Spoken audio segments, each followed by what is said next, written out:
Mic check 1 2 1 2. Pretty sure you hear me now. I see the meter moving. So let's just adjust that so I don't peak. Alright. Camera's gonna be the camera. All I can do is deactivate and reactivate.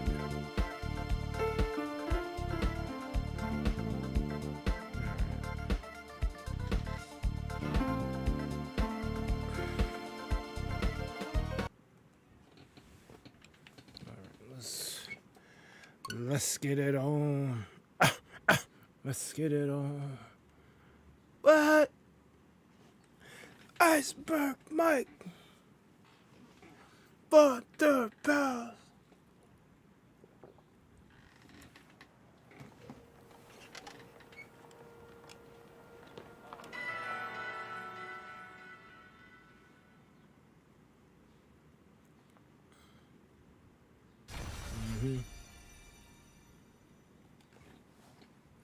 I haven't touched this shit in a minute.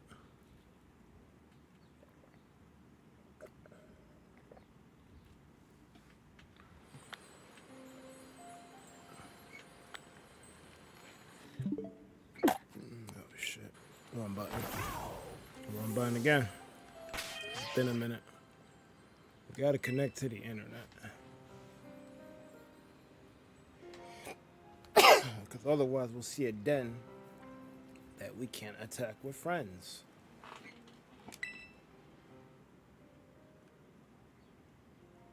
Challenge chest form. Gimme ghoul soon.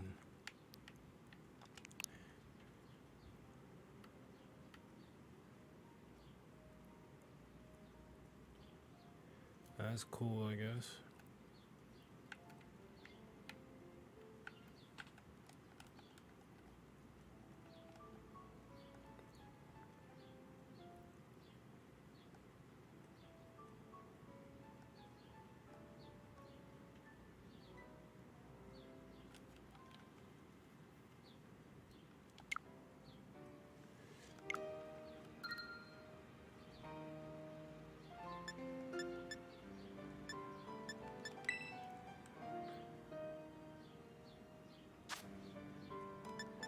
Mystery give.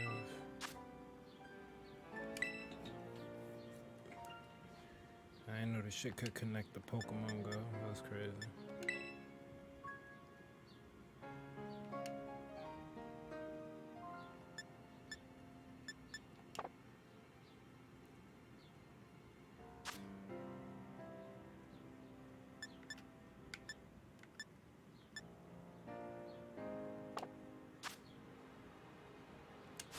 I guess I can look for my 6-star.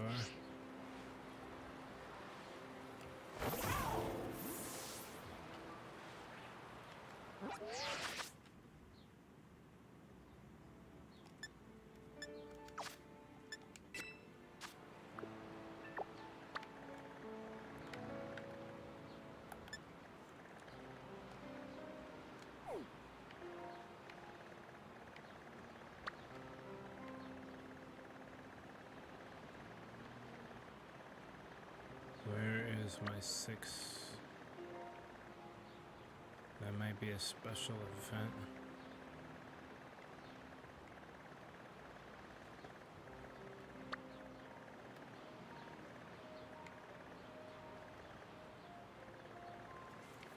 It used to be really easy to spot a 6-star. Maybe this Gimme Ghoul event is what's messing me up.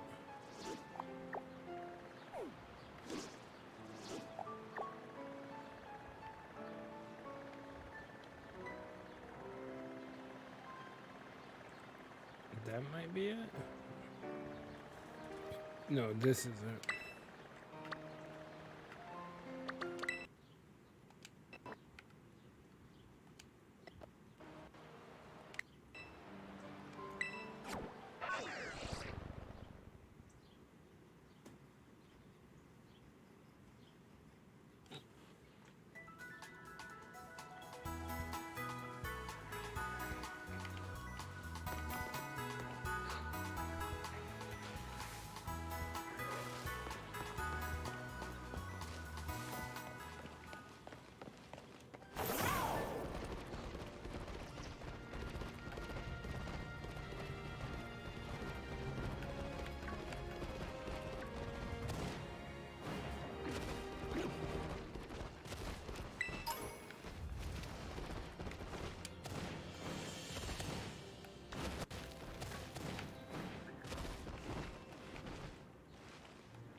I think I gotta go all the way to the top of this shit. Welcome, Sadie. How are you? Thank you for coming through. My webcam has failed me again. This is gonna be one of those streams.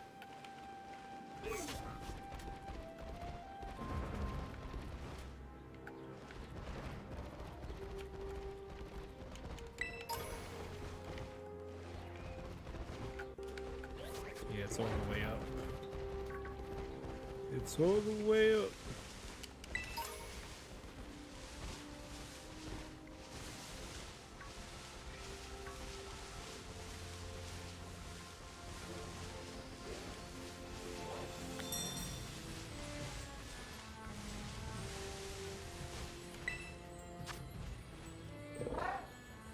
This is a 6-star. I think that's Clodsire. It's water type, so that sounds like hands, but then there's ground to deal with, so it neutralizes it. So hands isn't the answer.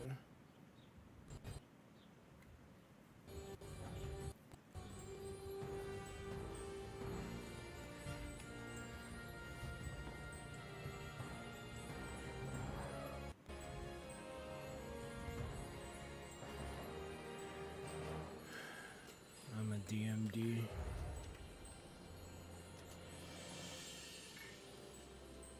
Oh, wrong. I sent that to the wrong person. Fuck. Thought I clicked D's name. My bad, Lemon.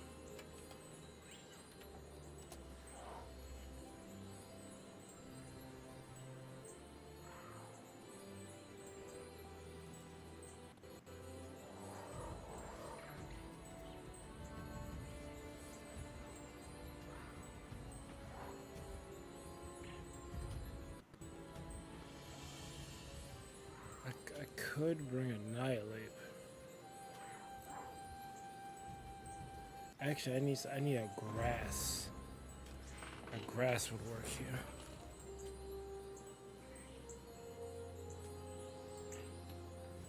here. Welcome, Jamie.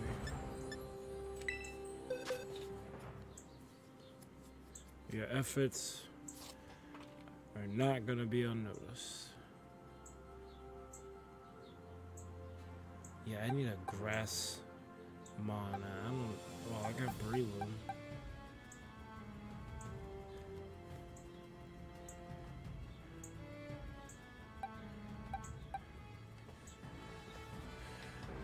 I don't have them set up for raids though. I got them set up for VGC.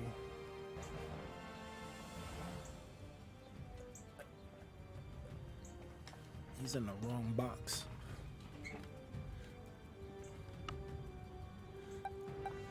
Or maybe that was just a random Breloom that I was gonna change and I never. I just never got around to messing around with VGC like I initially planned to.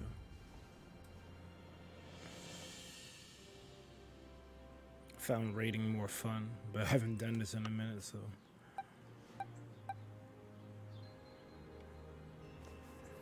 Hoping D gets in here shortly.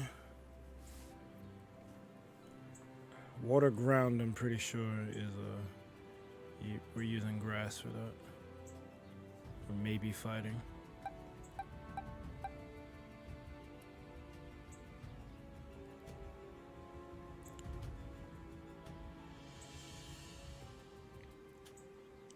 So how's everyone doing while I wait? I don't want to put this code up yet before D gets here. I could probably do it without D, but what would be the point in that?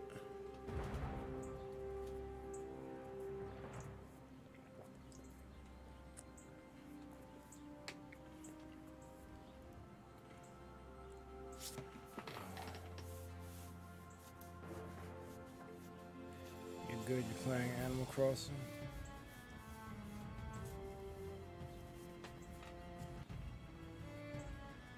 I never actually beat that yet. Cause yeah, I rolled credits. But I never got my island to 5-star.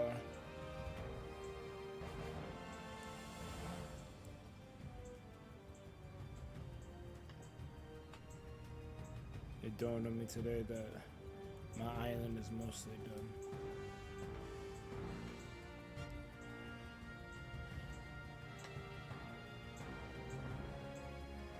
I think once I got Lolly, I think that's that cat's name. And I sort of had the schematic for the island planned out, even though I could have probably did better on that. I think I got bored of the game. Because it's definitely hard to stream. Because people want to visit your island, but then you can't really do anything while people are visiting you.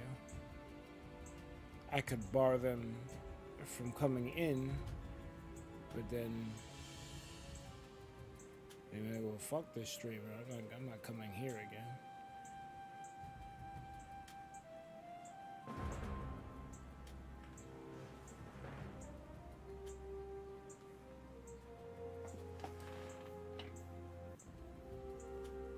Oh, and I never got that last expansion because I think they gave you one more expansion with that update, and I never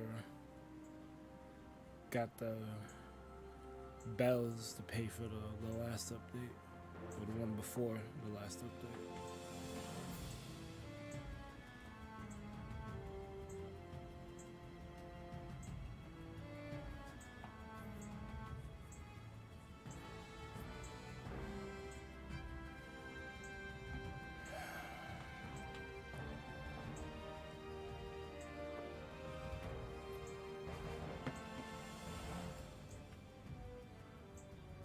It is so hot.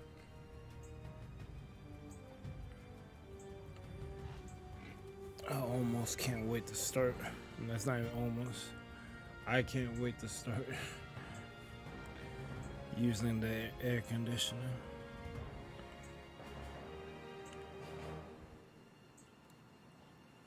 It's not unbearable yet. It's getting there though. But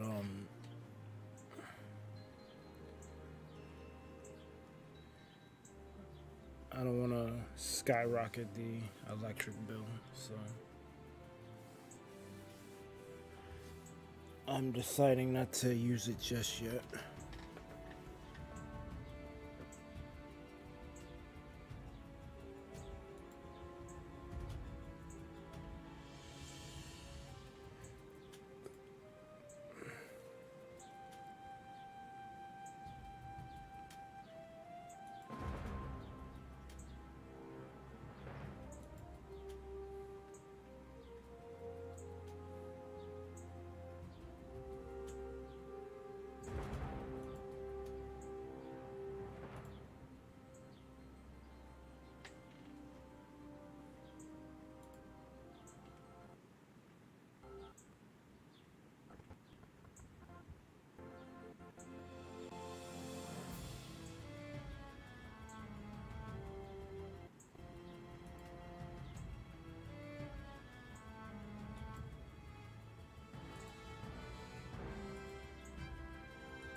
Yo, I just deactivated and reactivated it, and it went off again. Okay. Hopefully it can stay on.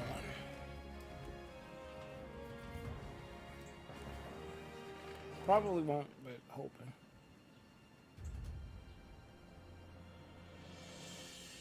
I'm not sure where D is at, so I guess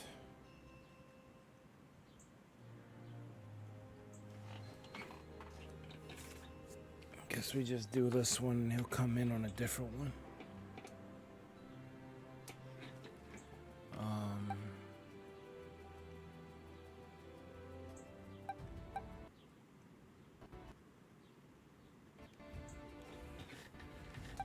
check my resources. What doing?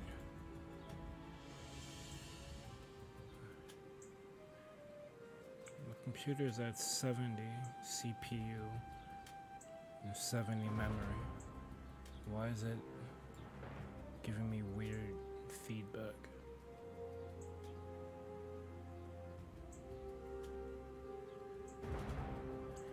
May have to download Chromium, like Gazer said.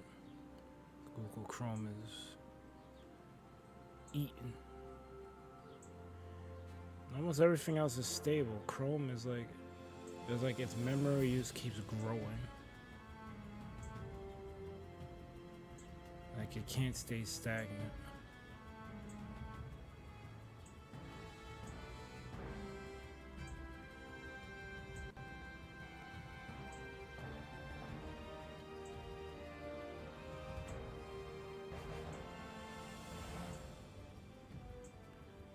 Why Chrome is going so hard?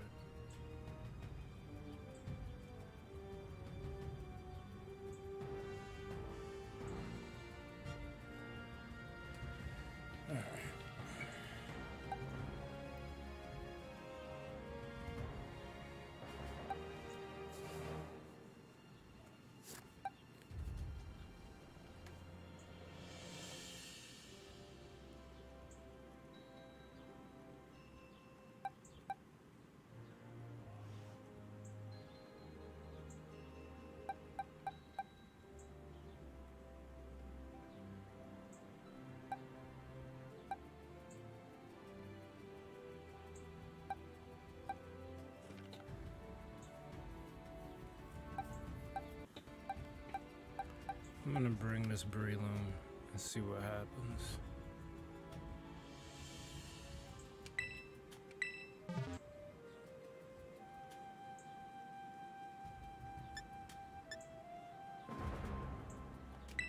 I'll put a code up in case people want to join.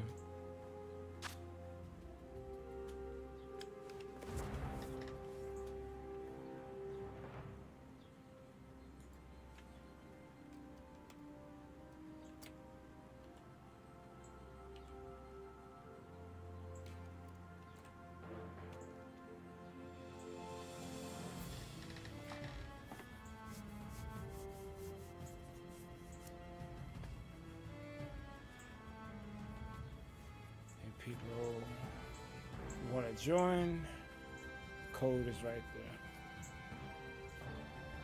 both on screen and in chats.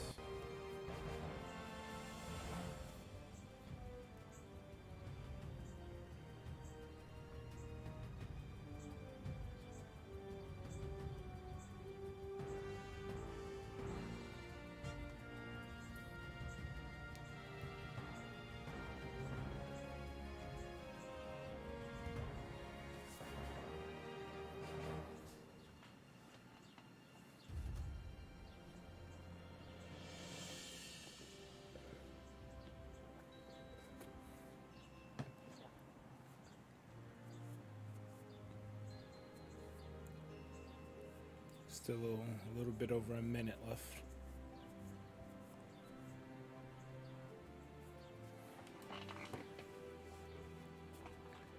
At this point, you might as well just have a pickup yourself instead of a webcam because it keeps freezing. I mean, technically, that's what it is, right? Fuck it. I'm a PNG tuber now.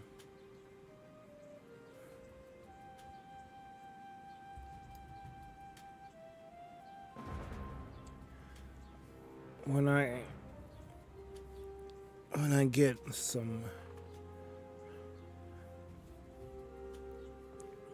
when I get some extra money, I'm gonna buy the C920, and I'm gonna do a comparison,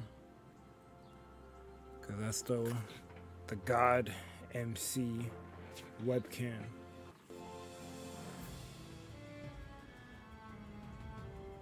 And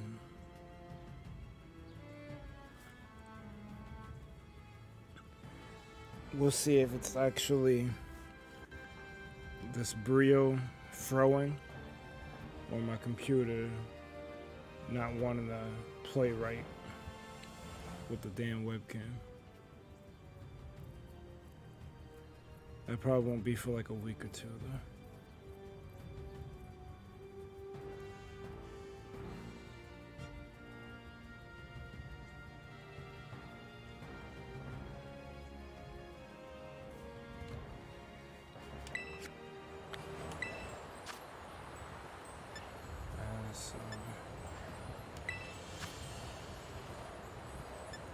I'm gonna just let anyone join.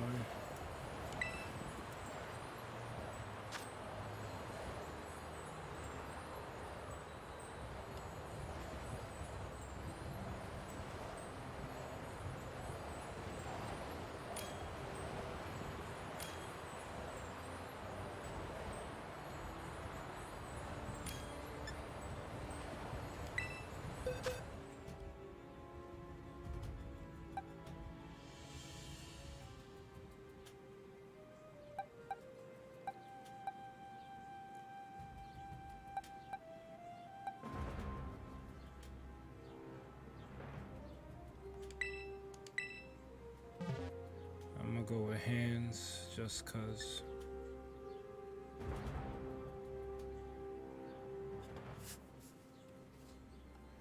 I'll wait for your mans.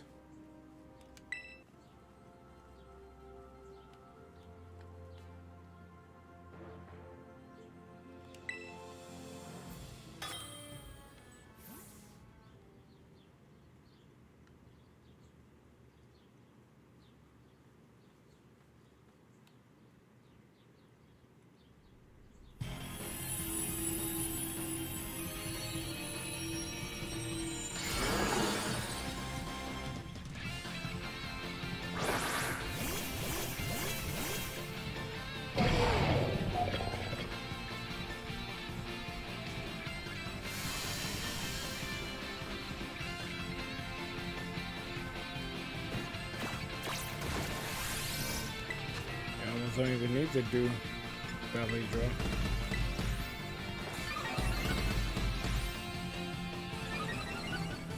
Hopefully someone pops a heal chair.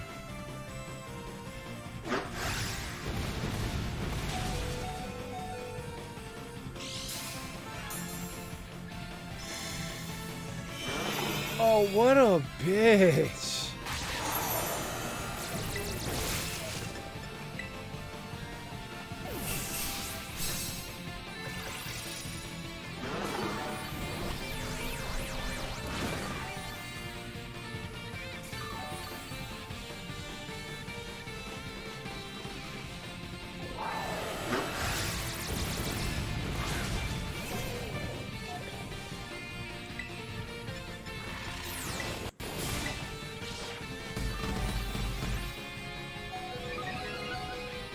I'm not gonna worry about healing, I'm just gonna swing.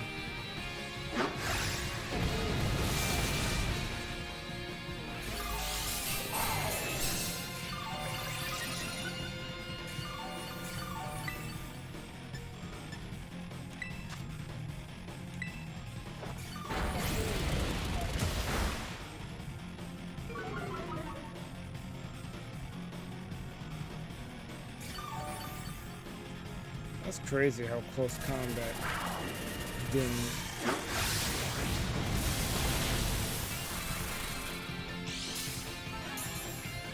Oh, he couldn't kill him. Fuck.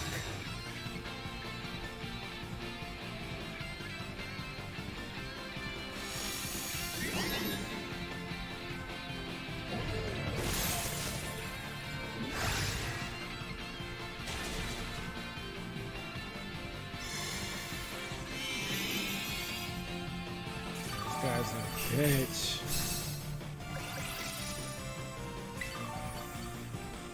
Oh, I should have been doing ThunderPals the whole time.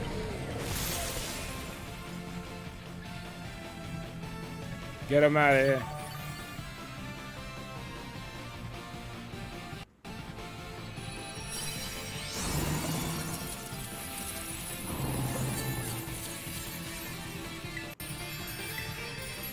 Get inside this Pokeball.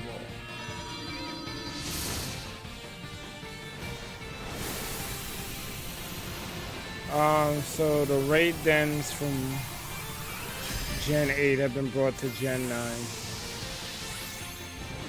And you pretty much have a 100% success rate of catching them on. And you get a bunch of items when you face it in a den and are victorious. A lot of these items can be used for training the Pokemon to be better, and then a lot of this stuff you can sell like nuggets, so you can get big money.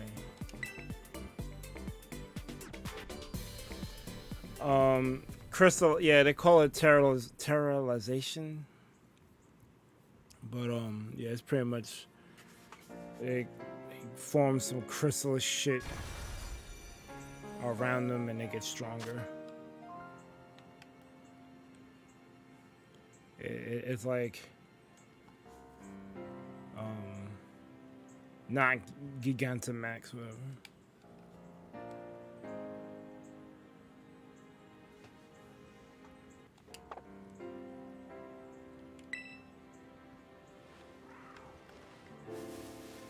I thought you had Scarlet Violet. That's actually kind of funny.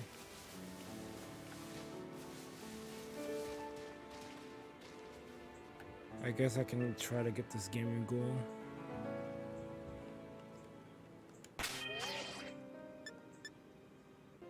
Because of the event people is talking about.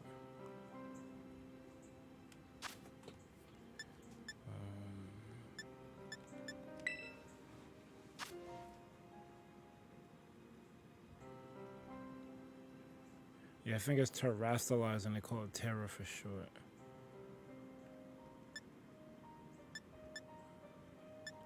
Oh, no one has it up actually. So I'm gonna go to pull up the map.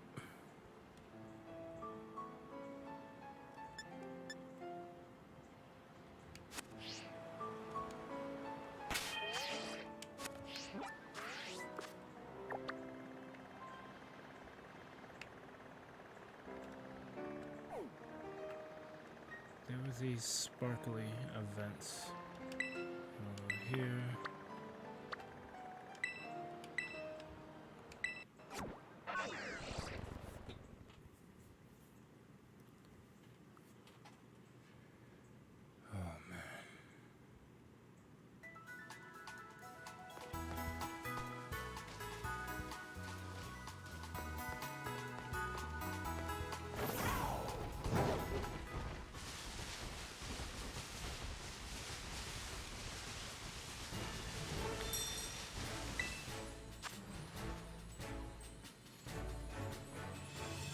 Oh, that was the thing. Whatever. It's flying. So that's easy hands. It's an easy clap.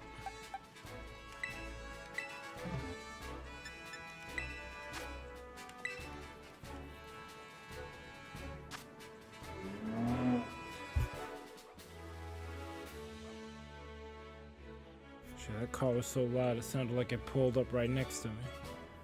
Oh fuck.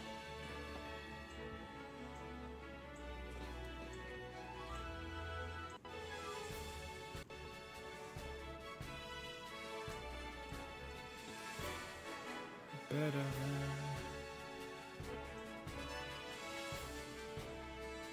Don't look like no one is trying to do these with me. Or can do these with me, so I might just cancel it and open it to everyone.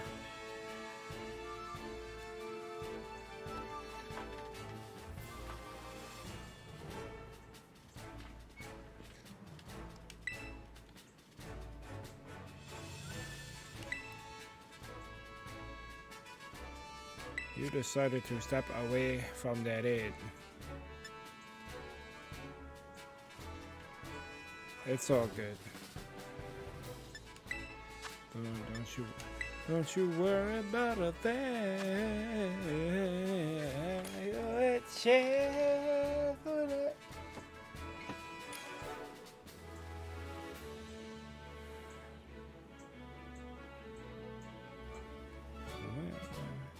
Gaming Vamp. That may or may not be a streamer.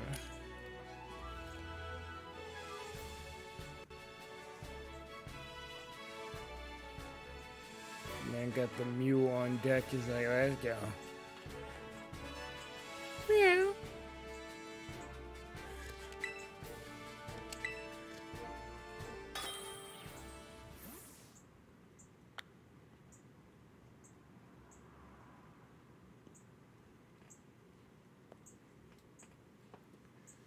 I might run this to the 2-hour mark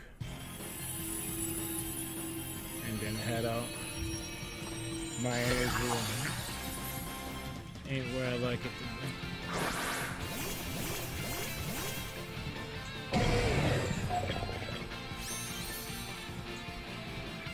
to be. That leaves on.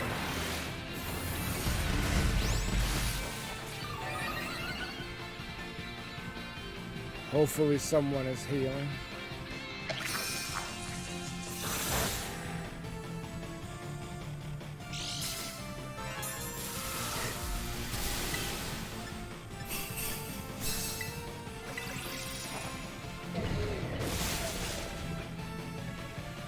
Get this gimme ghoul out of here.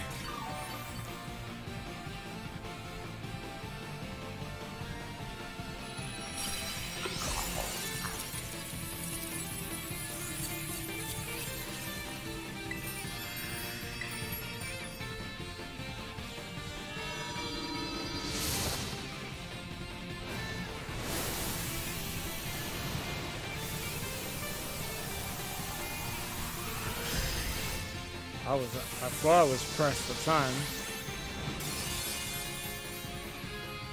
If I knew there was a gimme ghoul event, I would have made the thumbnail based off of it.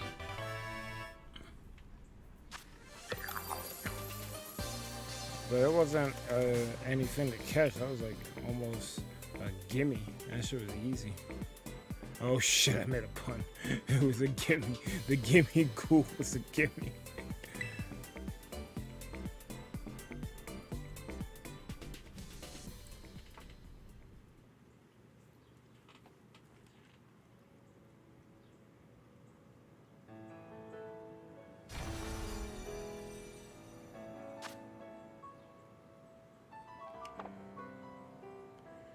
He's been sent to the boxes. Is that Rosalia? Oh no, that's that. I forget its name. Skull Villain, I think. Yeah, Skull Villain. Probably based off the Scoville scale. Now listen, that's called motherfucking boss. You know nothing about that.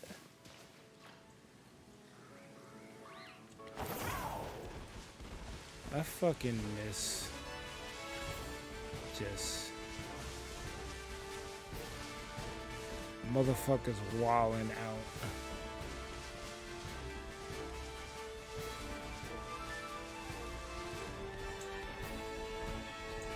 Like that raw energy.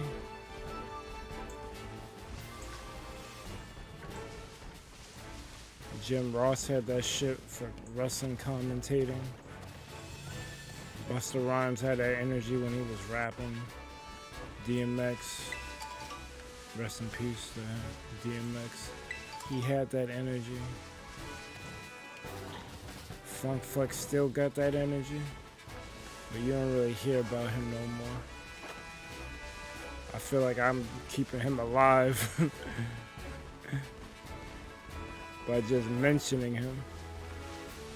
No one talks about Flex. Not to my knowledge anyway. I guess no one needs to talk about him. He got his own legacy. And I'm sure he still does stuff on Hot 97. I just miss that energy. That raw.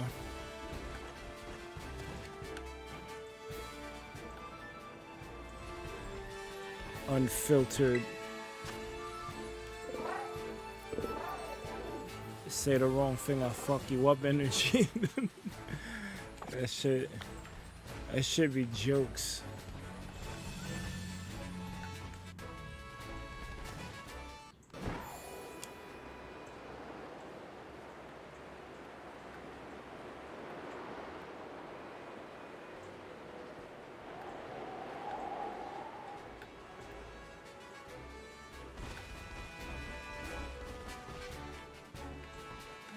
No lights going off.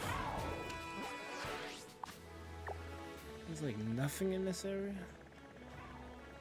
I'm gonna find an area that got more stuff going on.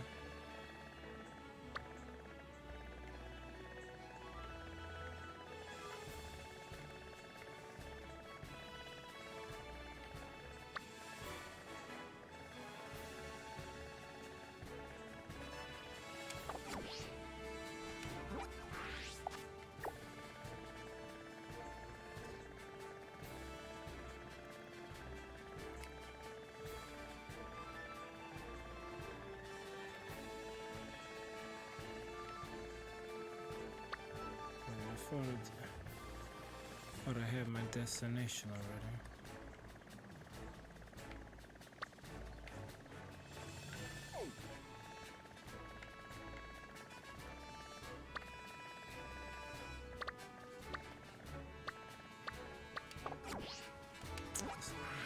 Keep hitting the wrong button.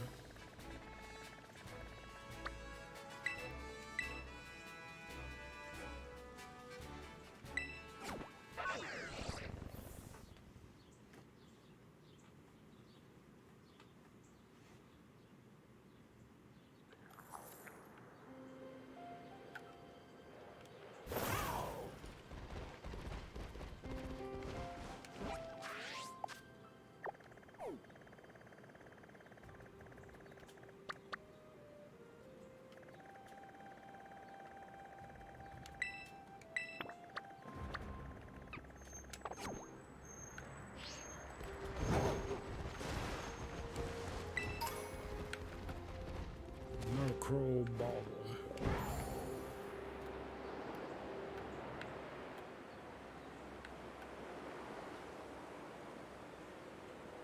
There's 3 lights here. I'm gonna pull up to this one first.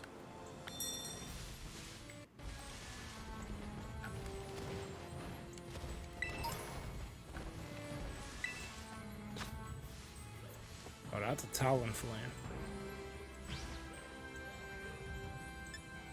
I think that's dark. I think this is hands.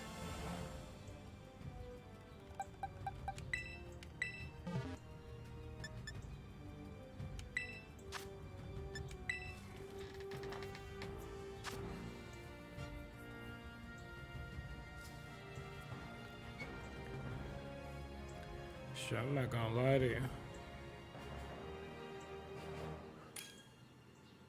I would have hopped on Minecraft if no one was gonna pull up.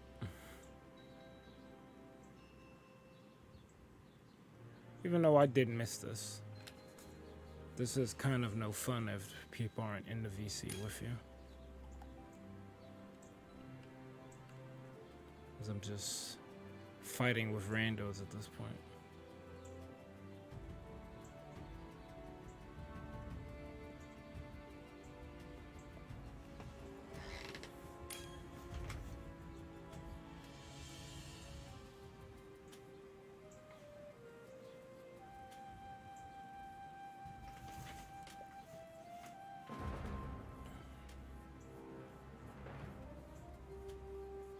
Dude need to hurry up and confirm his shit.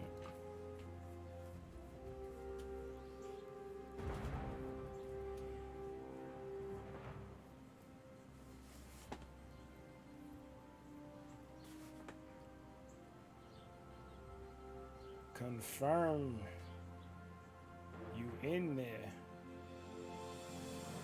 Or is he waiting for me to ready up? I'm waiting for you to ready up.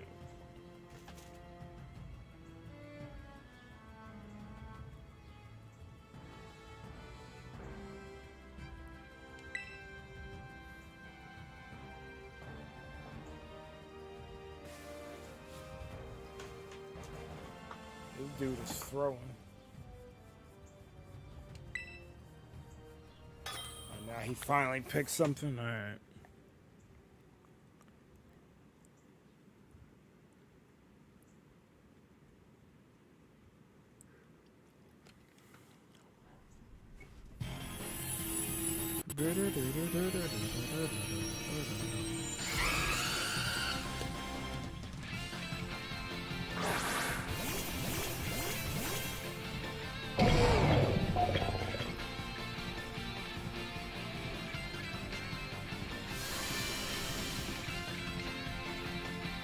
Get the Hadron Collider. He's a fighter. Chipmunk 1990, thank you for the follow, my guy.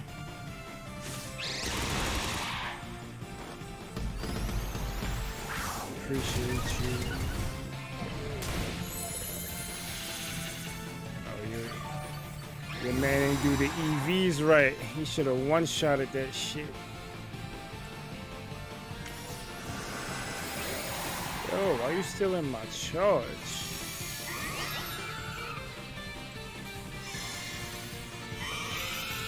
Mother. Alright.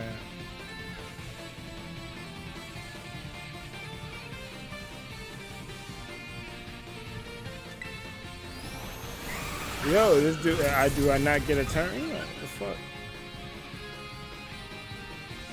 The minute I'm in my menu, you're like, nah.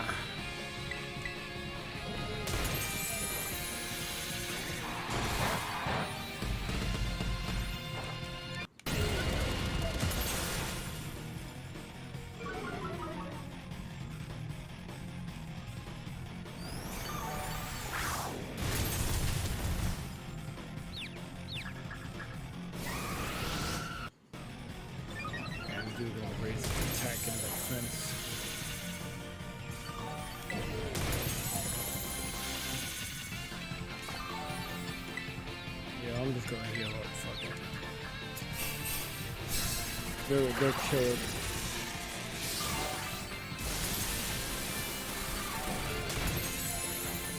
Do I need mons from my decks? That's a good question. Do I do what you do? I'm about to switch games. That's what I was going to do. What you switching to? Oh no. Berg's like, yo, fuck it. No one's fucking here. I'm like, alright, well. Yeah, I mean, yeah. It's been a while. Plus, I'm like, you know, if you ain't doing a VGC, there's no real funky grinding. I was just here for the vibes. Ain't knowing the vibe worth. I just saw the damn message. Well, next time, try to give me a time, because I didn't know what the time looked out for. Yo, the minute that I told you that Pokemon shit, I opened up fucking Photoshop to fucking make the nail, I knocked the fuck out. So I couldn't give you a time. I'm surprised. I'm surprised I woke up when I did. It is what it is. It's all good. You're hearing your man's here wants to help fill a deck. He's about to reset his game. So. Okay. So you're just taking all his stuff. I may take his stuff. Okay. Both of you came at the same time. Nice. I don't know. I was thinking maybe either Mario Kart or Minecraft or something that would yield at least one more person to play with. Because I like doing the raids, but I like doing the raids with my people. So solo raid is pointless. So if the people aren't there, while it's still cool, it's not as cool. It's not Spider-Punk cool. Hell no. It ain't born cool. It's not cool the whole time. So. Exactly. It wasn't cool the whole time. It wasn't. That was a hard line. Hell I'm like, yo, yeah. how I know you is was a hard character. I don't know you was cool under the mask. I was cool the whole time, man. How can you be this cool under the mask? I was cool this whole time. Just know that. Know that. We'll get Mandem over there. Your man wants to do a bug only run, but I put the time in the mind so it'd be poop just to delete them. A bug run? That's a choice. Good choice. I mean, I guess I can open up my decks and see what I need.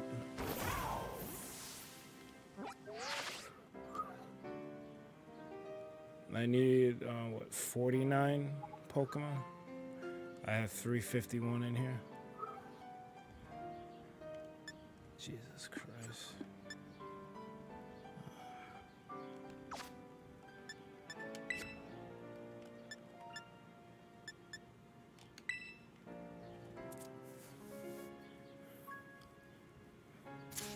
I guess I'm Chipmunk.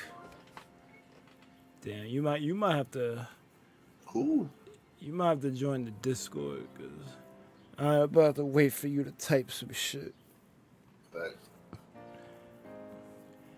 Get this man a Discord link. Put a mod front, back, and chilling there. Bro, I'm missing 49 Pokemon, bro. I ain't about to go for this Rolodex.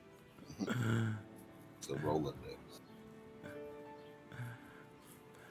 I need Cola Core. I need middle Skeledirge and then Skeledirge himself. Right. We'll start from the beginning this time. Work your way up. You don't have Discord, bruh. Well, I guess we're gonna type it all out. Jesus Christ, Mary and Joseph. Get good. See, here's the problem, because now age comes into question. But I don't want to know his age. But if he doesn't have Discord, it's either because he thinks the shit is whack or he's under 13.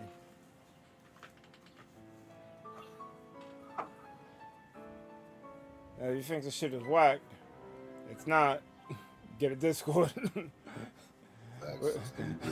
But if that ain't the reason, fuck, I don't want to know your age.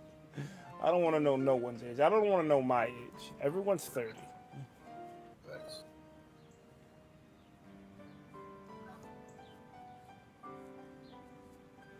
Everyone is of age. Pretty much. That's pretty much what I mean when I say everyone's 30. Everyone is of age. There's no doubting. Like, I can hand you a 40 and we'd be chilling. Right, adults only. What the hell? Come on, this is a bar.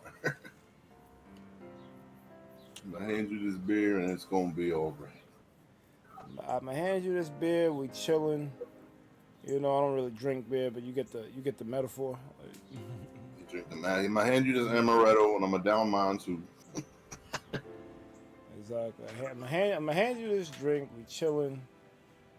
You have somewhat been through some shit. Cause you could be 21 and still not going through much. But I figure you spend 3 decades on this bitch and you haven't went through nothing to humble yourself yet. That's a problem. I'd say you're unfortunate because you need shit like that. It builds character. Shared trauma, bro. And I'm not saying that everyone needs to go get fucked up. I do. Unless you don't get no better, you will have no life experience. That's your detriment because that's how you get screwed over. If you don't get hit with some shit, when you finally do get hit with some shit, it might end you, and that's much worse. That might be true. I'd rather you not be like, all prim and pristine the whole time. And the one time you go out with the wrong crew, you fucking die. Like, nah, that's not good because you ain't have. That's like that vaccine shit. Like, you spend time not getting vaccinated when the fucking shit comes. your body has no antibodies to protect Ain't against ready. it. You ain't ready. You not like Reggie. You ain't ready. So I mean, it's literal. It's nature. Like, you know, I don't believe that the weak should be devoured, but I do believe in survival of the fittest. Because everyone deserves a chance, you know. Agreed. That's the most human part of us, is that there's potential in all things. But sitting here catching catching AOAs and not learning from it, that's not the way. Well, that's a different story. Because that's something terrible can happen, but you gotta grow. Whatever it is. And like I said, like, and the only constant in life is change, bro. It too shall pass. Your happiness, your sadness, that too shall pass.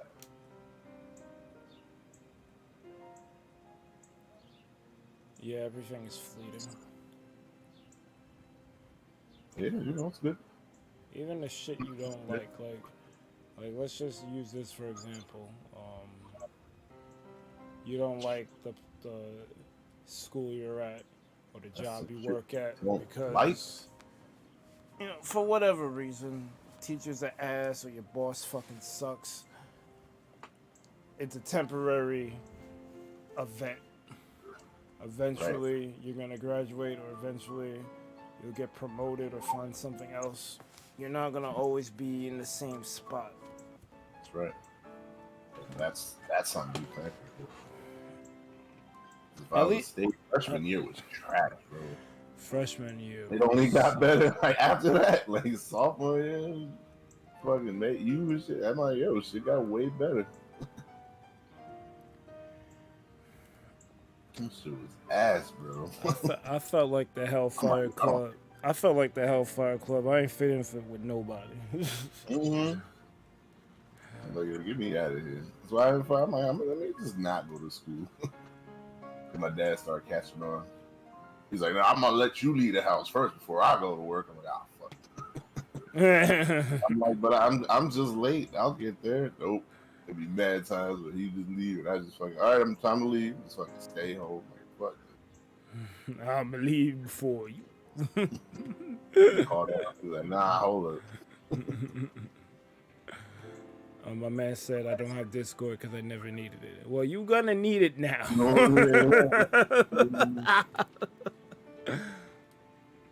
Hopefully you stick around for the next one. But if you're gonna frequent us, that's where most of the ass where the party started. Yeah. That's where it goes down for real. It's going down for real. That video is stupid. Yeah, that guy is great. I'm bad he reused that joke like 3 times. I think one of them he cut it off. It's going down. No worries, though. This shit was mad dumb. Yo, these fucking AI shits, man. Mm-hmm. I stepped into the Frank Sinatra wing of this shit. This shit got me dying. They made a fucking Spider-Man song in the style of Frank Sinatra. That shit goes hard. What the hell? It's like they saw Spider-North like, oh shit. We can give him the Spider-Man theme. Just have Frankie sing it. Wow. And that shit works. Listen, like I said, does that deserve to not fucking be created? No, it's creativity. Like, just stop. Everyone wanna. I mean, sure, you gotta worry and prepare for the worst, but don't be fucking assuming ill intent off jump. That's not the way it goes. Because then, yes, some shit is gonna happen. The problem is, people like are always looking for the most efficient way to do something.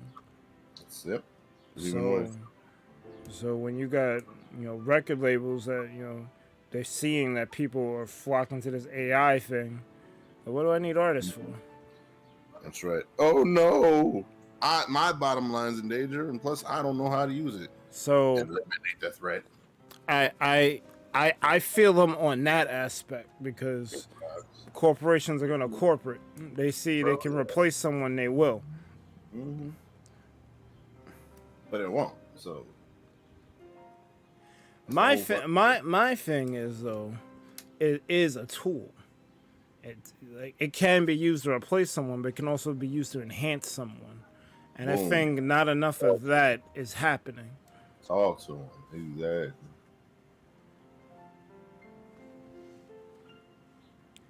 Because, like I told you, like it fucking sounds like Frank Sinatra. Like the Michael Jackson ones, I'm a little iffy on because I'm like he's doing way too much behind the scenes with background vocals and fucking like the you know the all that shit. Like AI can't replicate that. That's also one way you could stand out because AI, as good as it is, as much as it sounds like the person, if they have certain tells or sounds or like not catchphrases, but like shit you know them to do, like Michael Jackson, for instance, AI can't do that. They can't do that. Hence, like you touched on before, just because something exists doesn't mean it can't exist in lieu of the original thing. You know, they can both exist. They can easily coexist. And that's the fucking problem. When that's your mindset, oh no, he's gonna fucking cannibalize me. I'm ruined. I'm like, if that ruins you, you should have never been there in the first place. That means you ain't trying to adapt. You ain't trying to grow. You ain't trying to better the whole of everyone else. Fuck out of here. I need to be up top and I need to grasp it. Fuck out of here. Firmly grasped at the top. I got the death claw of control. That sounds like what the record labels want. That is them. That's them. That's any top bitch who wants to fucking stifle new shit. Yeah, new shit. That shit fucking sucks, bro. Oh shit. It's Amane Noir. Midnight. Amane Noir. Really? Blot out the stars. What, That's a bar. Hold up. What's up, man? That's pretty good. I'm actually off all weekend, but I got engagements tomorrow that I gotta unfortunately do. I have to socialize. But Sunday I can do whatever I want. That sounds pretty good.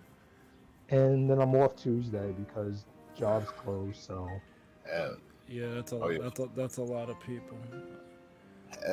I have to work Monday though, which is a 4-day weekend is kind of tempting, but you know. Yeah, it would be. I got a tournament tomorrow. I'm shocked you guys are on this game. Yeah, me too. I mean, we tried, but I think it was too much time out of it that, you know, a lot of the spark kind of lost.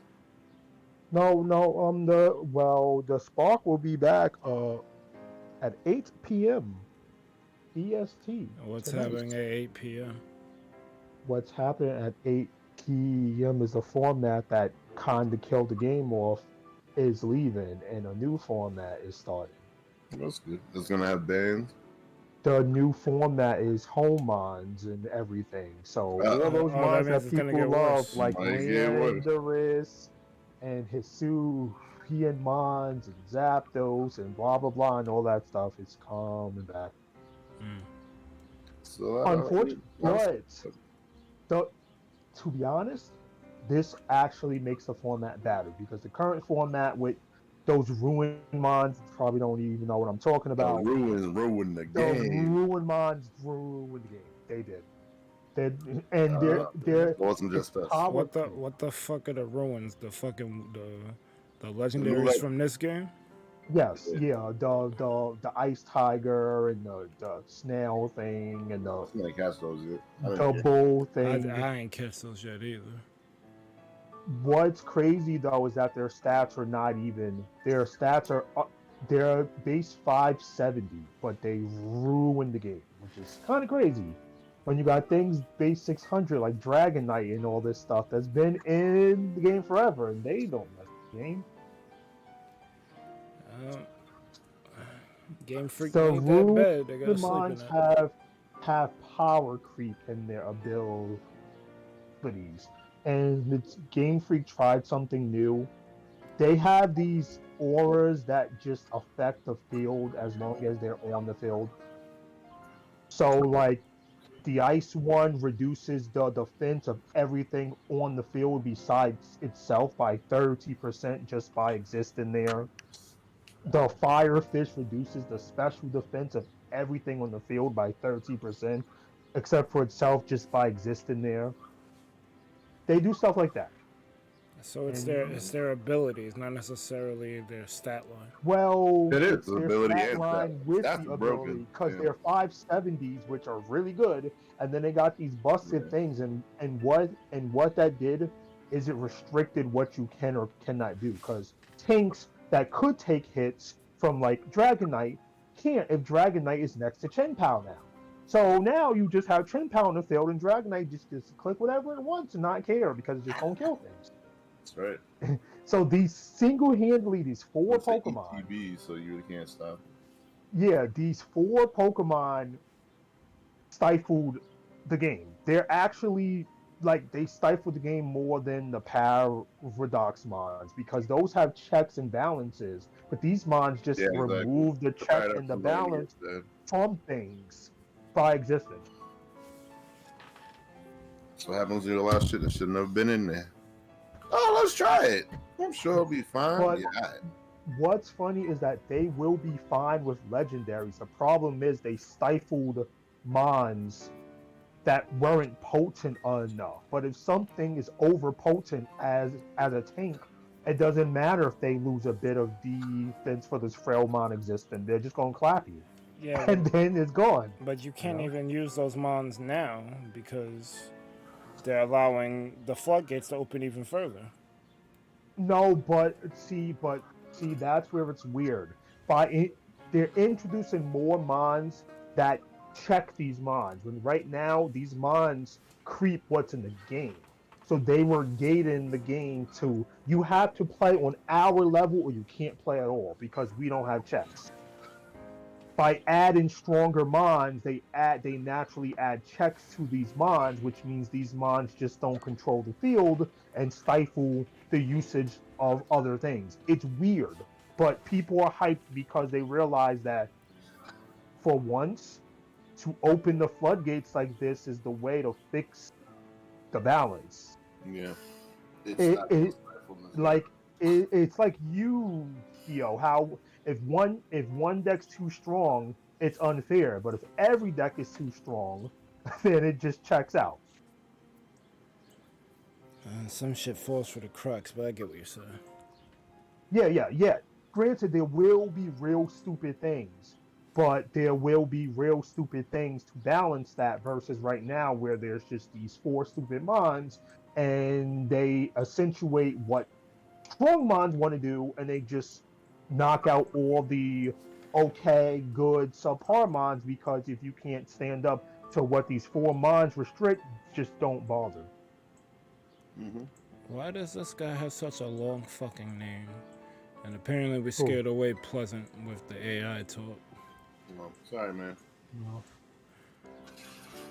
But yeah, so the game will be alive again because people wanted to use Hisuian mons, and they have not been allowed in a format at all. And tonight they will be allowed for the first time. Although those mons are blatant power creep on whatever they are based on, like all of them are blatant creep. It sucks that games just have to power creep themselves to but that's just how things are, I guess. I mean, there's a game that doesn't do that, but do not even say that because from what I already heard, it does. It has started to creep things, so you can't even say that. Nah, Marvel Snap is great. Like it had 2 good seasons because when Black Bolt apparently was the best deck, which wasn't even the best, it was a fair deck. Boom, now it's shit. And now they touch now, but now I'm guessing they're creeping things. Like most things have to be. Everything's fine. Everything's great. The only thing that was creeping was Galactus, and they addressed it. And now, shit that... It's great how shit that's never seen fucking play, they just do a couple buffs, boom. Why the fuck is Dazzler a thing? Why the fuck is Rock Slide a thing? It's crazy, man. I made Dazzler work, but I guess it's easier for people now. Bro, she was trash before. She's like great now. And the thing is, just have a niche that you have, a thing that you do, Well, honestly, that rework needed to be her effect from the beginning. Yes. But I think a lot of decks, they want to go the Brood Sinister route, when I feel like they need to be going the Squirrel Girl Ultron route. Even then, you do that, you fold the Killmonger. The deck doesn't work if Space Thrones out. Her effect doesn't trick. So like inherently, so put Scarlet Witch in there. What if you don't come up? Or what if it ran? What if they Scarlet Witch you and it randomly turns into a fucking Space Throne? Then you retreat in next game. Okay, but so why you gotta worry about a bad set of circumstances just to even try? But the only bad circumstance is the throne, and it doesn't even come up that much. The throne, any kind of removal, all 410 is even but you can't. Everything dies to removal, bro. But she was extra bad. She was trash. Yeah, you talking like she's Quake. Come on, bro. She was trash. She was worse than Quake. At least Quake was fucking good stats. Quake still don't got a home, but bro, I'm trying to tell you. I can think of worse cards. She was terrible. Her, fucking Shauna, they all got the buffs they need. But that's okay. Like, I'm here for it. Buffs over nerfs. Always.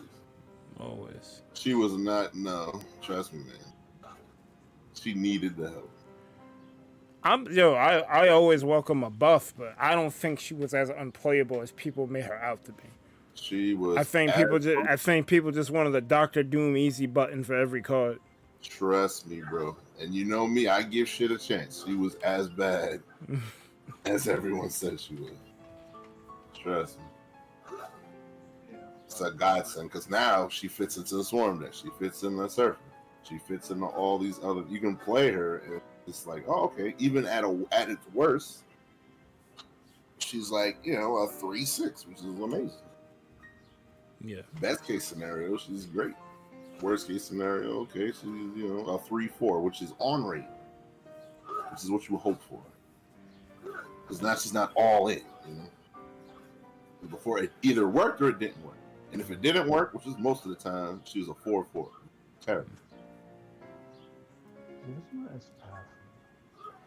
I don't know. I always fill up the lanes. I never had a problem filling up the lanes. Right. Well, you gotta keep in mind that certain levels and certain tiers have certain kind of opponents. If you're always filling up the lane, then that means your opponent's doing something. It is. But yeah, there's also raid. Well, you're kind of late on it. There's people were raiding the last week because whatever this thing is, the chest thing, is in raids, and it's the only time that you can actually get a shiny one. But to get a shiny one, you have to do full odds raids because it's not boosted raids, and people wanted it shiny. So they've been raiding this because this goes away in like a day or two. I mean, I caught this shit. I don't care for a shiny of it, but I guess that's cool. Jamie wasn't trying to be rude to the guy, but oh well. I think the shiny Go Dingo is platinum colored instead of yellow. That's pretty cool. Oh, it's like a different version of a shiny? No, it's just the shiny Go Dingo instead of gold, it's platinum. Oh, that's a shiny. Oh. So people want that because you can't get shiny Go Dingo in any other way. Oh yeah. Crystal Onyx. Yeah, you're right. Yeah. but the odds are 1 in 4,000 because Game Freak left them at full odds, and people thought that they just messed up, but they just never changed it. So, because they normally don't do that, you know. Well, But here is an event. Maybe there'll be an update that'll let you catch them in the wild, because they're giving us Yeah, DLC soon. Yeah, because they said, here is an event. It's only here for a week, and it's full odds. So have fun. 1 in 4,000 chances, only in 5-star raids. You only got a week. Have fun. My thing is like, they're finally doing what they should have been did. Let people have a week to fucking catch the shit. Yeah, well, they did, a weekend, yeah, because they tried to cycle a bunch of stuff.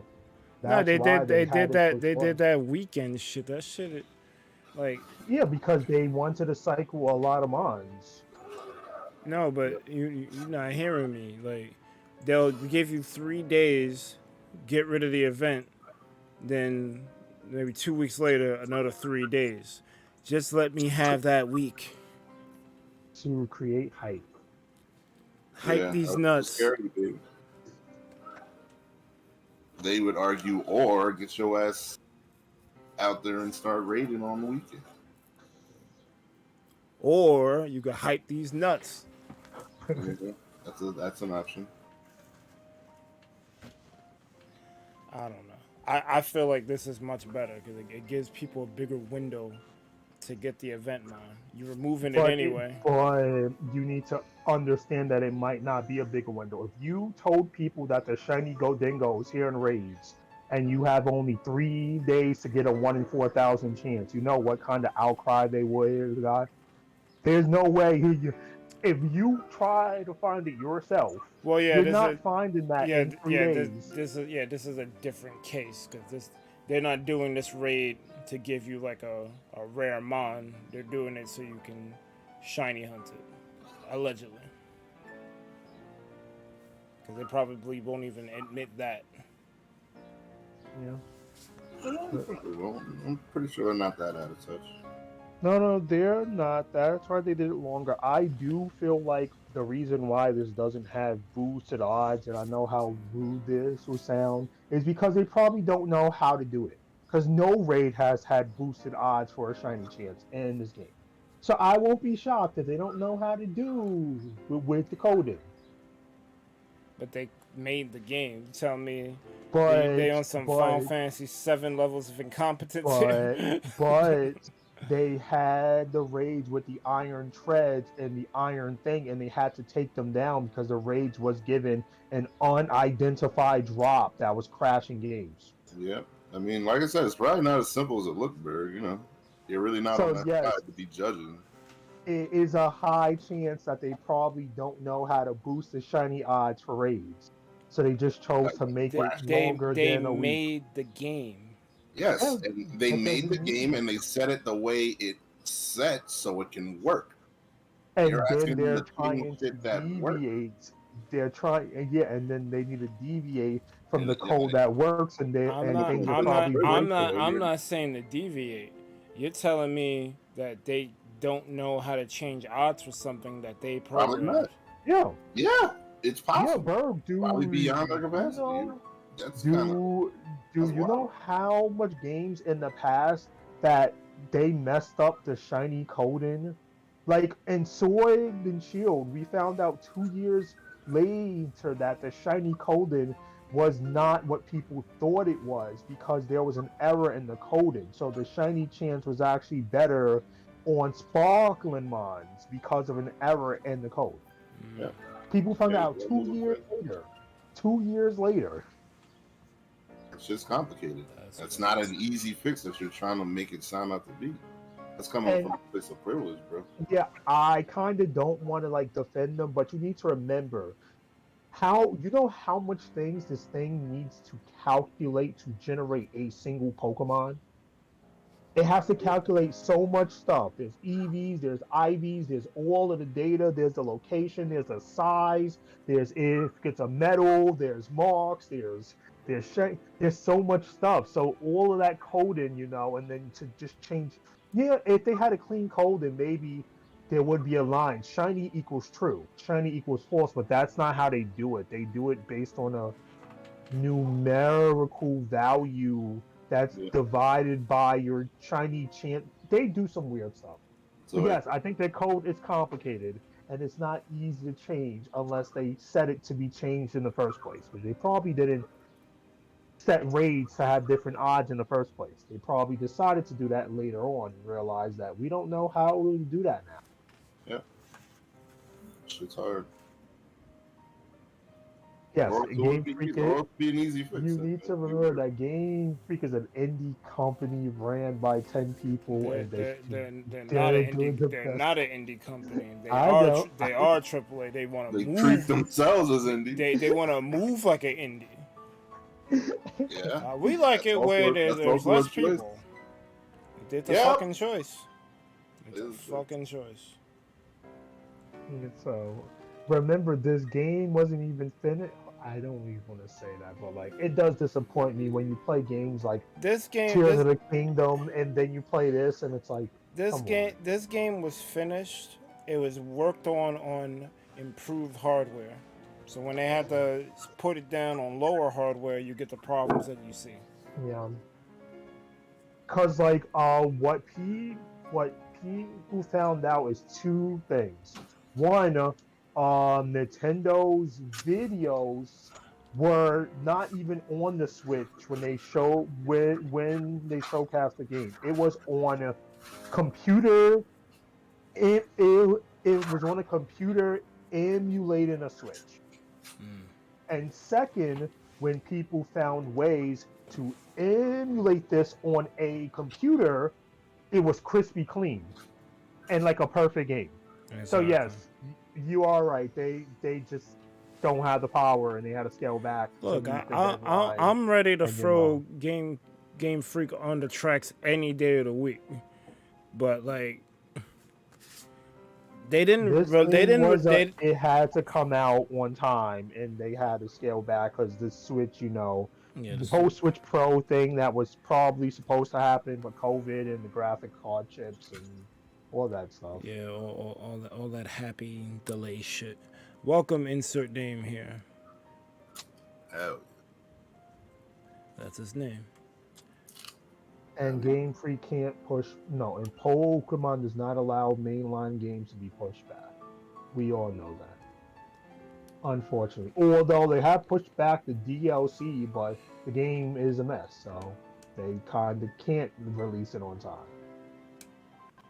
You think they're gonna try to patch the game before putting the DLC out? Yeah. If they were to follow the timeline of other games, like last gen, we would have already had the first part of the DLC, because this is around when we got the first part of the DLC for Sword and Shield. But we're not getting it to like fall. That piece of first part. And then the second DLC part's was supposed to be winter. That should actually that made me stop playing, bro. That should have the opposite effect. And then the second part is winter. So it seems like they pushed the first part back by months. So the hope or the expectation is they're fixing the game on top of the fact that they're creating the DLC, and they'll push it both out at the same time. I don't think you're getting part 1 and 2 at the same time. I don't think you're getting part 1 and part 2 at the same time. You said this year? Well, they're still scheduled for this year. They're gonna wait at least a month or two. Like you just put one out. Why would you put out both? No, but like the scheduled time is fall for part 1 and winter for part 2. All right. I guess the timeline. Both parts probably need to be out this year because that was the plan when the game dropped. Yeah, but plans change. Like you can't predict the future. You could plan for it, but you can't predict it. But this game still makes me like it makes me sad because Game Freak, you can see that this game just had to be this. This happened to it because of unforeseen problems and stuff, and this is not what the final product was. I mean, Game Freak was just making a game. They didn't tell the manufacturer to not make chips. Like they had planned this out to be for the Switch 2 or Switch Pro or whatever that system was gonna be. But then it also makes me sad that, you know, I guess Breath of the Wild 2 was also planned for that, but you know, they just pooled their resources and said, we're gonna make this game crispy clean on the Switch. And they did it. And that game is still crispy clean. So it's like, it's possible. Well, you also have to remember the Game Freak devs and the Nintendo devs are two different animals. Breath of the Wild was supposed to be on the Wii U. That was originally a Wii U game. Then they moved it forward by... And then they moved it to the Switch. So that game looks that good on the Wii U. So Nintendo knows what to do when it comes to graphics for their first party stuff. They'll never release a trash Mario, Zelda, Metroid game. They can't. That's why Metroid 4 is never coming. That's a fact. In its current state, it's trash. They can't. Back to the drawing board. I'm actually. Wait, are you a Pikmin fan? You're gonna say no. I don't have an opinion for or against Pikmin. It exists. It's something I've seen, but I've never played it, so I can't really. Well, the Pikmin 4 demo is live right now, and it allows you to play the start of the game, which transfers over to the actual game. So it's not like you're playing a demo version. You're getting a free shot at playing the game.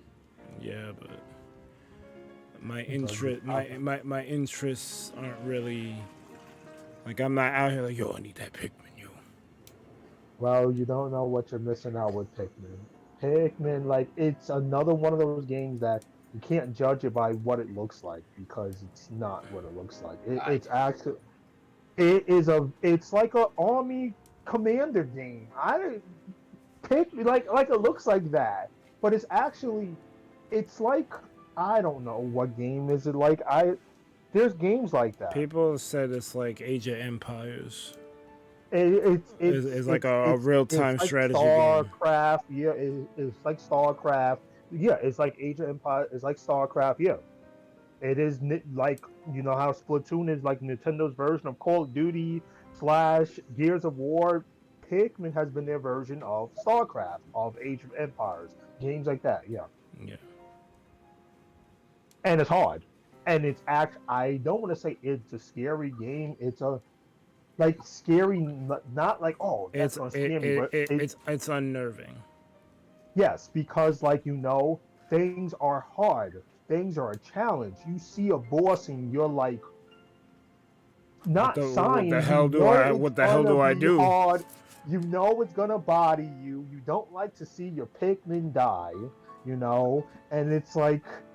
It's not what it looks like. Just like Splatoon, it's not what it looks like. Splatoon is exactly. Splatoon is COD. No, it's not COD. It's not what? Yeah. It's like Gears of War. It's like Gears of War. Kinda, but it's still its own. It's something else. But it is in that vein, yeah. And it is as much as it looks. D just hates games that look. I have no preference, bro. I play Pokemon. Like, I don't care how it looks. I don't care, what your art style is or whatever. Yeah, there's levels and shit. Yeah, if I can't get into the gameplay loop. There's a couple. That's usually the smoking gun for me. Yeah. Like if the gameplay loop doesn't catch me, then I'm just like, you know, It's like, all right, do it. Want to keep doing this? Probably not. Yeah, but Berg also does not like. I don't want to say hard games because then that makes you sound like not a gamer. But you don't like hard games. He doesn't. That's not necessarily true. No, it's most. I mean, your preference is cozy game, honestly. Yeah.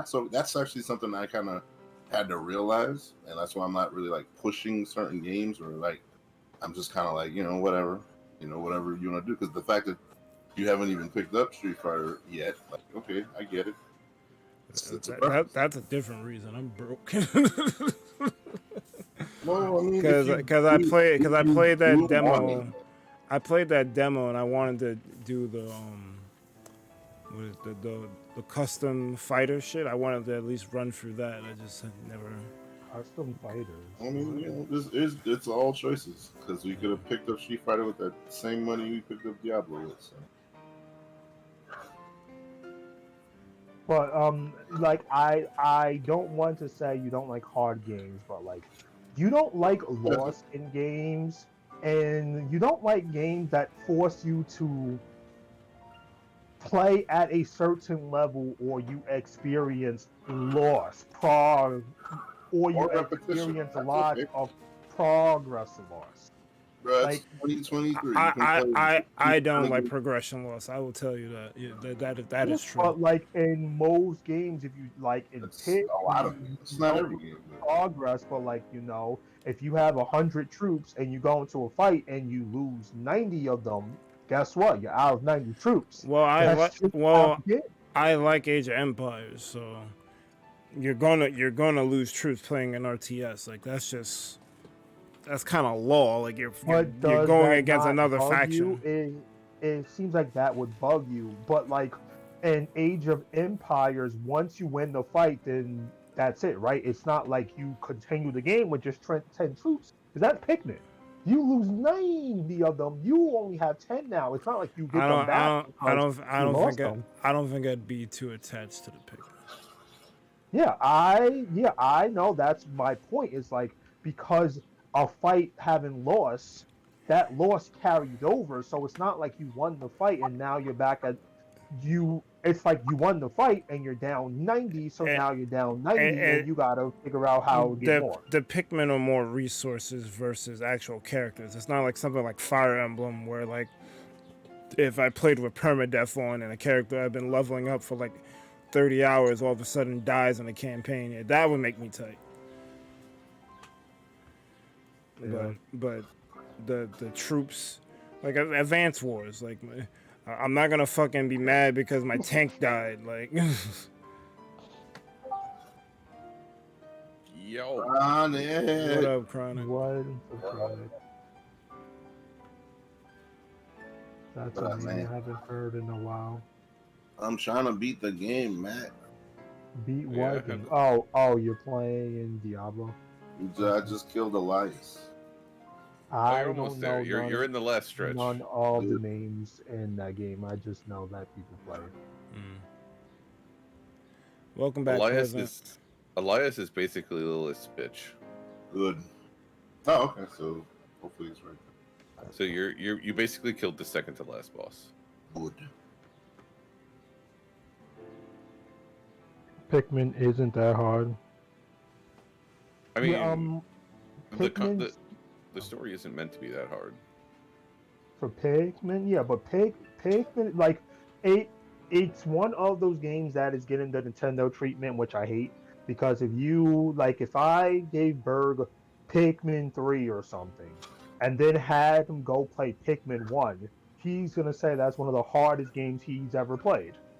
Because the older games are less forgiving and more on brand, I guess. And then as they make more, it's like, let's just tone this back. Let's just scale this back, And that's why I still think the best Pikmins are 1 and 2, which Nintendo re-released them like a week ago in preparation for Pikmin 4 on the Switch. And I'm like, they know that people like 1 and 2. 3, no one likes. Damn. 4 looks like it's better than 3 so far, so that's good because 3 is that game that I just don't remember. So I'm guessing it wasn't good because I remember 1 and 2. I don't remember 3. That shit At is all. that shit is Star Wars Episode 2.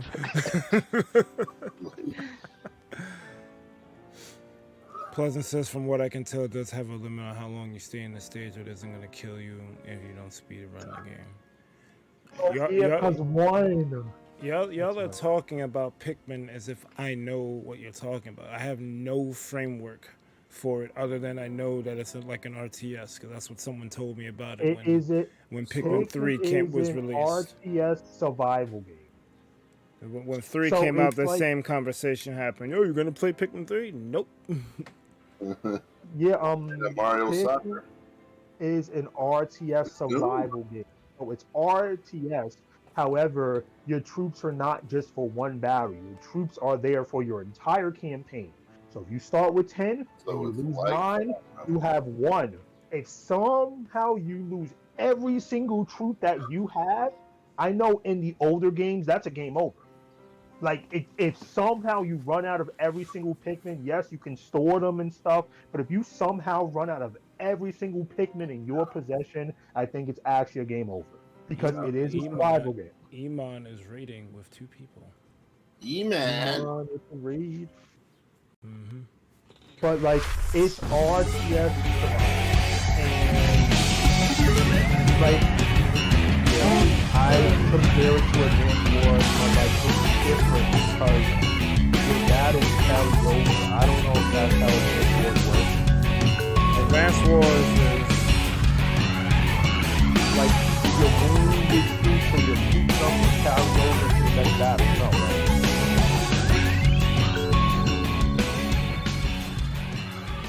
Advance Wars. You just it's like you get your troops each turn, and they give you different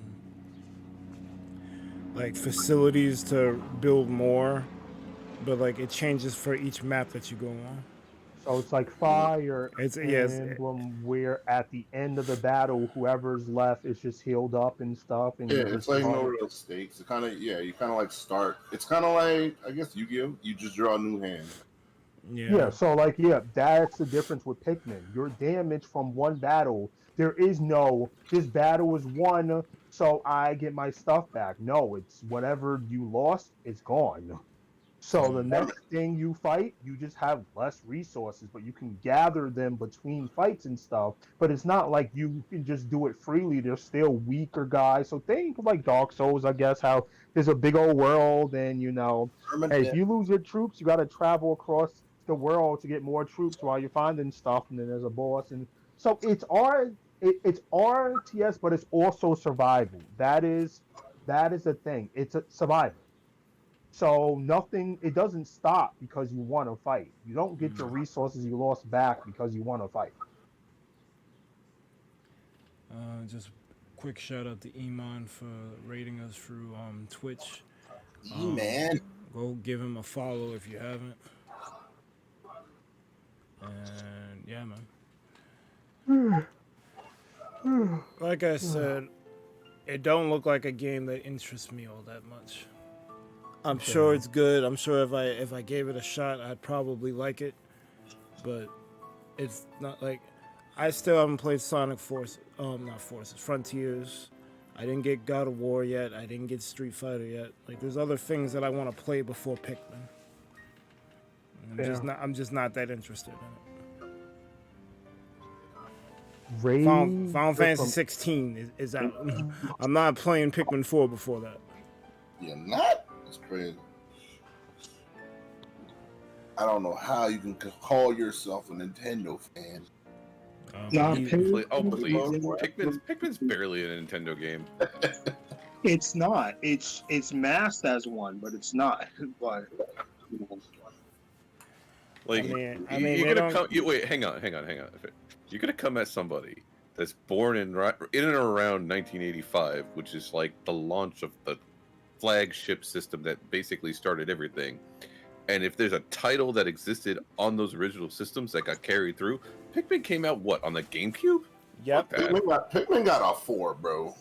There's plenty of Nintendo games that don't even got a 2. So I'm definitely calling it a Nintendo.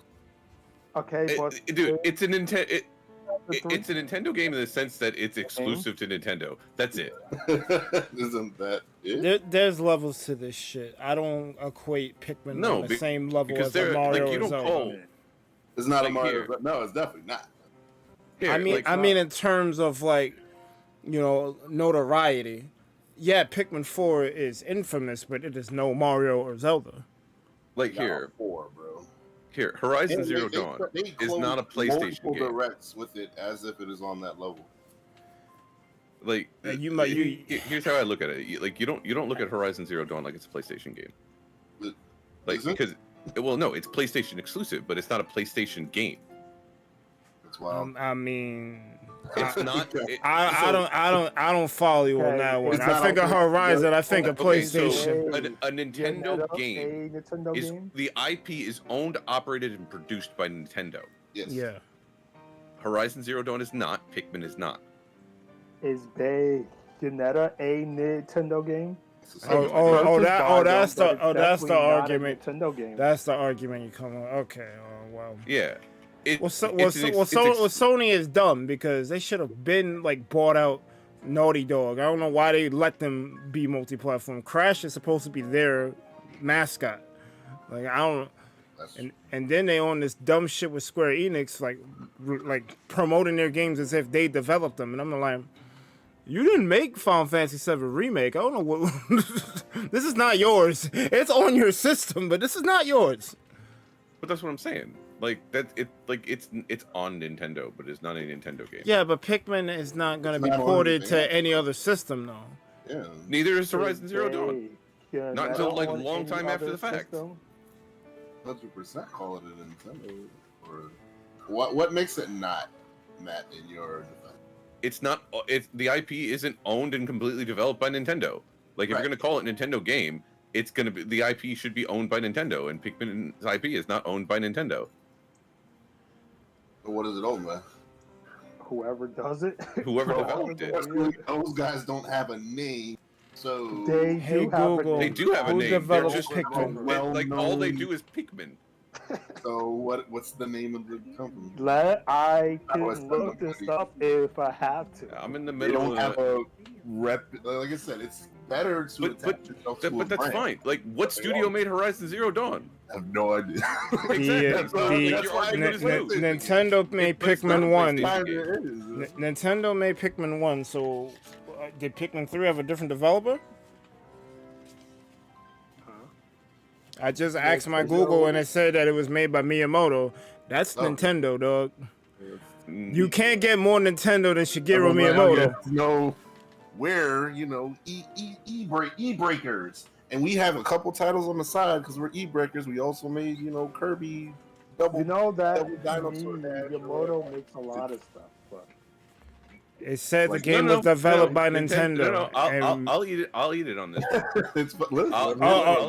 eat it on this. I love the developers are listed the developer is listed as Nintendo EAD. I will eat it on this. I still don't think it's a Nintendo game. The thing is, Nintendo puts it on that level. That's from at least from my perspective. You might not see it that way, which is valid. So I just want to direct with the shit. I wanna, cause like, I just want to clarify something because I didn't understand the angle you was going at it by. The angle I was going at it by is that there are certain games that just have a legacy and a brand recognition, and Pikmin is not at the top of that list. I'd probably give it as high as B. Like it's no Mario. It's not Donkey Kong. It's not Zelda. It's not Metroid. It's not in the upper echelon of Nintendo titles. It's like when you think of a system seller, Pikmin is not the first game coming to your mind. Correct. That's the angle that I'm going at.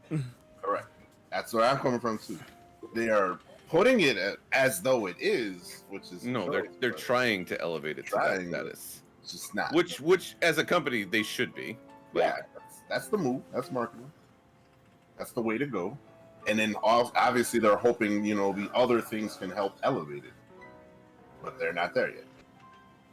But they do have a 4, so you know that is a lot of sequels.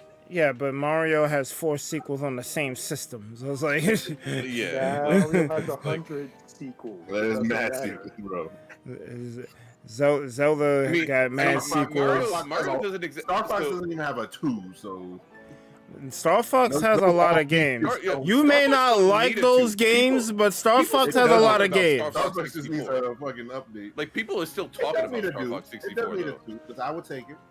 I don't see why they can't. Well, see, it didn't get it on rail shooter. But that's the funny thing is it didn't get a 2 because Star Fox didn't get 2. It got Star Fox 64. Okay. Let me that's Star Fox 1, but yes. Let's stop. Star Fox 1 was on the Super Nintendo. Look, as much as we love Star Fox 64, they have made plenty of Star Fox games besides 64. It's just not as good. What Did they make a Star Fox after they made some bullshit? They made Star Fox Adventures. Hopping in a boat or some other dumb shit. There's no Star Fox game. It's just 64. Even then, there's no sequel. That's a better argument, but don't sit here like they didn't make like 6 Star Fox games because they definitely did. Did they make a dedicated sequel worth calling a sequel? Hell no. Star Fox Zero could have been that, but Miyamoto was too focused on the fucking gamepad. Like, ooh, I could tilt it this way. That's why it isn't. Also, it's Zero, so they're reverting backwards for some dumbass reason. No, they were trying to be fancy with that one. There is actually a Star Fox 2. It was released in 2017. What the SNES shit they put on the fucking classic? No, let's see what is it? Is it for the Switch? Star Fox 2. No way. Star Fox I know. 2 is a rail shooter video game developed by Nintendo and Argonaut Software, published by Nintendo, originally developed for the Super Nintendo Entertainment System. I don't count. It was completed in 1995. I mean, you wouldn't have Star Fox 64 without the SNES Star Fox. Sure. Yeah. I'll concede that. Now, 64. I mean, this sounds like calling OG Pokemon a trash game. That sounds like this argument. It kind of is. I'm not even gonna hold you. There's definitely that energy there. But I'm saying, no. So 64 lifted its story from the SNES version. So is that a sequel, or is that honestly, I consider 64 like a remaster.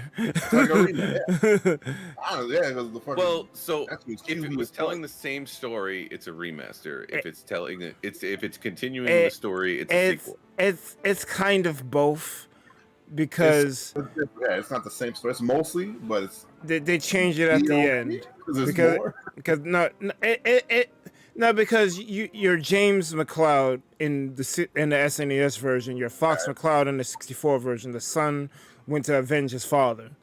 Right. I don't know the stories for any of the ones beyond the 64 because I didn't play them. But Star Fox Adventures exist. They ported 64 to the DS. They made the fucking Star Fox Command shit, and then they made Star Fox Zero for the Wii U. They've made additional Star Fox games. The problem is they're nowhere near the quality of the 64 version, so they don't sell well. And then Nintendo scratching their heads like, these motherfuckers want Star Fox. We give them Star Fox, they don't like it because you're not giving us. I think it's the same problem that the Mario RPG people have. They want Paper Mario 1000 Year Door, and they keep getting stuff like Color Splash. Like, bro, this isn't what I asked for. Color Splash was okay. I heard it was a good game though, but it's not 1000 Year Door. Yeah. That's what. Yeah. I'm not saying it's a bad game. I'm saying that Nintendo is doing. They're releasing games, supposedly doing what we're asking for, but they're not doing what we're asking for. No. Hence, it's not a sequel. So Star Fox has a lot of games in its discography, I guess, or gamesography, but it's like saying Pokemon Brush Your Teeth and Pokemon Dungeons is a dedicated sequel to Red and Blue. No, it's that don't do it. I'm doing it. Don't do it. Fuck out of here. Pokemon fucking trading card TCG for Game Boy. Nah, I'm good. Fuck. That was a cash grab. That game was hilarious. That was a cash grab. There's a difference between a cash grab and them making a bad game. Hang on. Is there? What the fuck is Star 5-0? Let's be real here. Do that for our Every Pokemon game is a cash grab. No, I mean, I'm not talking about like a mainline title. I'm talking this Pokemon Smile, Pokemon Cafe Mix, Pokemon Puzzle League. I mean mainline games. Period. Every Pokemon game is a cash grab because it's like print money. Every game's a cash grab by that logic, though.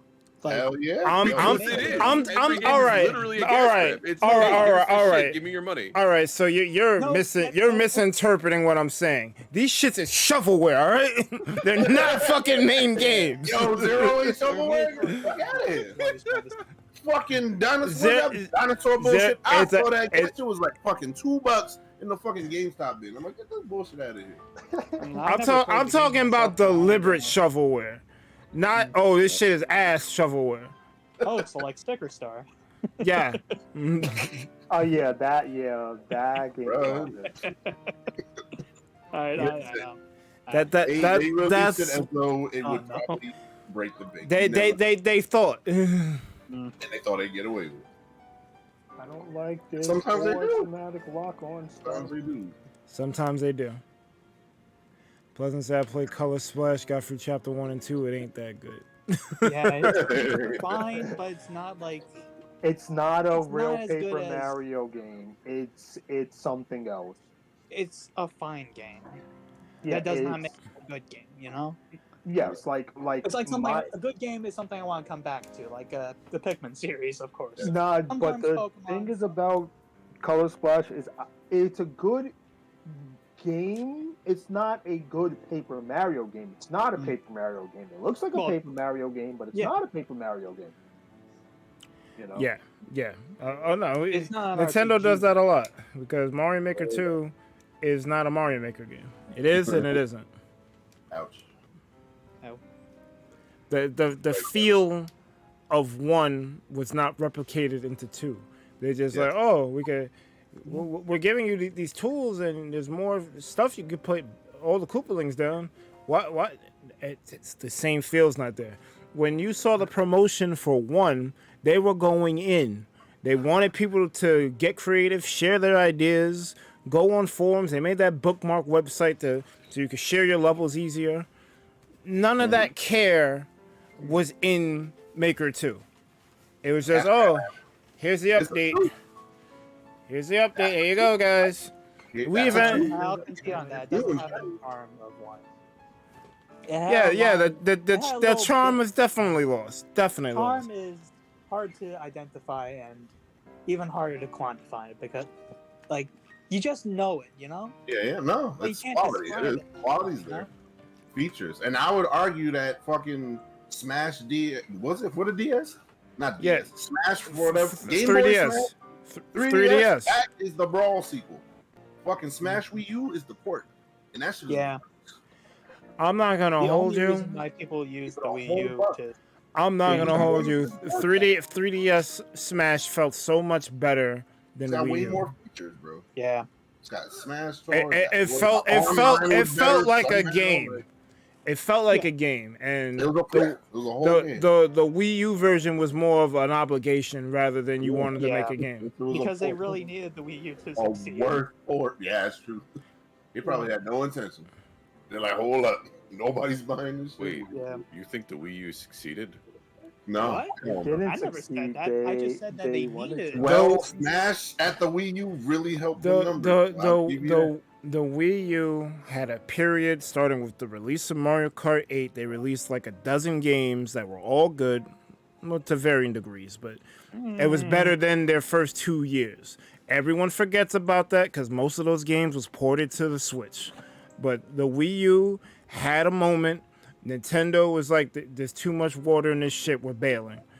But I feel if they would have ran the course and stuck with it, the Wii U might have had a better overall life, but we'll never know because too much water got into it and they just said fuck this shit, switch. Literally. I switched to the 3DS. That's what happened. No, they had a terrible start. Yeah, I'm gonna be honest. Nintendo should just abandon the console market. Should have abandoned the console market sooner. Yeah, but they're not going to. But No, then they want to have their they- cake they- and eat they- it too. They guess sort of did. Having a Yeah, hybrid. No, handheld they wanted console they wanted to have their cake and eat it too. They merged their hardware and their handheld divisions, the home hardware and the handheld divisions. It's under one company. honestly, What's the smart thing? idea. I'm saying that they should have made that move sooner because they've they- always been basically unrivaled in the handheld space. That I mean, is I true. feel like the Wii U was That is trying to true. do that. The only thing that kind of gave them competition for a minute was PSP. That didn't go. Yeah, that was like a hot minute. Yes, Yeah. gave a competition. Yeah. Yeah. Kinda, yeah. Because they had good the titles that PlayStation loves, that like PlayStation fanboys loves essentially. Okay, fair enough. I mean, They they had had a- the they had Yu-Gi-Oh! one game, Tag rhythm Force game was also games. like They had the like Monster outside Hunter of- games. It was. Yeah. It was just not popular. PSP was pretty solid. It just wasn't. I think Well, yeah, I think Nobody was looking for it. I think PSP's Achilles heel was that analog. No, Is it it- was the media actually. Really? Yeah. Yeah, it's the disc media. The Oh, type the of cartridge, UMDs. It was horrible, Yeah. too expensive to produce. Yeah. There's a reason that even the fucking Switch is on a cartridge. Yeah. The disc was crazy. That was a choice. I And mean, nobody told me Sony is the king of proprietary media, though. Yeah, and that killed them. Yeah, it wasn't good. Like they always try to It was push nowhere something. near popular enough to be doing that. They always try to push some Kagemusha ass shit. Yeah. Yeah, they don't need anything special. They just needed to do something to beat Nintendo, and they just can never beat Nintendo in the handheld space. Hey, they tried their best though. I'll give Yeah. it. Well, they beat them in the VR space. Oh, they also beat them in the modding space too.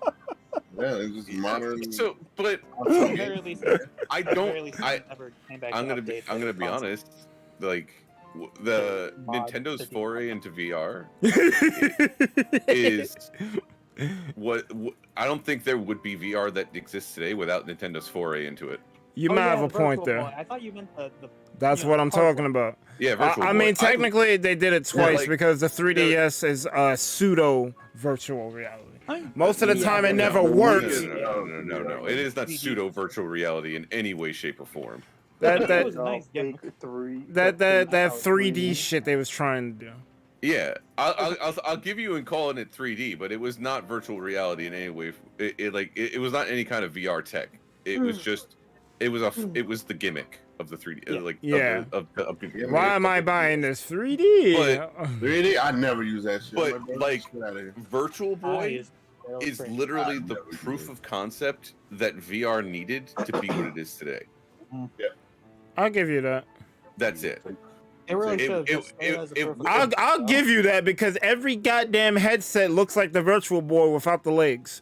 Yeah, exactly. And the problem is that Virtual Boy was so ahead of its time that the tech was actually heavy. Like you couldn't wear it on your face. You couldn't. You could try. Good luck. Wait, Well, there Sounds was like actually a getting- head strap that you could that was third party that they tried, but you should end up straining your neck muscles. But like the games itself was really good. Like I think that's where I Mario don't. Tennis I I really don't. games I were don't good. know Those about just had really those good. red. they were the games I were heard pretty it was good. good. I know that. I Like- know they had that Wario game and the tennis shit. Mario Tennis was amazing on that system. On Like First I'm tennis one, not even kidding. on which one? I Like mean, it's you tennis. It's gonna be fine. It's you- good. It's good enough sport. yeah. Like no, but there was certain things that you can get like in a 2-day space. Like you're pretty much limited to a certain amount of depth of field.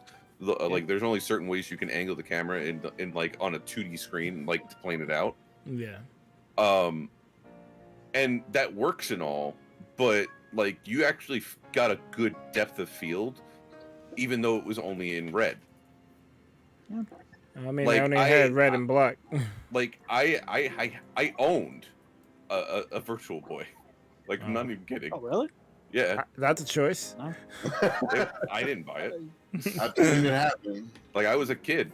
Yeah. Is that why you named Chronic? No. Oh! Yo, chill! Don't do that. Yeah, stuff. I So heard that no, gave you eye no, strain. seriously, like I heard they gave you horrible eye strain. no. Really? So They give you believe didn't hurt your eyes? believe it or not, it didn't. Huh. Dang.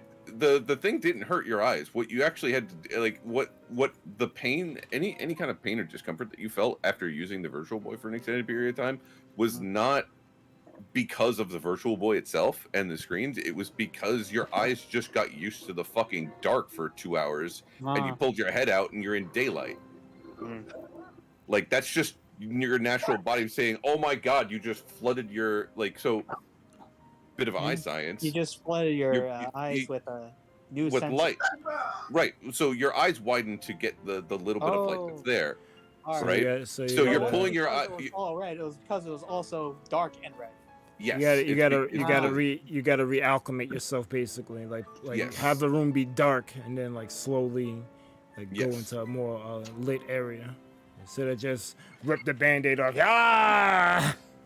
Again, yeah, pretty much. But the games were okay.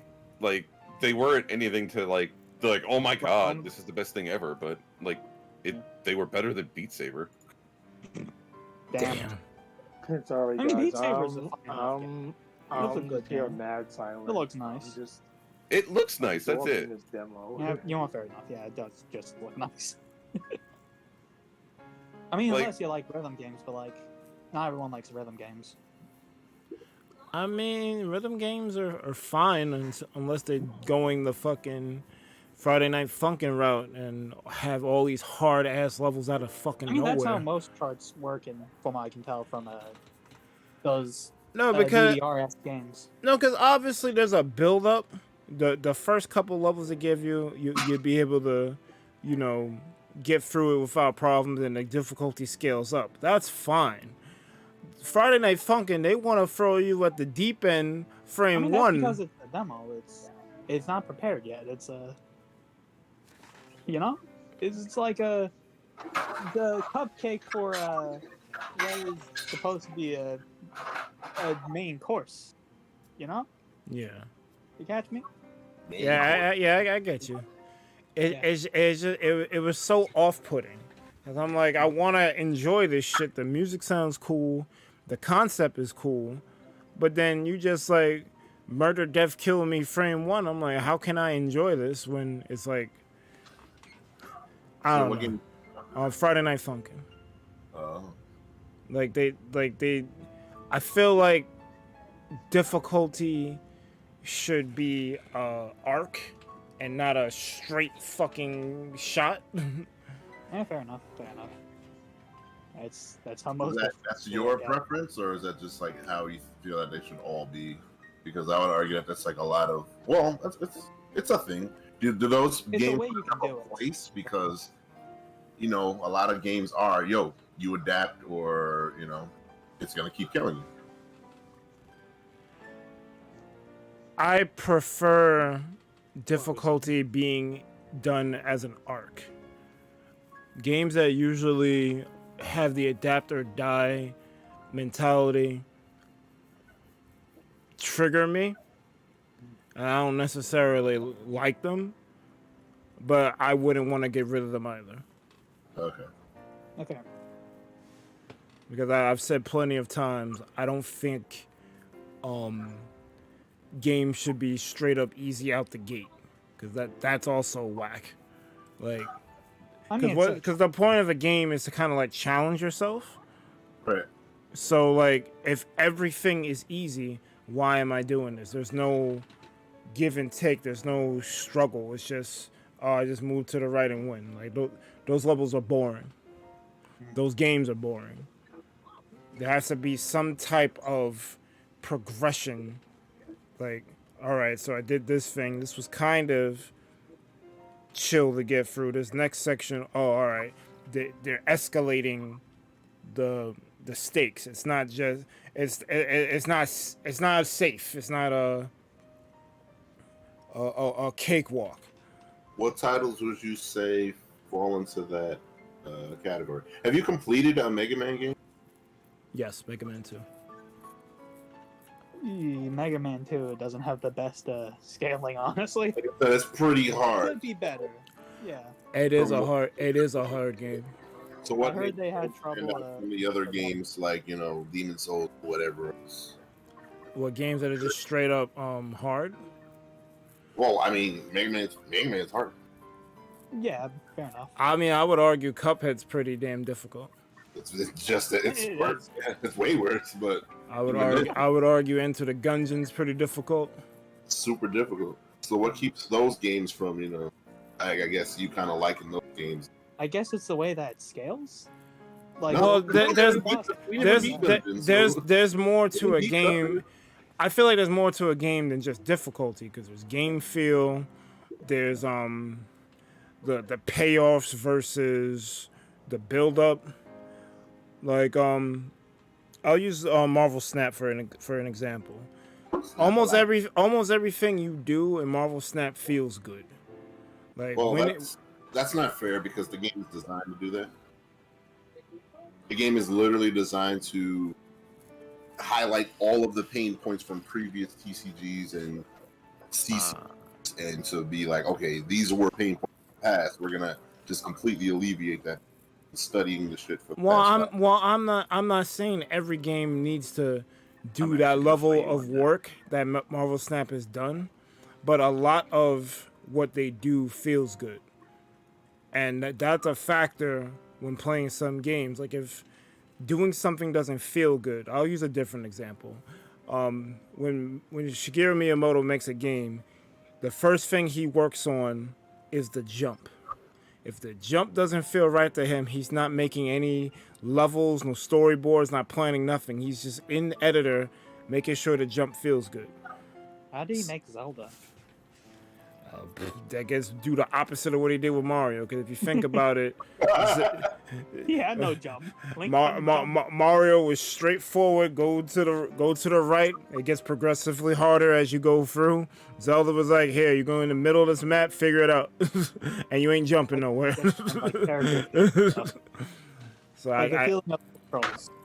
So my thing is, my question, I guess, is what sparks the need for continuing? Because a game like every Mega Man is difficult to. I mean, you're not gonna one shot the shit. You're not just gonna I play it once, game's over. No, you die multiple times. You gotta learn the bosses. You gotta do all these other things. And it's something like Elden Ring, which is critically acclaimed and like just as difficult, and has a learning curve that you kind of need to adapt. Like, what makes that different? Because the thing about Elden Ring, it's hard at first for everybody, but you do learn. It's kind of a different genre, because Mega Man, the focus is on platforming with excellence, and Elden Ring is more about strategizing with excellence. Because you're not gonna pull up to a boss without a plan, or you will and get bodied, then you have to make a plan. So either way, you have to plan. You have to have a plan of attack. So it's sort of not fair to compare a game like Elden Ring to a game like Mega Man, because one, their goals are different and they're difficult in different ways. Like, well, let me part of the difficulty of Mega Man is having to complete the level to get to the boss, right? And if you die at the boss, you still have to go through and complete the level again. Meanwhile, you die in Elden Ring, you could just you basically face roll until you get the mechanics right on the boss, right? A lot of it's really hard to compare old school difficult games to new school difficult games, because the difficulty of the old school games is the difficulty of their gameplay loop. Like, there was no save. The concept of a save didn't exist. Like, original Mario, like Mario 1, 2, and 3 are hard because you have to beat the game in one sitting. Taking quarters. Like, there is no save. Right. Like, that's part of like the difficulty, like, is like getting good enough. That's why the warps existed in Mario. Okay, so all right, let me rephrase the question. So, obviously, both instances you need to play the game multiple times to progress. Again, you're not beating it in one sitting. My thing is, what stops you from continuing to play Elden Ring, even though it's hard and you still need to learn it, versus the old games where it's literally just I got a face roll. That's the satisfaction of the gameplay loop. Like there are two types of people. They're the type of people that get frustrated and like use that and channel that frustration into learning and doing more. And then there's the type of people that don't want to play frustrated because the purpose of a game for them is to be able to relax.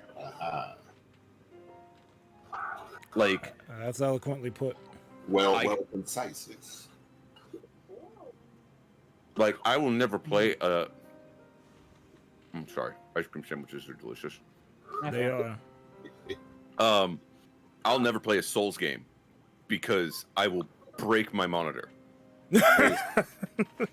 You do very well, so like, especially from what I've seen, you do. I can see, but that's good self-awareness, right? Like, but I'm not happy with the gameplay loop. That is not my type of gameplay loop. Like, if I wanted that type of gameplay loop, I'd go back to playing WoW because the loop is more satisfying in WoW than it is in Elden Ring. Like the end game. Loop, the gameplay loop, and how the reason I'm comparing like top end rating to the Souls games because that's basically that's basically the same thing. When you're doing rating in WoW, you're going up against the same bosses repeatedly, learning the mechanics, and then beating them. Very similar, yeah. So the loop is the same, but there is more to WoW than just that specific loop. There are other loops that make the game as a whole more entertaining. It's not just I'm stuck at this boss, I can't progress until I beat him. That Souls games are. Like if you never get past that first like real skill check in Souls, you're never progressing past that. Mm-hmm. Why? Okay, so what do you think would stop? Well, I guess outside of just not playing the game, what would you say would be the barrier? Because isn't that kind of how it always is? Well, it's the skill gap. Like there's always going to be the skill gap. Yeah, because say fucking Labyrinth Zone, that shit was a fucking nightmare. And if you don't beat that, you don't beat Sonic. That's exactly it. That's probably the worst level in the game. 100%. But like you kind of have to go through it, you know. Right, but that's what I'm saying. That's not satisfying to some people. That's why some people would avoid those games. And that is like categorically why like older games are still classified as hard because of the way you have to progress through them. Like you have to beat this boss. You have to go through this difficult level to get to this difficult boss. And if you die, like if you still run the chance of some more of the old style games. Elden Ring is closer to the old style games, sure, but it's the type of people that they're going after. They're going after the people that want to like look at their character and min-max their thing and figure out what they're doing wrong and learn the boss mechanics until they can ignore the mechanics. Mm-hmm. Right? I mean, that kind of happens with like as well. Like you here, learn the boss and then you just beat it, or you figure out, oh, this is a tell, or let me just go over here and get this big ass sword. It'll probably help. Like the best example that you can have to compare like two games that are in the same genre, you look at Diablo 3 and Path of Exile. Right. Because those are like the same genre, right? So it's the same genre, same style game, and the key difference is Diablo is built for it's pointed at the casual crowd, right? Mm-hmm. And Path of Exile is pointed at the hardcore crowd. Like the people that want to min-max it, like because if you play Path of Exile and you build your character wrong, you have to start over from zero. There's no getting it right again. Like you like respecing like in OG Path of Exile, like you had to roll a new character. Like they had like it got to a point where they edited in later, like ways to respec and stuff. I guess. Right, people like that, just like people like the Souls games. Like the key takeaway here is that it's just not like certain games are just not for certain people. I agree. No, I mean that's the beautiful thing about gaming. But ice cream sandwiches, you have a choice. You know, you have this. You can find your tribe. You can find your whatever thing you're into. Which is great. But if you don't like ice cream sandwiches, we're gonna fight. That's insanity. Not liking ice cream sandwiches is throwing. That is a throw. I mean, maybe some people don't like ice cream, but that's their problem. Well, yeah, it has to be gluten free, and the eggs have to be free range. You know, it's a process. Don't do that. Agency.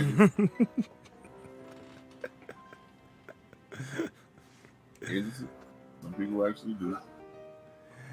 Yeah, I'm just but not to call this back since Lemon brought up the origins of my name. I am curious. What's the lore? Yeah. Okay, so I made this name when I was like 12. Why? Little wee kid. No. See, that's actually part of the lore. So back when D, you probably remember this. Back when AIM first became popular. Damn, AIM. Yeah, you know, AOL and AIM were still like really popular, and having like a cool handle was like your thing. Oh yeah. So I was always told that I can't remember things. It was just like whatever. And my mom used to say I have CRS, which is it stands for can't remember shit. Hilarious. Yeah. Okay, so that is the CRS of my name. Mm-hmm. So back then there was a phase where it was it was cool to misspell words and put them as your handle. So chronic is meant to be chronic as a chronic condition, chronic illness. So I have chronic can't remember shit. Like that's where that came. That is the definition of my name. However, come high school, I find out that chronic, the way I spell it, was a strain of weed. Hell yeah! And everybody thought I was a pothead, and I had never touched it a day in my life. So that is the origins of my name. 100%. Now, keep in mind, when I found out that chronic was weed, I had the AIM name, I had the Xbox ID, I had the Nintendo ID, I had everything. Everything. I had the Gmail, I have the Twitter, like everything. I have chronic CRS literally everywhere. Oh yeah. Hey. Smoke weed every day. Every day. Like, so all of my personal shit uses this handle. Love it. But yeah, there you go. That's the the humble origins. That's the lore. Very nice origins, I must say. Love it. That was clean. Yeah, that was great. And took us on a journey. It was better than mine.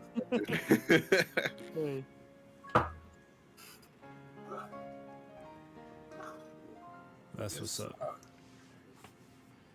I didn't want to just get out of the difficult game conversation because I do find myself in a weird place because there's sometimes I find myself determined to want to go through something, and then other times I'm just like, yeah, I don't want to fucking do this.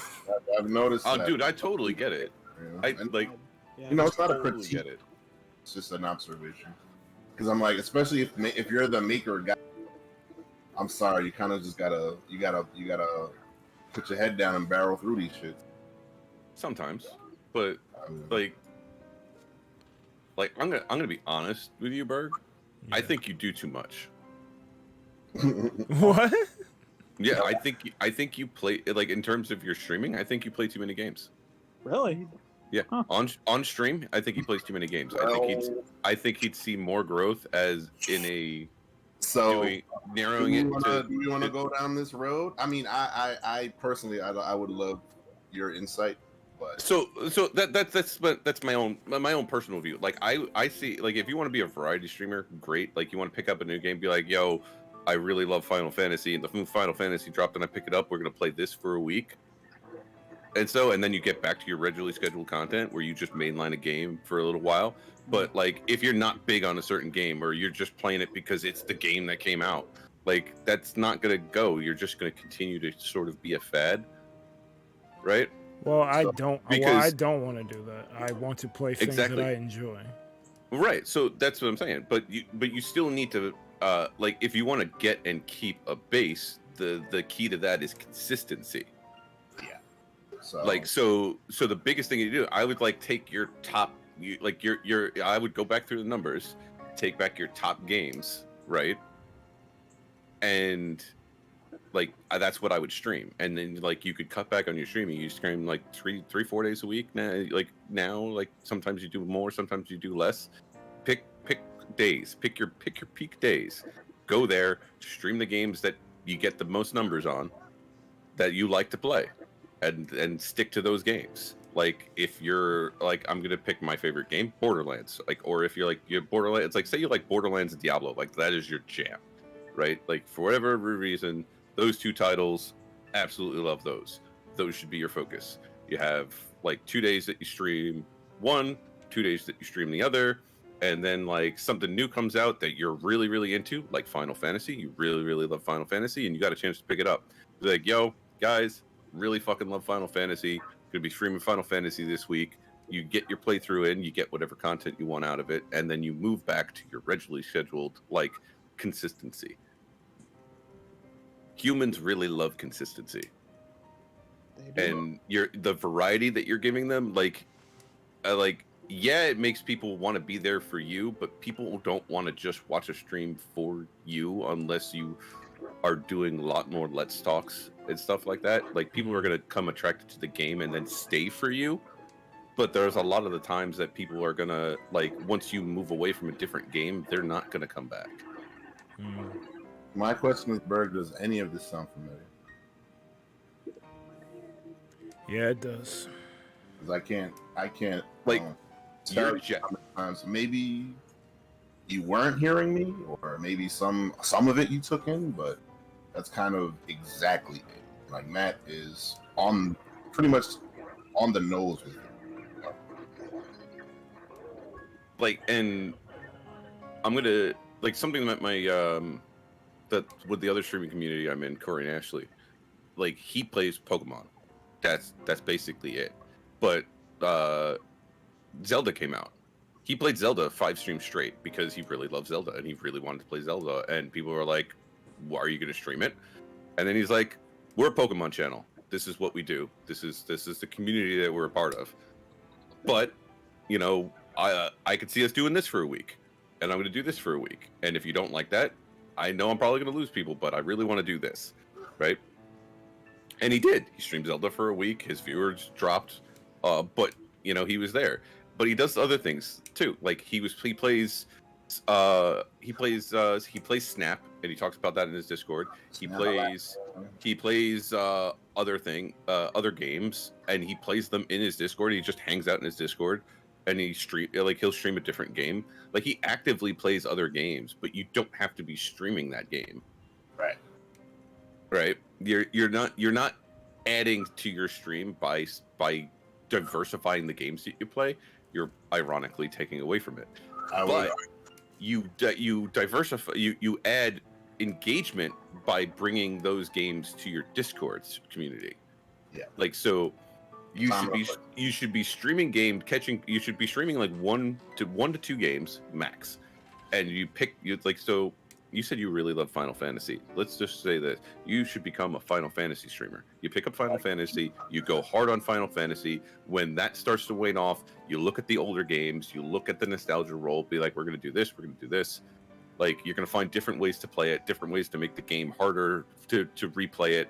And then people start to stay because they like Final Fantasy and they like you. Right? Then, while you're doing that, hey, come to the Discord, we have a Jackbox night, we have this, we have that, and you use that engagement to build your community there as well. But your online visual presence should be Final Fantasy. Like, until, like, hey, Diablo just came out. I'm a Final Fantasy streamer, but Diablo just came out. It's new hotness. It's a genre that I want to try. We're going to stream this for a couple days and see how I like it. And turns out you don't like it, you go back to your regularly scheduled, your regular hat, and that'll lead your numbers to growth. At least guaranteed. Like, because everybody does it. Like, and it's like you can, and then you could also turn yourself into like a genre player. Like, so Final Fantasy is more of a JRPG style thing. Like, you could be a JRPG streamer. Like, there are guys that are known, like, using Diablo 4 as an example. Preparian is a known ARPG player. He plays Path of Exile, he plays other things, but he's known for doing ARPGs. Like, if you want to go into his stream, chances are he'll be playing an ARPG. It'll be like probably one of the newest ARPGs that are out. Like currently, it's Diablo 4. Like, and it also makes it easier to take your streams and devise content for YouTube if you wanted to make YouTube content on top of that. Because now all of a sudden you're not just streaming Final Fantasy, you're also be like, hey, there's this thing with Cloud that you got to go get this thing here. Here's how you do it. Like, and then you go in the stream, you do it on stream, you get the footage from the stream of you doing that thing, you bring that footage back, and then you just voice over it, and then you're done. Hey, I found you from this like on the stream. You know Moxie? The video. No. All right, so Moxie is I first encountered Moxie as a Borderlands streamer, right? And he pushes out YouTube content, and his thing is about the builds, right? He's very much focused on builds and getting the max numbers out the builds. Like, he's the quintessential min-maxer, right? And to do videos, right, he would stream and be like, all right, guys, we're going to get this video done. And literally with chat, like, he would go through his intro, just like describe what it is, and then he would, like, literally on the stream make a video for like 10 minutes, talk about everything, and then clip that and download it and then edit it a little bit to like put his intro outro and make a video. That's most videos, huh? Literally, most of his videos are literally just that. Like, he does them via stream, and then Ed does a little bit of post-processing on it.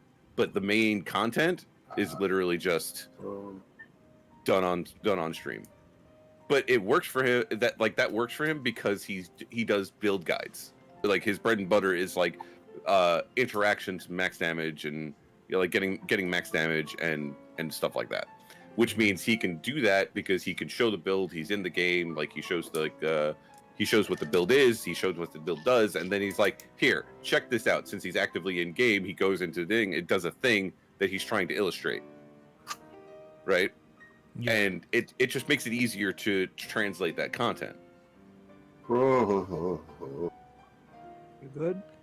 The problem is, though, I'm not the biggest fan of editing. So we're gonna pause right here. Well, no, that's the later part. I was just saying, like, once you get into like the singular games that you're known for, like, or like that thing in the game, you know, like, say you wanted to stick to a certain genre, like, say it's fighters, like, you want to do fighters with with D, right? Like, say it's fighting games, like, and you want to be that fighting game streamer. Like, there's infinite things that you can do that are fighting game based, and other fighting games that you can play that you'll help retain an audience, because you're not going from Mario Maker to Minecraft to Pokemon. What is it? Coliseum? Matt, real quick. You mean Unite? Yeah, Pokemon Unite. Like, you're not going from like Pokemon Scarlet Violet to Pokemon Unite to, like, you're genre-wise, you're bouncing all over the place into different genres. You know what I'm saying? So Matt, as an industry expert in your field, yeah, what would you say is a good alternative to, you know, making videos on YouTube, knowing that YouTube is your primary, I guess, the place where you live? So the primary thing is exposure. Like, from what I would do is, if I had the time to dedicate to it, right? What you do is you get your setup and you get your schedule. Like, first thing, you pick what you're doing, right? Whether it's a game genre or a specific game that just has longevity, right? You get that going, and you stream, you get the consistency, and then from there, from your stream you pull moments, right? And then you start YouTube Shorts, you start Instagram Reels, and TikToks, like minute-long clips. That's it, like cool things like that. No editing. Literally, you could literally set a button on your in OBS to like clip the last 60 seconds. Like, you think something really cool happened, or like, hey, better yet, have it clip 3 minutes. It'll take from when you hit the button, it clips the last 3 minutes and saves it. right? And then from there you have 3-minute pieces. You can go over later, look at it, find that 60-second clip, and then you take that 60-second clip, you upload it to the YouTube short, you upload it as an Instagram reel, and you upload it as a thing, all on a name that fits that's as close to your Twitch handle or YouTube handle, whichever handle that you're streaming on, right? Like you want to, like, the key is consistency there too. You want those names to be as similar as they can be. Yeah, so people can find you. Right. Yeah. Like if you can't have them be the same. Like, so that's what I would do. That's because that grows you out, and then all of those shorts like link to either a link tree or whatever that has your socials that also push you to the YouTube stream or the whatever. Like I would focus on the YouTube stream. Like that would be your bread and butter, because Twitch is being a dick and Kick is a cancer. So,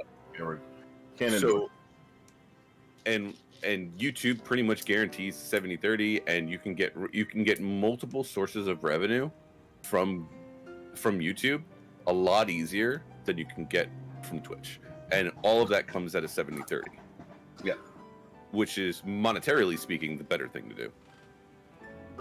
But you have to hit partner, like hitting that first level of partner. Like there's now the way they did it. I think there's partner. There's like a lower level of partner that you can hit that allows you to unlock like super chats and the money stuff from in streams.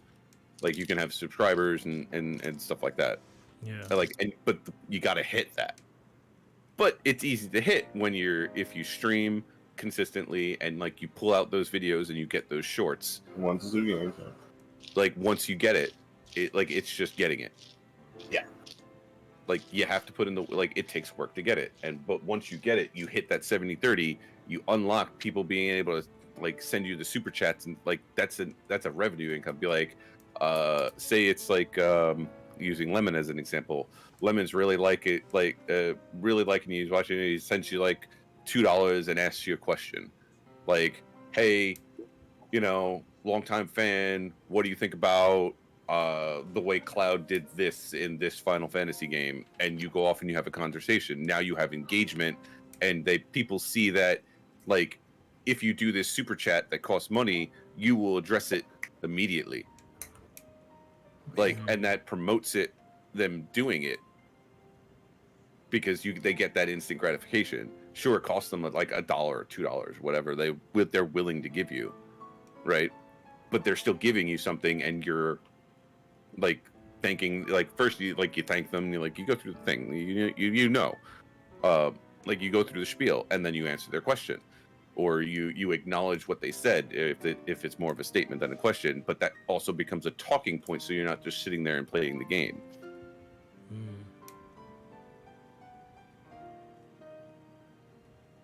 I feel like I've been talking a lot. No, you. We're glad you are. I'm just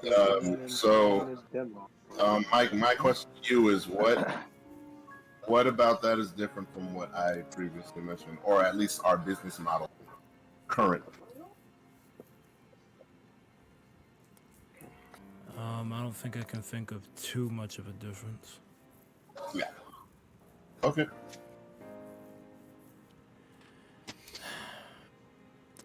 My thing is, like, there's not a specific game that I want to play straight right now. It was Mario Maker until that boat sinked.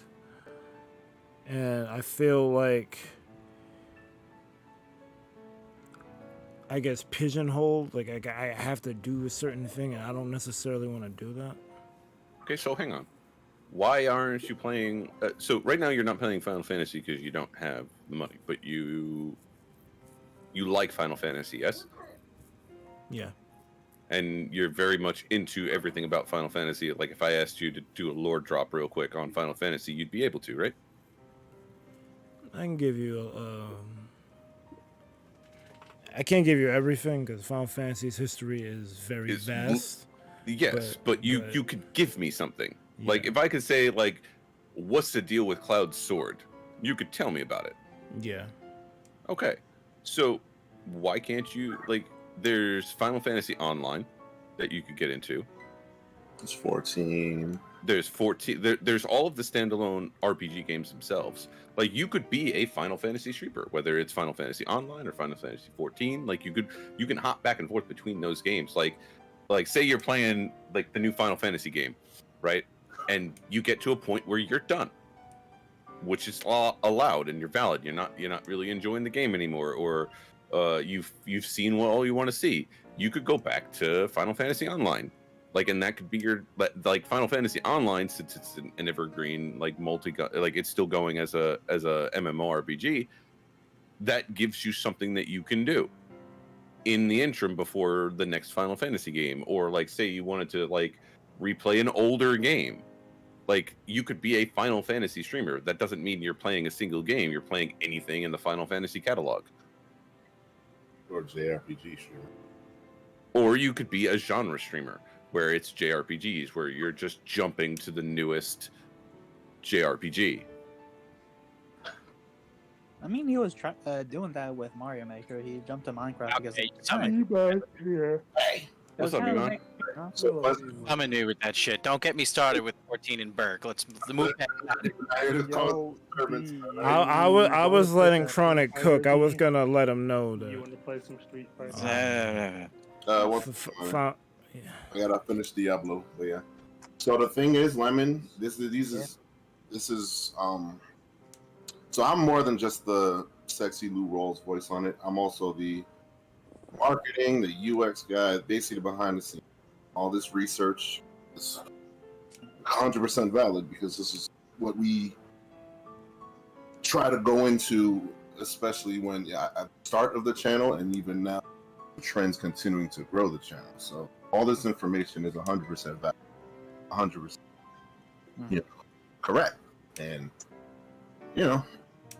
I appreciate Chronic for helping validate, but he's really not wrong. It's really what it comes down to. I ain't saying he's wrong. No, it's not even about saying it's wrong. It's just the channel where it's at is every box checked. Probably not. And that's the thing. You're gonna run into roadblocks because like I said, you could say there's like a 5-step program. If you do step 2 and you do step 3 and you skip step 1, and then part of the way on step 5, are you gonna reap the success that the 5-step program yields? No, definitely not. So that's really what it comes down to. Yeah. It's time to fall. I'm let me stop. I'm listening. Like I said, and this is great because this is a great discussion. See, budding content creators, this is what the stuff you need to know. And hear about. I wouldn't really put Mario Maker and then Minecraft in the same sort of maker space because the genres are so different. Yeah, fair. Like, Berg isn't going to be like the Minecraft architects that are out there overnight. And just because he's good at Mario Maker, it doesn't necessarily translate very well. It kind of doesn't. It doesn't. It's two different. It's honestly 2 different games. Yeah. And that's okay. No, it's totally okay. Like, there's nothing wrong with that. It's just that again, number one thing humans love consistency. Consistency is key, always. I love consistency. Hey, what? Consistency killed my dad. Oh God. Oh no. I can't believe this human. I can't even see you, Salem. What up, Sankoga? Good night, I'm just saying. Again, it's like I can hear it in your voice, Berg. Don't despair. Like this is. This is nothing to despair about. All love. This is all people looking out. Like, here, Berg. Let me put it at you this way. I know exactly how you feel because I don't care about one game enough to make that thing something that I'm known for. Like, I see people walking around, they like got Mario mushrooms, they got like Pokemon tattooed on them and shit, and be like, I don't 100% know that I'm gonna love that enough that I'm not gonna regret putting that shit on my body. It's kind of how I you feel. don't gotta put a tattoo on yourself. No, but like there's other things you can do that aren't like but no. permanent. Yeah, no, I know. But there's the level of dedication. Like I know now, like that, like if I were to go get an Umbreon tattoo, I would never be unhappy about that. Yeah. I know that now. But like back then, like no, like there's certain levels to it. Exactly, and there like people get to certain levels a bit too quickly in myself, but that might be my own neurodivergence like coming into play. Like, Yeah. like, why are you going crazy over this? It ain't that serious. What the fuck are you doing? Like, it just came out. Yeah, I get that a lot. There's nothing wrong with that though, and there's not. No, there isn't anything wrong with that. You know, people, you move how you feel, and Yeah. honestly, the first sign is usually the right. Like, the shitty part about that with me is like the last time I got super passionate about something, Warhammer Champions. It was literally Warhammer Champions, and I got burnt so hard. That was because rough. Y'all know how much I did for that thing, right? Yeah, bruh. We literally salvaged Matt because the ship was sinking. We threw him like, yo, come with us. Yeah. Bruh, I built the Discord bot. Like I built the API tie-in calls that allowed you to do that same shit that you could do with the magic cards, where you hover over the name and it brings up the card image. Like, I built all of that for them. Well, that's crazy. Like the Discord, do you remember the Discord bot that used to be able to share decks and like where you could like share a deck code and it would print out a deck list? Yeah, I built that. Well, shouldn't have done that. No, that's not, you can't have that outlook because honestly, no, I don't regret building it. I regret investing so much time. We all, and that's the thing too, Matt. You can't really, because you never know where it's gonna. Then you wouldn't do anything. And honestly, if you didn't, you probably wouldn't have met us. So, like it kind of every experience you have forges you. Yeah. No, Whether I it's good or agree. It's bad. just you can't have loss aversion. It's like a loss aversion fallacies where I don't know if it's worth. I mean, we all do it because I don't know if it's worth my time to do it, so I won't do it. But at the same time, you kind of will not know unless you try. You gotta try it, yeah. Yeah, no, I agree with you for sure. Spider-Verse, you gotta take that leap. I gotta watch that. I haven't watched the new one yet. I should watch it too, but both are awesome. Yeah. The first one was the leap. The second one, that's a whole nother bunch of issues. But yeah, even if you, that was it. That's the whole plot. You know, the whole theme. Even if you're scared, take it. Canon event.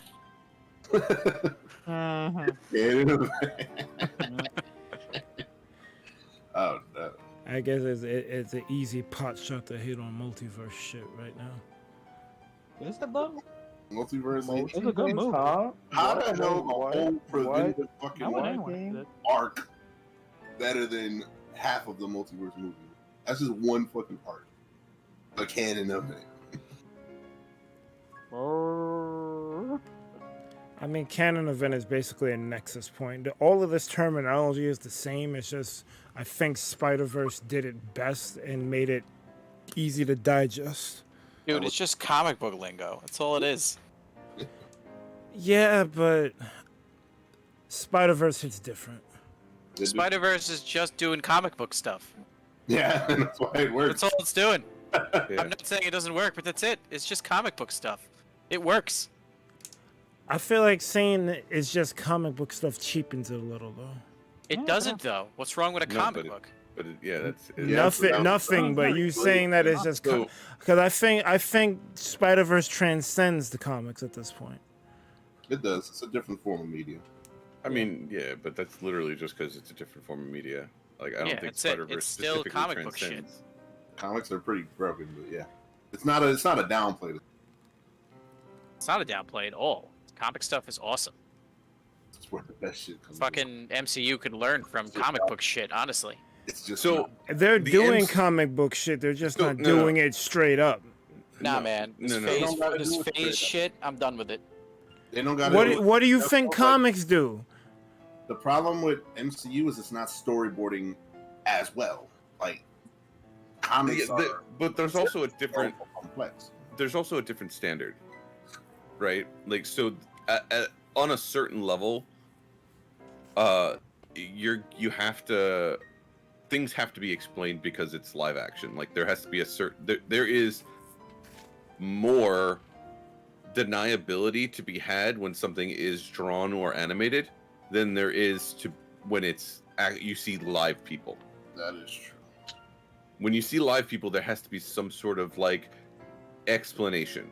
Like the best way is the best way I can think of how to describe this is things like the Stargate or warp travel from Star Trek. Both of those are grounded on like accepted scientific theory, and then from there it explodes into the rest of the science fiction bit.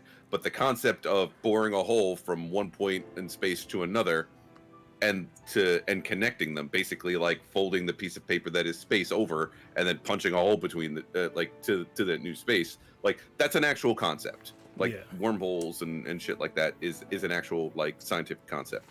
And then the concept of warp is actually, I believe at this point it's been proven.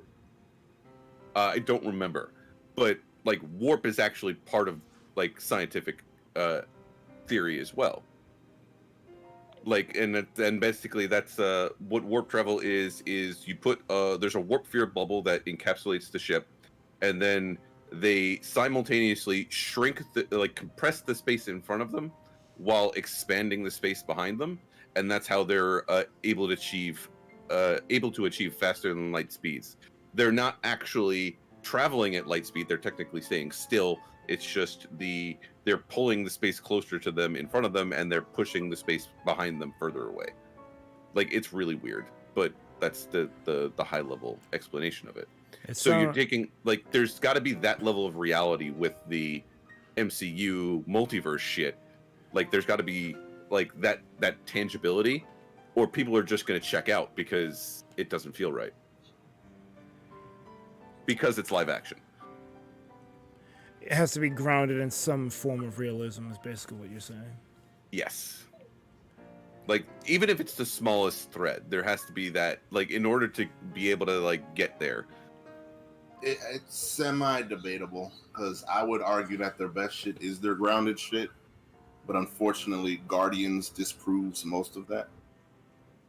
Because there's nothing normal about Guardians, and I think that's kind of why it embraces. I think the problem with the MCU is lack of quality control. That's like their main issue, because they can tell a good story in any genre. They've already proven that many times. They're having a rough patch now because of COVID, because the CEO is like, get this shit on Disney Plus. We need shows, we need movies, we need an extravaganza. Believe it or not, I actually like that they're moving towards shows instead of movies. Yeah, but the thing is, those shows aren't really shows. They're just movies cut into shows. That's not a bad thing. I think it is, because they're designing these shows, but they're really movies. Like, the only show that I think played out like a show was WandaVision. The rest of them kind of just felt like a movie just cut up. Kind of. Because even then, Loki kind of just hit story beats. Even though it was good, but... Yeah, Loki was good. I'm not saying that formula is bad, because clearly I love WandaVision and Loki, but, you know... Well, you're seeing it with Secret Invasion, too. Yeah, we ain't even finished it, bro. I ain't even started. Well, Secret Invasion has that quality control. You can see it from episode 1. This is going to be different. But they have more opportunities for that to happen in a show than they do in a movie.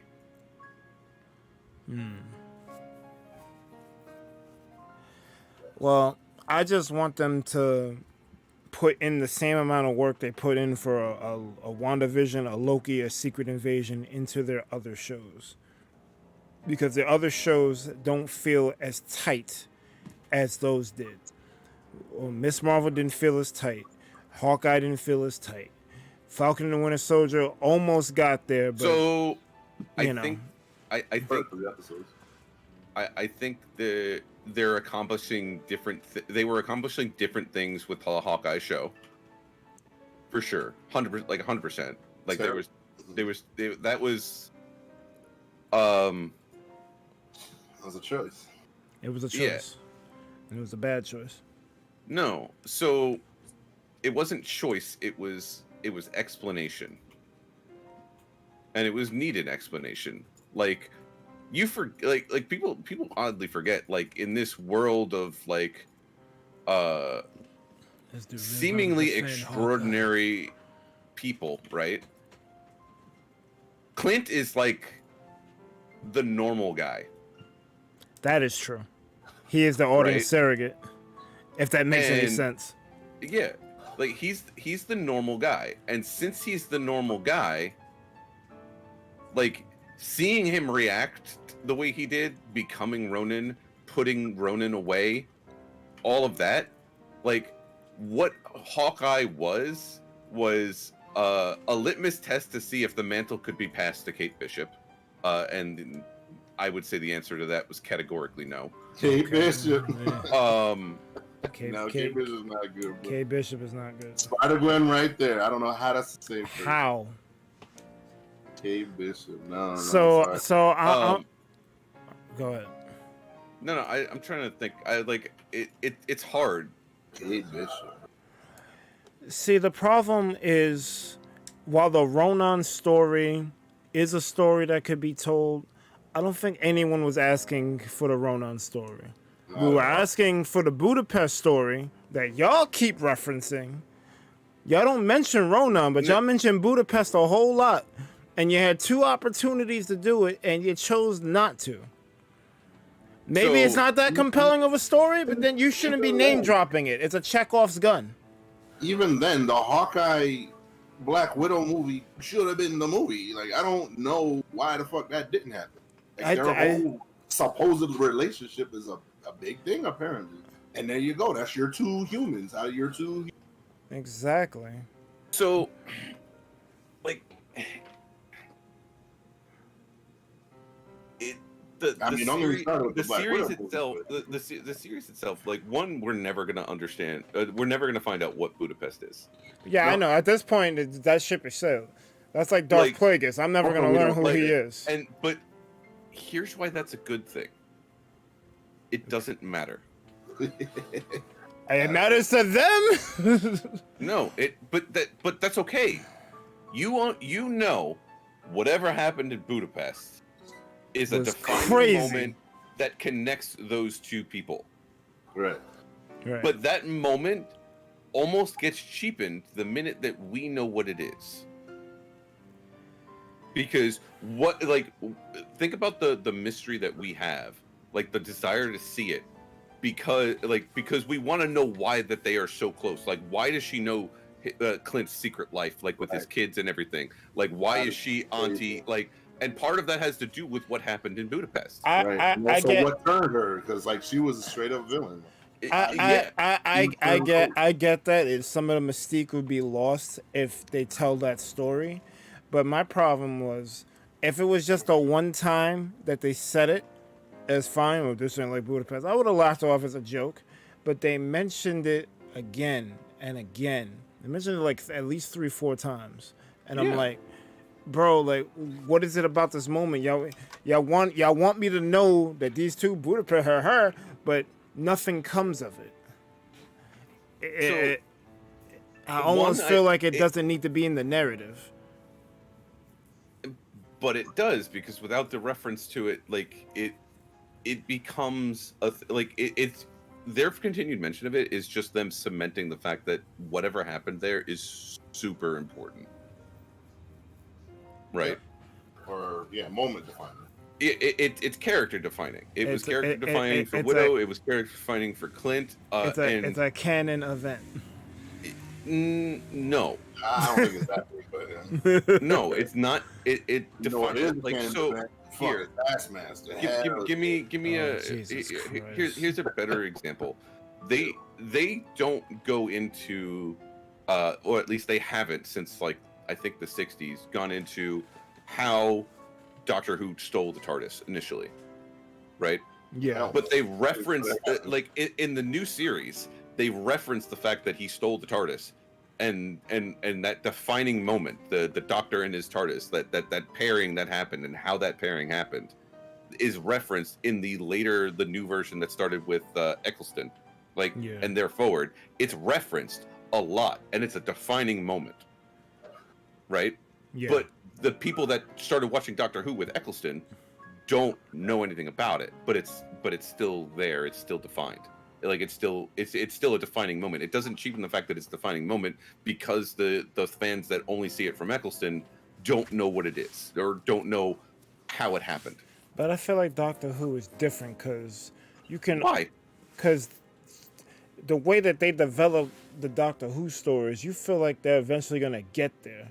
Because with River's Song, you didn't know her tragedy. You just knew it was tragic. You didn't know why. But they eventually give you the whole deets. And I think the whole but now you're talking about a storytelling device rather than the character defining moment that I'm talking about, right? Like like a character defining moment for the Doctor is how he stole the TARDIS and like how the TARDIS chose him, and you find a little bit about why the TARDIS chose him in the show, but like that defining moment, you don't really see it. Like you know what happened. You don't really see when he actually just steals the TARDIS. You just know he stole the TARDIS. Exactly. Just like we know something happened in Budapest, but we don't get to know what happened. Like, it's just that moment. It's one of those things that made sure that Clint and Natasha were bonded to a level that is irrevocable. That they'd probably be together if it wasn't for Clint's wife. Like, that's the level of bond that they have. Yeah, but right? they showed that through other ways. Yes, but it. Like Clint was supposed to kill her, and he chose a different option. Right. But we don't see that interaction either, do we? No, we don't. Exactly. The moments, those moments don't matter. All that matters is that they happened. But I feel like they do matter. No, but they do matter. But we don't need to know what they are. Like, we don't need to know the complete details about them. Because like the shit that happened in Multiverse of Madness, how they show them killing Doctor Strange is like they feel like he's the threat to the multiverse. Like we get to see the shit. I wish they would do more shit like that. Show us like why these things are important versus just saying them. Like show don't shout. So, well, see, that's the thing. Like they're part of the storytelling that's happening is we're getting bits and pieces of stuff like that are going on, right? Yeah. So they're still trying to tell the story of like the multiverses. We're still getting the information, so we don't have all the answers yet, and like the multiversal phase of storytelling isn't done yet, right? Like we're still there are certain aspects of the storytelling in Marvel that are still dealing with the ramifications of what we now call the blip. Well, they're doing it now. They didn't really do it in Phase 4. I mean, they did though. Like as much as you don't like it, WandaVision dealt with stuff that with things of the bit. I like WandaVision. I know you do, but Hawkeye deals with the blip because it's all of his emotions afterwards, how he became Ronin, how he stopped, like and the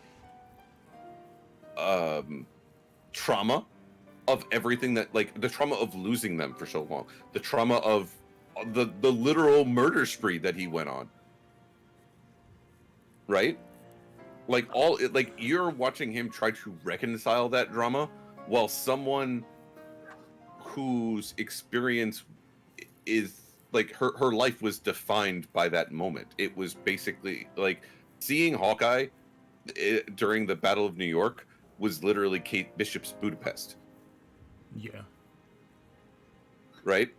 Like, it was defining for her. So defining, in fact, that she took up archery, she did all of it. Like, she did all of these things. I don't hate that Kate Bishop is inspired by Hawkeye.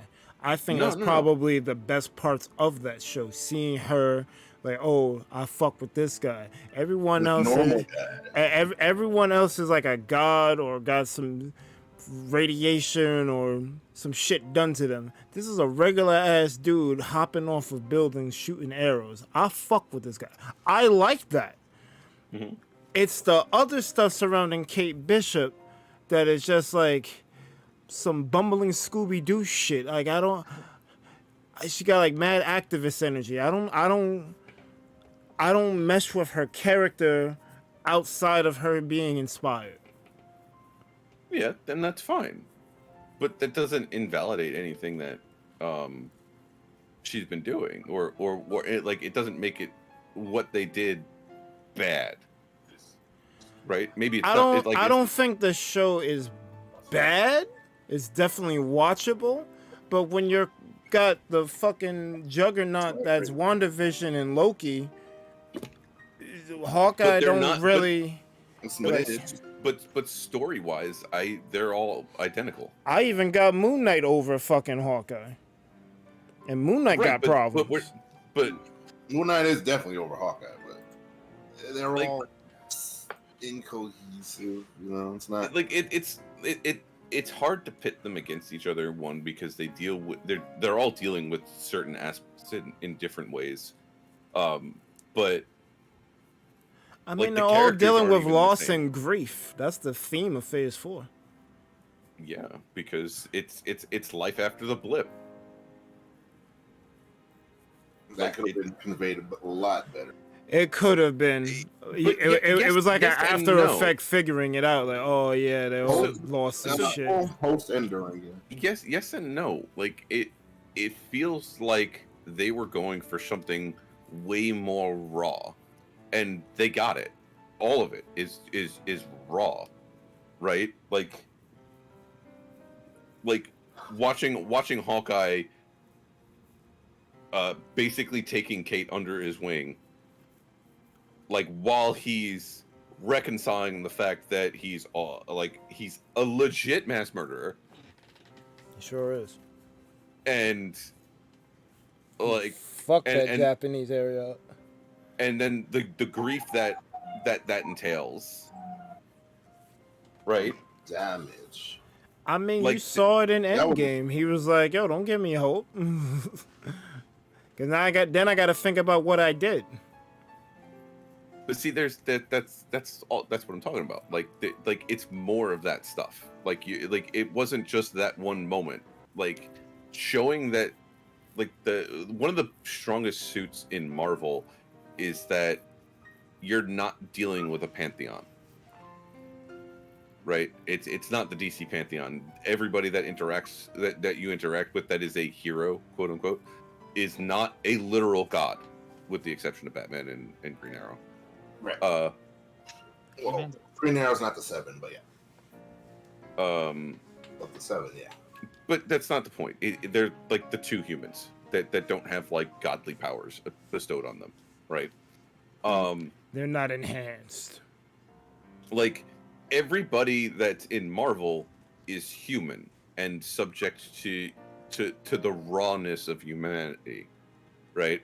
And that really is tantamount. Like understanding, like through Loki, you understood more about Loki. Through Hawkeye, you understood more about what Hawkeye was going through. Through WandaVision, you understood what happened to Vision, and you understood what happened to break Wanda. Well, you could argue Wanda was broken the entire time. Yeah. She just kept she kept going from loss to loss. She lost her brother. Well, she lost her family before all that. Yeah. She lost her brother. Yeah. Then she lost her lover. Then she like basically lost her sense of self because when she blew up that building and all superhumans are getting blamed and the Sokovia Accords are happening, she's facing guilt for it. Like, I caused this. If I didn't set off that bomb, we wouldn't be going through this right now. So she's been taking L's the entire time she's been on the screen. Right, sure. But, like, they weren't sending her over the edge because they were, like, there was that out. Like, the relationship that she had with Vision was repairing her. And if that played out without Thanos being involved, she would not have needed that. She would have made recovery, and she would have been fine. Yeah. Like, so there's things there that you have to, like, consider, right? Like, seeing the fact that losing Vision snapped her because it brought all of it back. Yeah, it sure did. Like, and, like, not, like, and it's not even just, like, just losing him. It's losing him, it's, like she lost having... him twice. Yeah, exactly. 3 times. Yeah. Like, and she had to kill him. 3 times. Like, she actually had to kill him. Yeah. Yeah. Like, so, like, there's a certain level of trauma that had to happen, and, like, she was always going to break, and I'm still upset that they made her sort of a bad guy. Yeah. But I think there's, like, a comic book reason for that, but... I mean, there is, but that doesn't matter. Yeah. But like I said, like, there's reasons for all of the shows, and now Secret Invasion, they're telling one of the coolest stories in comic so books. Good, bro. I'm annoyed. And they're telling it through yeah, but they're telling it through the lens of the effect the blip had on Nick Fury. Yeah. Like, they're not telling it through the lens of the Secret Invasion. They're like, this is Nick Fury dealing with his shit after getting blipped out for 5 years. Yep, and how he reacts to it. And getting himself back to the Nick Fury that we need, while dealing with the fact that he made a mistake. But when he's out, he's always in. So don't worry about it. Sorry, you know, good writing aside. Good writing aside. Like, I'm kind of upset that they made Don Cheadle like a pseudo bad guy in this. It's what it is, though, because like he's definitely a Skrull. Definitely. You really gotta. I don't know if he is a Skrull. No, he's not a Skrull. Matt, you gotta look at it from like that's basically, it's an allegory for the way, you know, black people view establishment. Don Cheadle is the I'ma sit at the table, everything will be fine. Oh yeah, the house versus field argument. Fucking Jackson is a skeptic, and he's like, all right, I see the way it is, but you know, I'm still skeptical. Let me try to figure out another way. And then Graphic is yeah, no, I get it. Perspective of like, honestly, how, you know, a lot of black people feel. No, I get it. Like like I said, I understand all this. Like, I see what they're doing. It's just like, Cheadle's playing a role, and you know, granted, it is an important role because it is present. But they're still going through that lens of the effect the blip had, right? Yeah. So, and honestly, that conversation they had, I'm like, this is the most Brody has ever done. And I'm great. Yeah. It's like, this is real. This is real shit. No more. This is my roadie. Honestly, like they should really give like every underrepresented character at least a scene, at least a talk, a sit down, like that. That kind of makes sense because they don't really have a strong lead right now. You could argue Spider-Man, you could argue Daredevil, but Daredevil just came back, and they're trying to make it Spider-Man. And Spider-Man ain't quite it. Even if it was Tobey Maguire, I don't think it would be quite it. No. If it was any Spider-Man, it would have to be Tom Holland, and you know how that goes. No, I mean, like, it doesn't matter which Spider-Man actor played Spider-Man. I don't think Spider-Man as a character can really fill the shoes Steve Rogers did. He never was. But see, believe it or not, Steve Rogers is not the man that they have to replace. Kinda. No, Kinda. It's Tony. No, it's not. No, it's not Rogers because they have it. Rogers is replaced. Don't do that. No, they have it. They picked the best guy out of their cast. Not Mr. My superpower is to do better. Papa Doc, yo, come get this boat. They do need. I will agree with you. They need to replace Tony Stark too. I feel like Tony Stark and Steve Rogers were the leaders of the Avengers. Right, and Falcon and Spider-Man are they're setting up to take the place. They're the next two. And Spider-Man ain't it. Spider-Man is it. There is nobody else that is that smart. You can argue Rhodey because Rhodey should have honestly be the number. Rhodey is the military. Rhodey is always going to be tied to the U.S. You need somebody that is not tied to the government. That's half of Iron Man's draw is that he is not tied to the government. Yeah, true. Because Rhodey has always been. So, name me somebody else that has an MCU movie that is as smart as Tony and is old enough to actually take those reins. And it would have been T'Challa if Boseman was still alive. Exactly. But it's not, and Shuri has a lot of learning to do. Oh, Shuri. I accept Shuri as Black Panther. I do not accept her as a leader in some shit. And honestly, the character of T'Challa is way too important to not be recast. And like that's something we'll get to. I guess we'll deal with it, but it's so T'Challa is never going to be recast. Never. Like, not currently. No, we're gonna get not ever. I don't think they're ever gonna do it. They can't. No, they can't. They already made their choice. They made their choice. The Sun is going to replace them. I'm happy they made that choice. I'm not. Because I don't see that. Find me someone that can replace T'Challa. We have like. Are we gonna wait, I'm sorry. Find me somebody that's going to actively replace Chadwick and actually want to replace Chadwick. I guarantee you that you could find an actor and say you're replacing this guy. They're immediately going to say no. Probably not. Or if you throw enough money, then maybe that same. But how much? But that's the thing. How much money? Like, how much more money are they gonna have to spend to get this guy to go against the morality of literally going against the perfect cast? Like, we're not talking about a side character. We're like Rhodey, ironically. Unfortunately. But think about how many people. Think about it. They're recasting. Imagine. They fired Cassie on Twitter. Like it's not beyond them to recast people. Imagine Terrence Howard replaced T'Challa.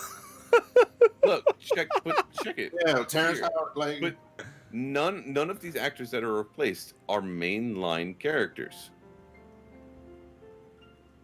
None of them. He might be right. No main character, sure, not at all. No mainline character has been replaced. Period. The character has been retired. Yes, they retired. With the exception of Captain America, but Captain America is a title, not a person. And they did a real good job of doing that. What? It's fine. My thing is the character of T'Challa isn't worth not bringing. T'Challa's coming back. But see, that's the thing. I agree with you. The MCU does need T'Challa. However, I'd rather see Shuri learn how to be the leader that T'Challa was than replace Chadwick. No, because Shuri is a different type of character. Like that is important. Because you need the brainiac, sure.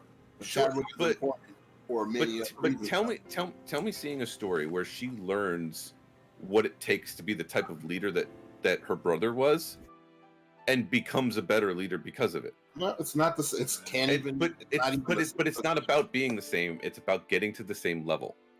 He's never going to be the same. You're never going to be the same. And that's the thing. You want the same, and it's never going to happen. I don't want the same. I want the character of T'Challa to be represented.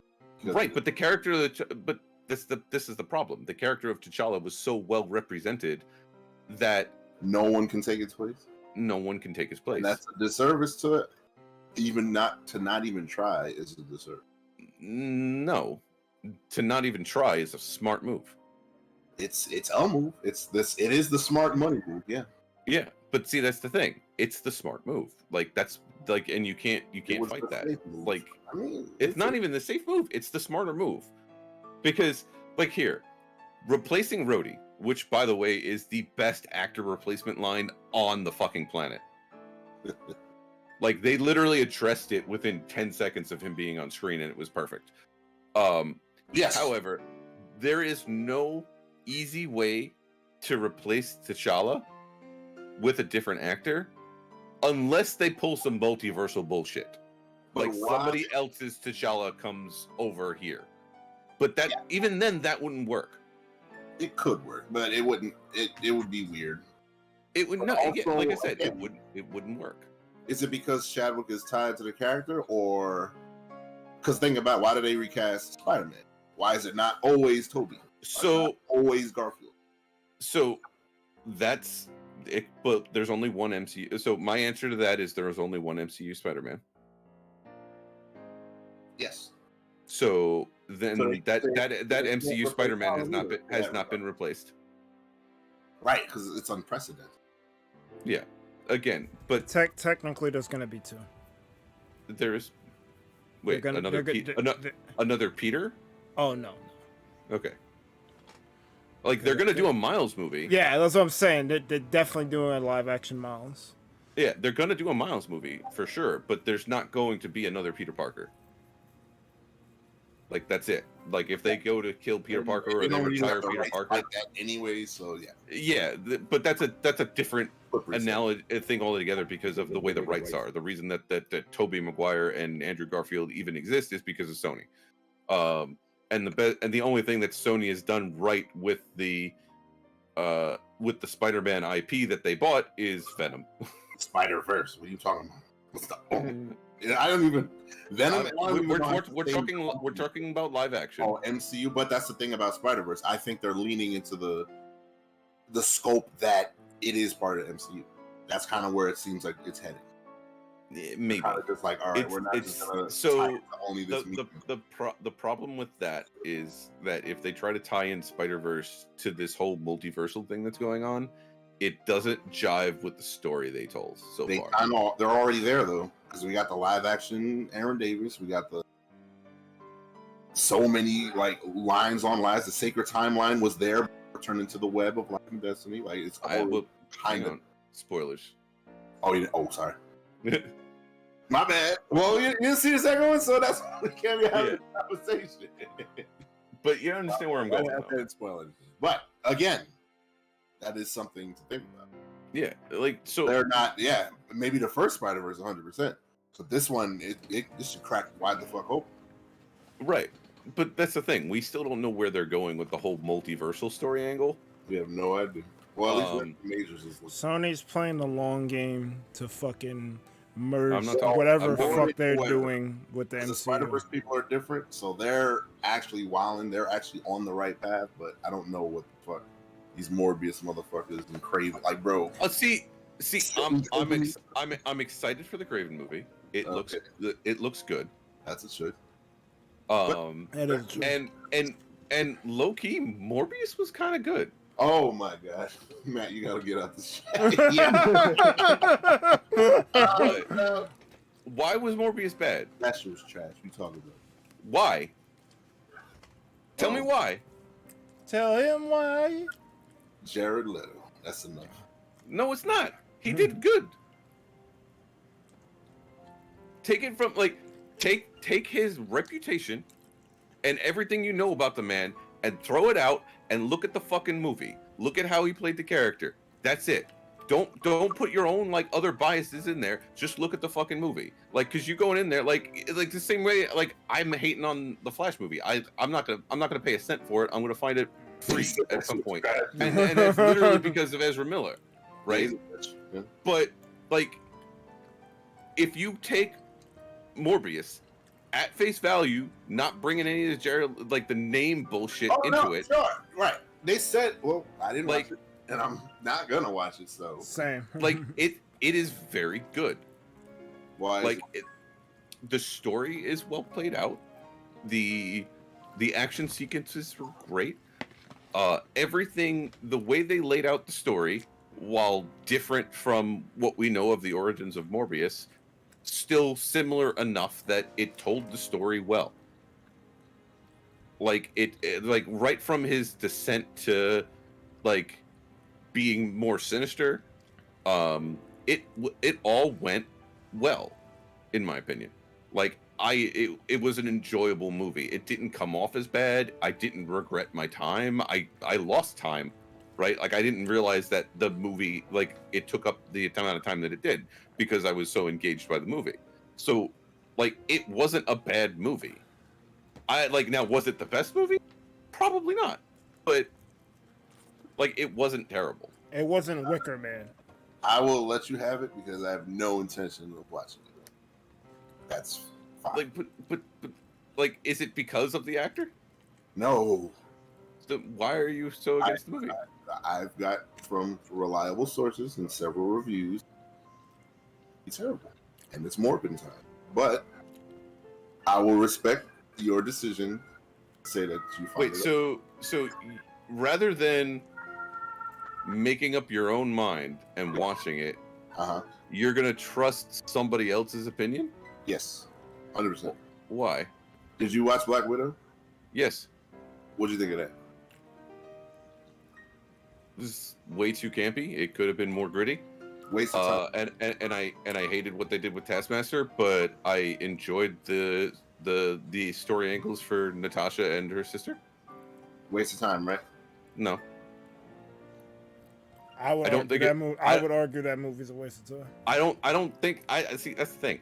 I wanted to watch it. Did I go away completely satisfied? No. But was it a waste of time? No. I burned more time on stupider things. All right. Let's rephrase. Would you watch it again? No. That's all I need. So but that doesn't. But that doesn't mean it wasn't worth a watch. Yes. Like I wouldn't watch Iron Man 3 again. Or that's a fact. Wait. Hang on. You could skip that one. Shit. Which was 3? 3 was the worst one. The whack ass fake out Mandarin, the extremist bullshit. He got 4 million suits and they're all gonna. Oh no. All right. So I like that for the mini suit scene. I forget which like. Do you like him not being in the suit? Yeah. Oh god. Jarvis is badass. What the fuck? No, when he was in the fucking making of fucking Christmas decorations in the suit and out of that bullshit. Oh no, that was a dumb helicopters attack. 2 helicopters enough to blow up your whole fucking compound. You don't got fucking defense turrets set and ready. Yo, they fuck 2 his helicopters. They fuck his house up, and they shouldn't have been able to fuck his house up. Why not? Trash. This Iron Man, he got the fucking he put ADT to shame. Okay, hang on. Let me frame this for you. Please. Right? We're talking about one of the most arrogant, douchebaggy motherfuckers in the fucking verse. You honestly think that he would go through the trouble of Fort Knoxing his place when he feels that just because he's Iron Man, he is untouchable? Yes. No. You are underestimating his own. You are literally underestimating his hubris. But he be on some perfectionist shit though. No. Yes. Especially after the second one. Especially after the second movie where he doesn't. His perfectionism is his suit, and nowhere else. He wouldn't be worried about compound defenses like that. Then why did he want to put a suit of armor on the planet then? But he has an armory. But notice, the armory in the basement was heavily fortified. It was. Because that is where his suits were. And that is it. The house on top of it don't matter. The lab underneath with the suits, that's what matters. And those bobs didn't do shit to that. This is true, but the appearance looks really bad. The appearance looks fine. It's fine. Again, you also have to take in mind where he is. the level of modifications and weaponry that he would install in his house like that would not be allowed because that'd be once by the government. Like the government would step in and be like, no. Edith. Ryan would have Edith on the satellite.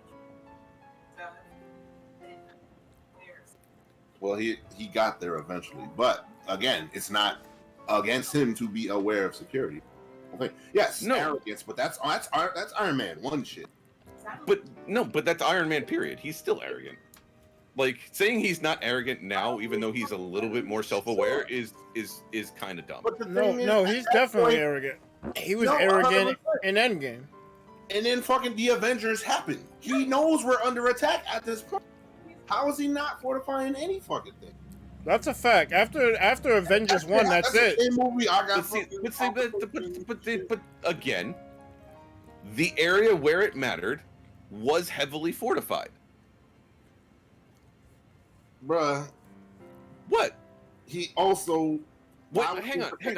When you're worth the multi-billion dollars that Tony Stark is worth, knowing he got enemies, why would you go through the trouble of fortifying the house when you can just build another one? He fortified the area that was more expensive to replace, and it was heavily fortified. It wasn't. I mean, it wasn't just two helicopters that were smashing in there. They were helicopters filled with munitions and bombs. 2 helicopters and shot 2 missiles. You know how destructive those missiles are, my guy? They are. 100%.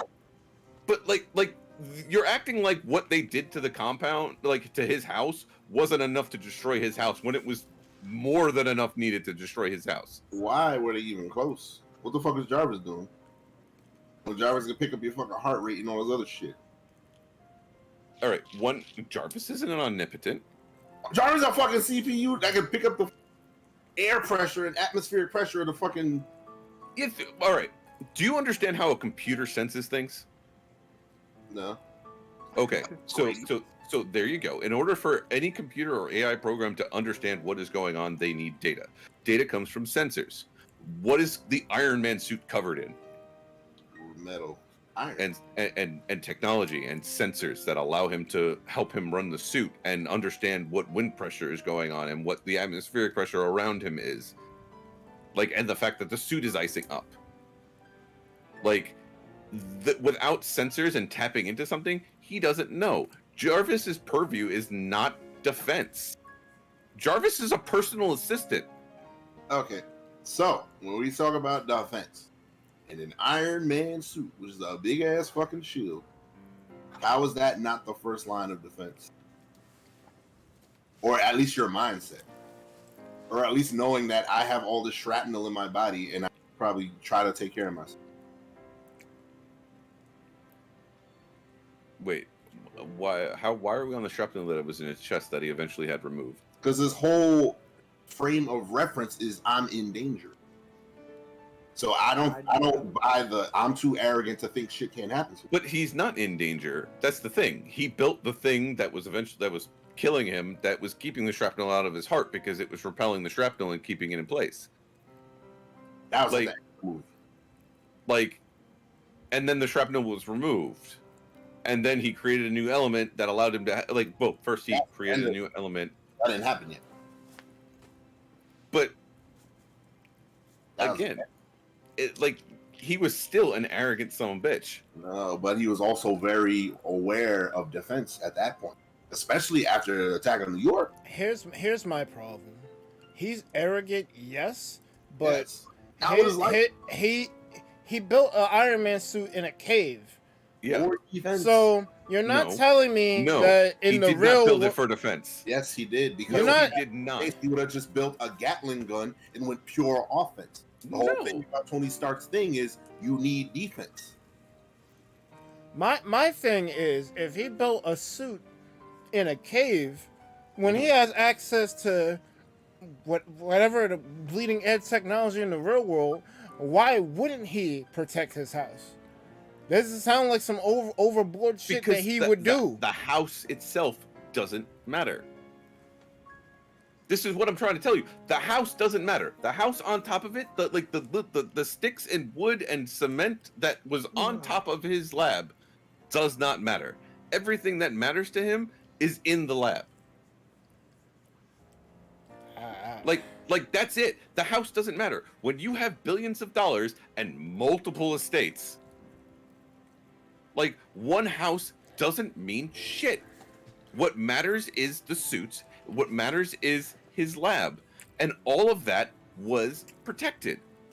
That is true. I don't know, because like in the later movies, he has a barn door initiative where he can fucking steal and enclose the whole shit and steal. So why wouldn't he do that for his house? Because his house hadn't been attacked yet. Like, Tony Stark is not proactive, he is reactive. All through his longevity as a character, he was always reactive. Which movie did they blow up his house? 2? 3. 3. It was at it was like one of the first big events in 3. When and that's where it's Avengers 1 came out before Iron Man 3, right? Yes. Yes, it did. I think so.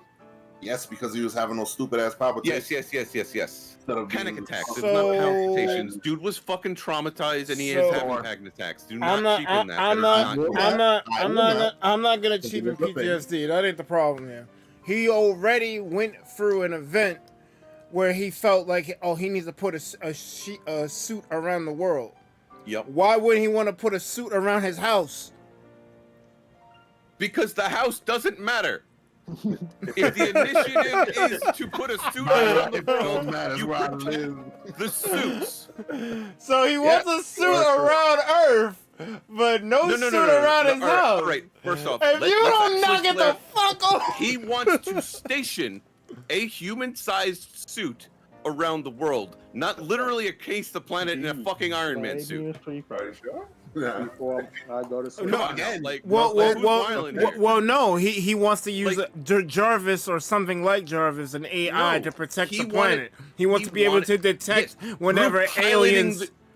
Through piloting the suits. No, I can see your prediction. His concept was to put an Iron Man suit around the world, enough Iron Man suits around the world that through the use of Jarvis and other AI that he would develop, that this would be able to be protected. So again, that was his concept. Again, his house doesn't matter because the suits were protected. But you realize how many suits he would need to cover the entire planet? He could do it. I mean, he could do it. How many suits did he have by the end of the third movie? He was on Mark, what, 50 something? That's my fucking point. Why don't you protect your goddamn house? He blew it up. He did. He protected where his suits are. Like, you're like, why didn't he protect his house? His house doesn't fucking matter if the suits mattered. His where objective... I live don't matter. That's crazy. So I'm just gonna sleep in the lab then. Fuck it. He did sleep in the lab. That's the point. Like, he was sleeping in the lab. It was one only place he felt safe because of his PTSD. I don't think he's bringing them bad reporters down to the lab. Yeah, beat the game, man. At that point, he was already in a relationship with Pepper, so that's null. It's true. Well, not really. They were like arguing. Yeah. They were arguing. All right, yeah, like you don't argue with your wife, Never, not one. But I do make sure the door is locked, though. Fucking cap as fuck. Yo, keep that door open 3 inches, all right? Like, seriously though, like, y'all are focused on this man getting his house blown up. That's our first dumb thing, yes. It's not that fucking dumb. Getting his house blown up is dumb. Having the suit get destroyed is dumb. The fucking extremist was dumb. Mandarin not being Mandarin was dumb. There's a lot of dumb shit in that movie. Look, I'm not disagreeing with you that there's an amount of dumb shit, but if you're gonna, like, we literally just spent enough time on Iron Man getting his house blown up for me to like AFK DC from Diablo, right? Oh, like It happened. We just spent enough time on one of the most superfluous details in the movie that you guys are harping on because there are worse details. Like the Mandarin is a better detail. Yeah, like, 100%. Like, that is a much better detail to be harping on. 2 hours? Like, the Mandarin being fake is like the biggest thing. That is the biggest thing, and it happened in the same movie. Same movie. Yeah, but that's the thing. Like, y'all on about this dude getting his house blown up when the Mandarin. Was the first offense, bro. It's not even an offense. That shit was trash. That's not an offense, dude. Literally, look at any other fucking movie that has like a secret lab in the basement. The house itself looks unassuming and normal, and the lab is fully fucking protected. Cool. If your whole shit is I'm gonna encase myself in armor, defense should be on the mind. But I get your point. Like I said, maybe it hadn't happened yet. So okay, it's a thing but why? He wouldn't because do you're that a fucking because Avenger. That doesn't you mean know anything. That people are out here. You know from the second movie that people are after your tech. Again, after all of his tech was locked away. Sure, in a secure, protected vault. Hammer fucking happened. This fucking whack ass whiplash happened. You know that you're a fucking got a target on your back, and you know that you ain't the healthiest because your fucking heart's gonna catch a fucking AOE. I think you're making Mount Everest out of an anthill. I'm saying it's dumb. That's all I'm saying. But you're literally like your whole argument is like this dude is all about defense because he's making suits of armor. He should have protected his fucking house. What the fuck cares? He's got 17 houses. It's a lapse, bro. That's the whole thing. Why I don't like it is like because if that was the only dumb thing in that movie, I might have been able to overlook it. But Iron Man takes so many L's in that movie. It's like, bro, why are you taking as many L's? You're the defense guy. Of the movie, though. That's you're, the thing. And you're the he's a scientific guy who wants to protect shit. Defense was probably the wrong word. He wants to protect shit. Honestly, that movie shouldn't have been made, but he is not about let's get this out. He's not defense. He wants to protect shit. He is not self-preservation. He is not about Iron Man. One, the Iron Man suit itself is not about its defense. There are no defensive measure aside from the armor that is made of the suit that exists in that suit at all. The entire arsenal of that suit is focused on attack and neutralization of threat. That is not defensive. All right, so he's a protector. He's a protector then. Yes, he is a protector, but that doesn't mean that he should walk around with an armored fucking house. Yes, he should. How you gonna fall asleep there? That's a whole lapse. Your whole shit is armed in defense. No, his whole shit is not defense. That just got done, and you agreed with me that his shit wasn't defense. Defense triggers him. Don't use that word. Your perspective, it's dumb from a narrative perspective. It's dumb from a theme. But his thing is not defense. He is not defensive. It's defense by overwhelming offense. That's the American way. That's true. That's like the truest thing he said.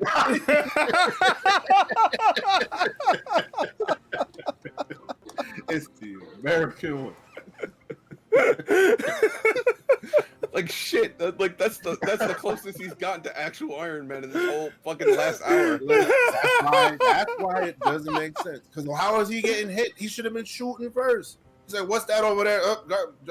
Driver, take care of that. But no, like again. Ooh, helicopters. Iron Man. Again, Iron Man and Tony Stark does things in basis of reaction. In the plot, yes. But also that is well, no, like name me something that Iron Man has done throughout the movie that wasn't reactive.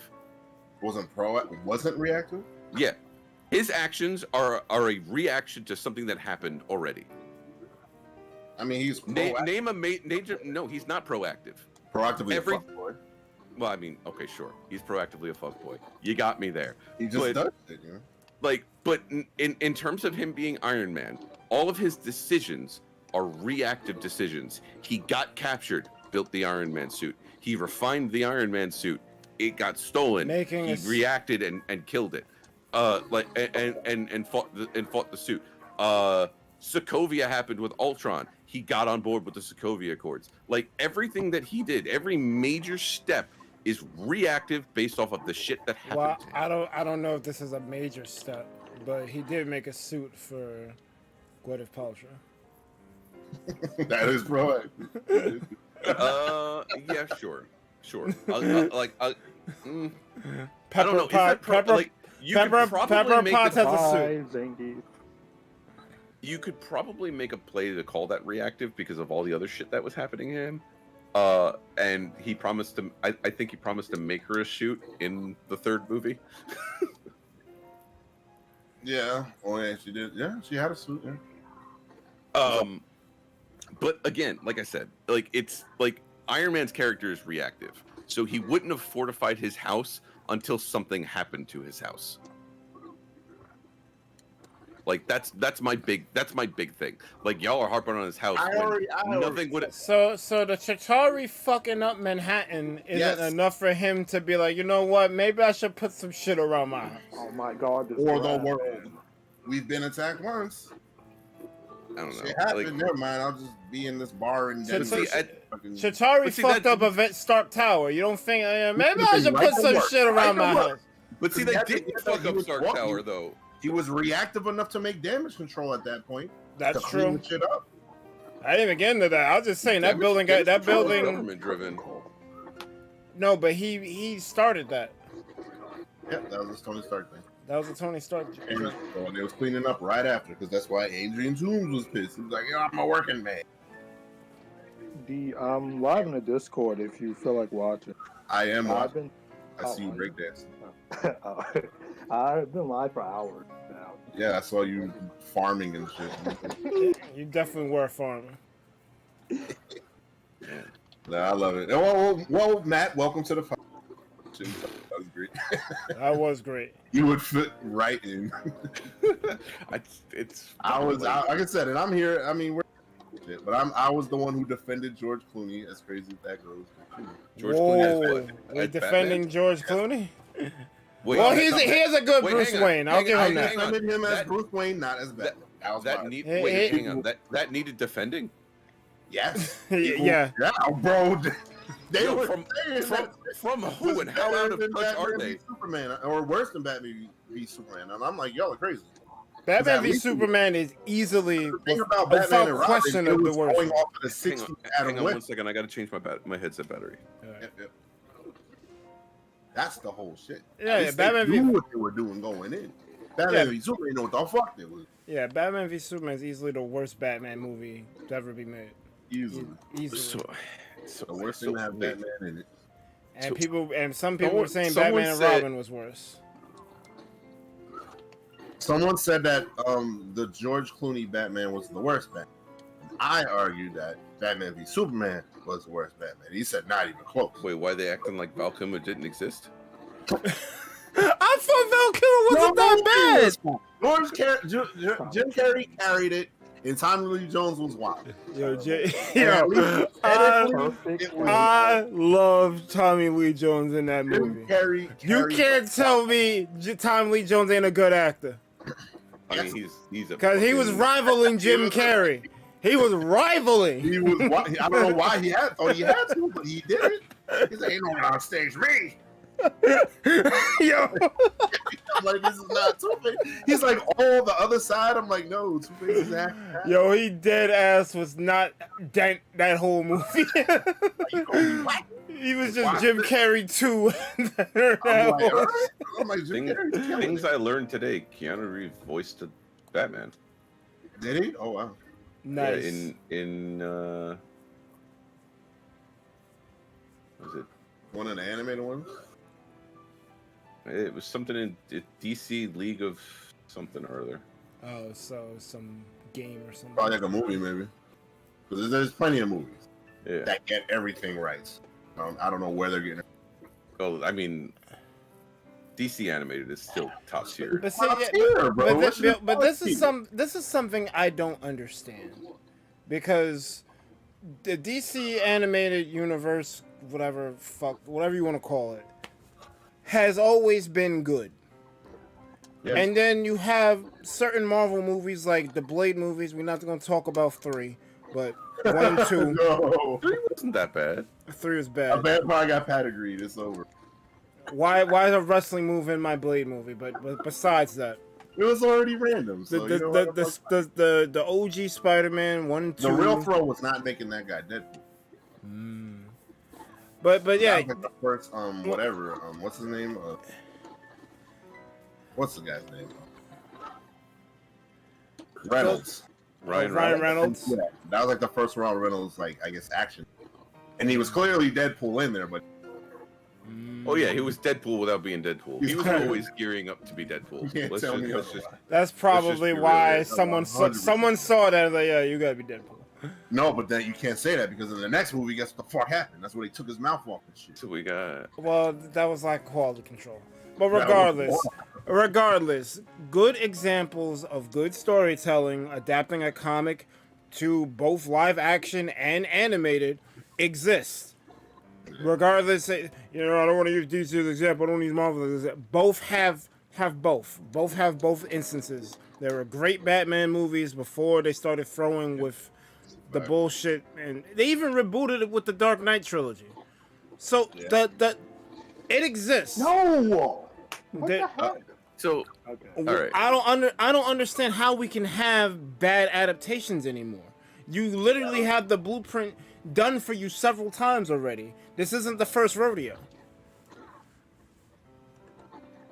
I don't understand. Bad adaptations are going to exist because it's not about what happened before anymore. Like what happened before isn't a building block. They don't have to use it as a building block. Just like You this just is said a- they did. I'm saying that this is an Definitely so. example of how it's done.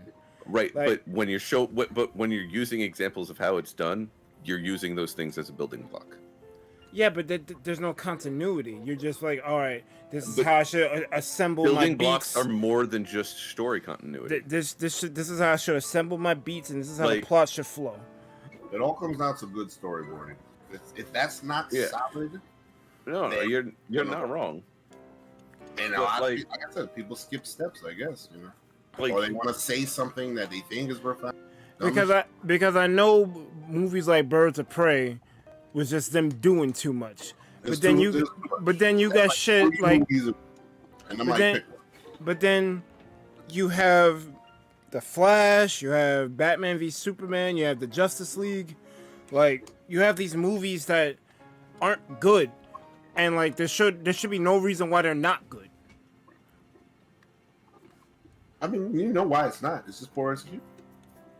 So- and then the problem is they think that kind You of when cut it off. really is. You cut off. Oh my god. People think making those type of movies is an auto win, which is It's not. far from it. Look at Marvel. You can see it, yeah. They think it's a wrap, and then fucking Taika's like, I had success before. Wild the fuck out now. No, no. motherfucker. That When shit you- was crazy. When you skip steps, when you just do whatever the fuck you feel like you want to do, you get a Thor Love and Thunder. Which is wild. I didn't mind Thor: Love and Thunder. That shit was trash. That shit was not good. All right, was so On what benchmark? all right, here we go. Opulent City, right? You Like, showing me all these gods, right? so you're telling me that Thor: Love and Thunder was worse than Thor 2? No, No, definitely not. Definitely, let's not go there. Let's not Okay. go that far.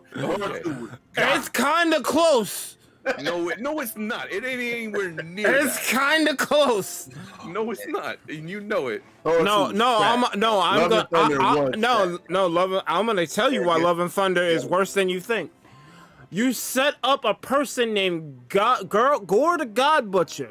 His MO is to kill gods. Now you show me a city named Opulent City where all the gods reside, and Gore doesn't go there. Why don't he go there first? He wants to. He wants to gamble. Hang on. He wants to gamble. Stop. With eternity, he doesn't even know if he can. He doesn't even know if he can get there, and he doesn't have Stormbreaker. He wants to do that rather than go to Opulent City. First of all, let's go through a couple things here. Let's go. You're assuming that Gore knows of Opulent City. He knows gods exist. That doesn't mean he knows that there's a city for the gods. Okay. So why isn't he going after every last one of them? But he is. Okay. All right. When did that happen? He started kidnapping children. I will give you that. Gore may have not known where the city was. So how the fuck you know about eternity? That's a bigger jump of the shark. We're not there yet. He doesn't know where the city is. Why isn't he shown investigating how to get there? Why isn't he pulling up the gods? But where's the city? Like, it's not. There's the thing, though. They chose a really good villain, and they threw him away. 100%. 100%. They chose a Thanos level threat and did fuck all with it. But see, that's a reason to hang on. That's a reason to be upset about the movie for sure. But using that as the sole reason to call the movie bad is it's not. Oh, trust me. I have plenty of jokes and I love it. Trust me, it wasn't it. Yo, the jokes weren't even the problem. People want to be like, "Oh, infinity cones." Infinity cones ain't the problem. All these fucking kids are the fucking problem. The kids, the story beat. Jane is not even like it's fucking cancer. Can we take a second? Why is Jane like on auto death? Like the minute she steps into the damn movie. Why is it auto jokes? Like, come the fuck on. Even fucking Valkyrie. I'm a ride or die. Now I'm gonna leave you at the last. What the fuck? I feel like whoever made legit. I feel like what was the point of the Guardian? The Guardians had no point being in that movie. But here's my thing, right? You're making a Thor movie. You know Ragnarok was well received. Why does it feel like you didn't watch the last movie you made when you made this one? Yeah. Like there's no continuity in the character. Thor almost feels like a different character. Matt, I beat the game. Loser. How you win once? Bro, it's a night, and that's the thing, because Thor in the last movie in Ragnarok was a straight man. All the crazy shit was going on, and he's trying to make sense of it. Perfect. Why the fuck is he in on the joke in the next one? So like nobody's fucking serious. Nobody's doing anything of fucking use or value or any kind of stakes. Fucking teddy bear lightning and shit. It's just mad shit just happened. And I'm like, where's somebody to rein this shit in? And we watch different movies. Okay, all right. So, what did you enjoy about Love and Thunder? You can give me like 2 or 3 things. You don't have to list everything. I'll say 2. And it was visually great. It was visually beautiful. So it was, while the use of characters was terrible, every character, Gore deserved better. Gore deserved like 100%, 100%. Yeah, we're not on that. What did you enjoy about this movie? Yeah, no, but the relationship that was bore through that, like the storytelling of what they did with Gore and the getting his daughter back, and then the relationship and healing that gave Thor himself. So basically, the beginning and the ending. The beginning and the end, there, I enjoyed. It was very, very good. It was good character development. Another thing that I thoroughly enjoyed was making Zeus a prissy little thing, and also a fat guy with a beard. Sure, that was good. That was good. That was good. However, they did cut a scene where it actually been better because he gave them lightning instead of just being whatever. But fine. But that's not Zeus's character. Like what happened in the movie was actually how Zeus would categorically act. He is a dick. Yeah. That's why I like. So the accuracy there is appreciated. Reels are so. The snap stripping was hilarious. Sure. Like in there, like plenty of funny things. My favorite part of the movie was Opulent City, so I'll give you that. And then, like, while I wish they gave it more time, I like the time. I like the beats they gave us with Jane's cancer. Like I like it. Like I like that instead of telling us the story of Jane Thor, like Thor Jane Foster, I like that it came after. Like it was something. Like we got told the story from the perspective of post blip, right? So essentially, like we got all of the details we needed, and then like it was found out that using the hammer was what was advancing her cancer. Yeah. Like, okay, that's great.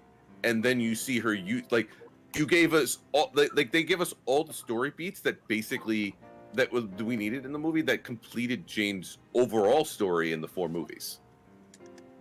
Mm-hmm. Like, and that was really good. And you can't tell me, like the scene where Jane goes to Valhalla was a bad scene. Never said that was, and that was at the end. That really wasn't. That was a post-credit scene, but all right. It's still part of the movie because it was pertaining to. That killed me. Oh. It was pertaining to. It pertains to the story of the movie. I got a different problem with Jane, but Jane doesn't really make the movie bad. No, that's it. But see, that's the thing. Like they were really good story beats, and ironically, because like I'm an awkward white dude, I enjoyed the awkwardness of them coming to terms with the fact that they were actually in love with each other. Sure. Like that was very, How I Met Your Mother. I'm here. Yeah, it was nice. It was real. It felt real. Like, and when you're literally having a relationship with a fucking god, that was nice. That it was that human, quote unquote. Not normal bad. So there are a lot of good story beats in there.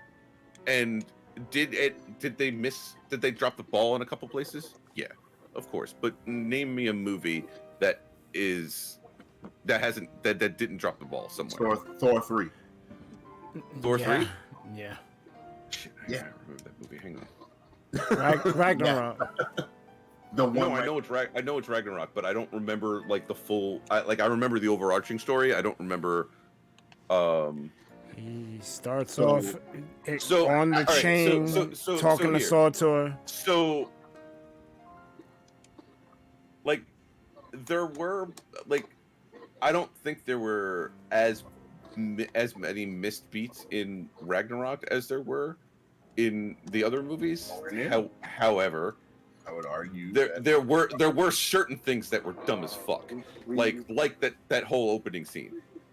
Like, I like that. That was one of the times they did comedy that was great. I didn't see it was. Wait, for Ragnarok? I didn't say, but I didn't see it was bad. I think it was just overdone and done for the sake of it. Like, this was done to make him look like a pompous ass. This was done to make it like to give you another long hammer thing where he's got to go. Wait a minute, like and replay that fucking trope, right? Mm-hmm. And I think they could have handled what's his name better,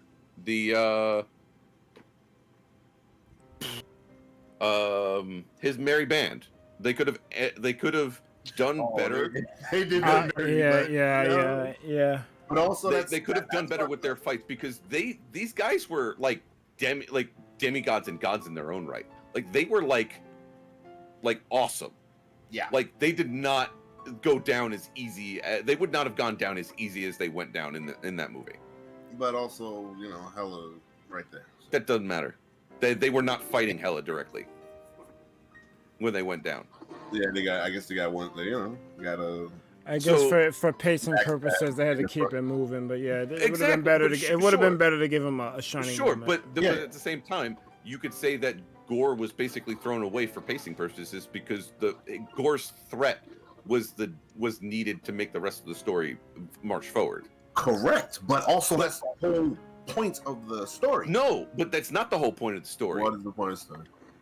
The point of the story is the ending. The point of the story is the healing and the character development of Thor, not the villain and his interactions with the villain. All right, I have a question about that too. Because what is it? All right, because you're basically undoing all of the development of fucking. Well, I guess the healing is what, him becoming a father. Yes. He's becoming more comfortable with himself. He's less sanctimonious, and he's being humbled by the pain of somebody else. But why is he reverting after learning his lesson from Endgame? Because that's his whole Endgame arc was basically undone. Now I'm back to square one. No, his whole Endgame arc wasn't, because it wasn't undone. That's the thing. He was still on healing when Ragnarok came out. It was. Yes. Yeah, but he redeemed himself by triple teaming Thanos. Redeeming himself does not make the that okay. So that was like a lapse. That was like a weird thing too, because he wanted to go, I guess, find something, or I guess he's gonna whatever, Revengers of the Galaxy or whatever. And again, that story beat was touched on. It was basically filler.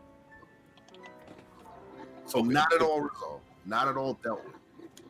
So because that was the whole point. There should have been a Guardians movie with Thor in there. Yeah, there probably should have been, but that's not the point, though. It happened. That's the thing. It happened. But you're acting like the redeeming thing and getting himself in enough headspace and able to participate in that fight as him being completely healed. I think yes, he is healed at the end. But he's not. That's not the story they set out to tell. It's not the story they set out to tell. They got him to a point where he could function and be able to fight. But I don't. That's it.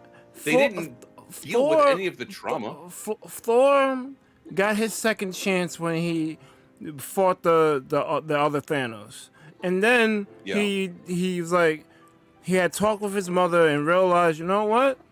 I need to do me and not be what other people expect me to be. So it's like, fuck ruling New Asgard. Valkyrie, you got it. I'm going to go with these guys and try to find myself. Right. Okay. They needed to have a movie with him and the Guardians where he finds himself. Because all it is just dead time. They're having adventures off screen. Then the next time we see them together, it's like, you know what? I think I'm good, guys. I'll talk to y'all later. I'm gonna just be a savior. Yep, and now I'm back to fucking wacky whatever Thor and learn nothing, whatever. Back to Thor 1 and shit. I'm gonna be, gallivanting. But that's the thing. And all this other shit. But again, well, he's supposed to be wiser because he's got the Odin eye. Again, exactly. No, he doesn't have the Odin eye. I mean, symbolically, not actually. It's like that's the whole thing. But this is what you're missing. Like you're fully missing the fact that he is literally going through recovery steps, right? What's after trauma? You try to go the first thing that you learn that you try to do after you start to move past the actual act itself, right? Is you start to put yourself back to who you were before the trauma. And then you realize that that's not who you're supposed to be now. You can't be that same guy anymore because the trauma happened. Mm-hmm. And that's literally what's happening through Love and Thunder. But his mother, because he was trying to be the old Thor again and realizing that he can't be that guy anymore. But his mother already resolved that.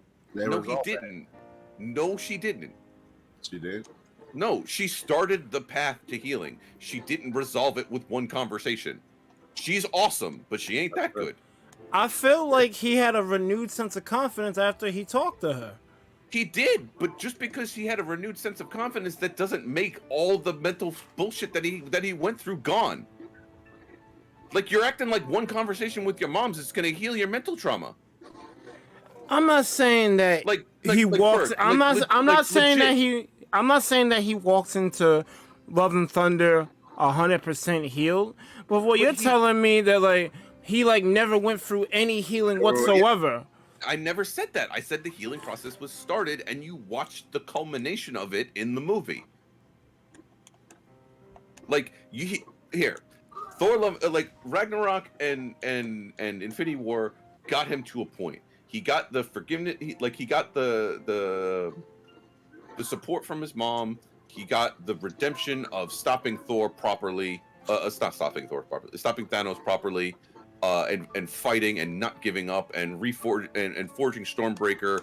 Like he got back to being able to be Thor, right? Like Thor the fighter, not Thor the person, right? Then you see him go off, hand over the keys to Asgard to Valkyrie, and then go off and try to find the adventuring Thor that he was before. But why?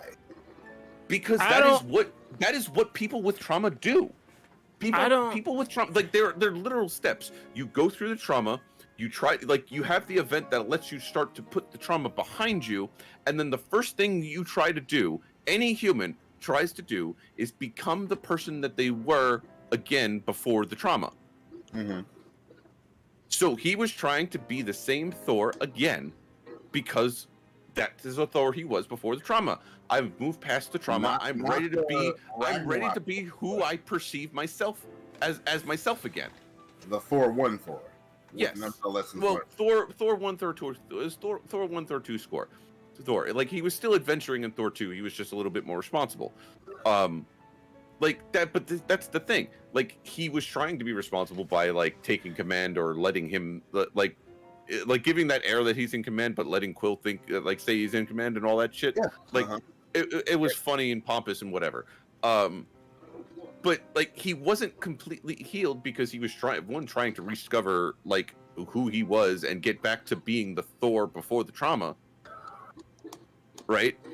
But he's also, through Love and Thunder, realizing that being that Thor isn't who he is anymore. Right. It really wasn't who he is. I don't understand why we're getting back to that. But he's dealt with the trauma. I get it.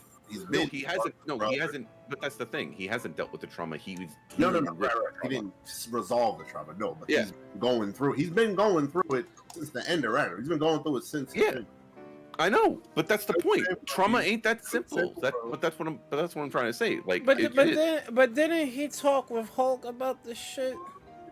Yes. I feel like it's a departure of character. I feel like he ain't out of the woods, but he's not in the middle of the forest either. Right. I'm not gonna go back to 4-1. He definitely resolved Banner through it. He talked, Hulk off or whatever. Okay, but again, you're acting like the story arc can't, like the arc itself can't exist because he's done enough. Like in your eyes, he's done enough to resolve it. I'm not saying it can't exist, but again, it's a stupid story beat that I'm like, why are we here? Because the whole point is the movie is about Thor. Yes, it is it's Thor. All of the Thor movies is a Thor movie as well. Yes, definitely Korg got a lot in it. Definitely a fucking Korg movie. It's because everybody loves Korg. Shut up. They're not us. Oh, guys, I'm here with my Thor. I'm here with my friend Thor, and I have to inflate myself and get myself a lot of lines. Wait, what are you doing? It was way too fucking much, and honestly, you should have died when it happened. That'd have been way more pivotal. My problem with him is that he's like a side character who wants to take over the album. He's literally doesn't. Yes, he does, bro. No, he doesn't. How does he want to take over the album? Did you watch the same movie? I guess we didn't watch the same movie. He was in every fucking scene, bro. Just spouting nonsense. And you could be the narrator. Sure, you could be the narrator. You're fine. Every other time of slight importance or slight, fucking seriousness, I gotta come through. Hey, this other thing happened. Like, bro, shut the fuck up. I just want to give my commentary. Yeah, I hate my mom, but I got 2 dads, and I hate them. Fuck. Good time. I love him. I hate him. Wish God I didn't have him. Mom, Dad, that he made him. I'm gonna start singing because I'm ahead. Hey. I didn't like the use of Korg. I didn't like the children. What was great in Ragnarok? I didn't like the CG, visual effects that what they want to call it now. Axel was weird, and I get it. And the whole Hamdell son thing, that's an idea. That's a cool idea, but they didn't do much with it. No, because he's too busy kidnapping other fucking kids. Why are you kidnapping kids and your fucking daughter just died? I didn't like that the God Butcher was barely doing any butching. Bro, I mean, show the fuck up. Say who you say you are. Is you a God Butcher or not? He ain't fucking kill shit. I feel like Eternity was not needed. That was just a Deus Ex Machina to end the fucking movie. Yeah, exactly. Because you already wrote yourself into way too many fucking... I'm like, how do we resolve this shit? I already told you how I feel about Opulent City. That was the best part of the movie. We barely spent any time there. It should have been a siege. Why not fucking Lord of the Rings 2 to shit? They did a siege in Multiverse of Madness. Why the fuck couldn't they do it in fucking Love and Thunder? It's the fucking All Black. Like, come on. Like, sounds to me like y'all wanted a different movie. Period. I wanted something good. I wanted not what we got. What I wanted. 100%, and I'm not cool with like settling. That's really what I wanted. I wanted them to live up to the promise of what you're showing me on screen. I use the term check off guns a lot with this shit. If you're telling me that a man, his title is God Butcher, I feel like he should be butchering a bunch of gods, even if he doesn't make it to Opulent City. You could take my pipe dream of having, this cool looking ass city featured more in the movie. Fine, you don't want him to go there. Fine, he should still be looking for more gods. He's a God Butcher. When he sees a god, it should be on some Bloods and Crips shit. The whole point. Well, no, so he was the whole point of the movie. He was searching for his next target and literally kidnapping the children of gods to get to them. No, he did that to get the fucking Stormbreaker because Deus Ex Machina I can make, which is already fucking dumb. But I mean, we're here. This Blanco's that's the case. Why garbage, did you bro. kill all the other gods in the first place? If something you could do, or is that something you just discovered on the way? Oh my god, because bro, he's gonna leave. It might have been. Okay, a lot of shit happened off screen apparently. Well, it's just Blanca's out. But we sure got to see enough for the corpses. Yes, he is. We got enough. Will they? Won't they? With fucking Jane and shit. That sounds like I have cancer. It's not cancer. Come on. Is it serious or not? But see, that's the thing that I don't think the story ever tried to be serious. The only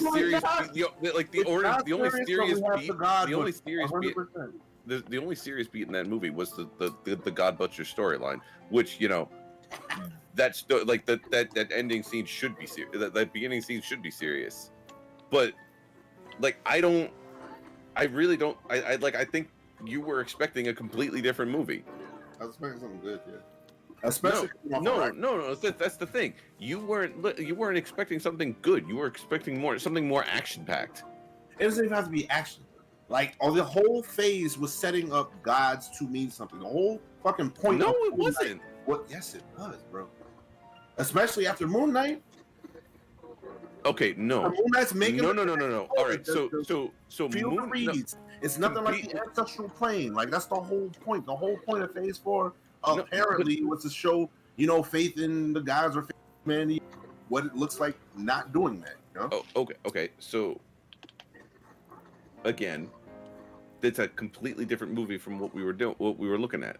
You're expecting something, and drawing any kind of parallel to what the story that they're telling in Moon Knight versus the story of what's going on in Ragnarok. That's really hard. Hey Blanco, hard to discern. If I do this right, I'm not too worried about Ragnarok and Moon. At least Ragnarok had beats from the other MCU.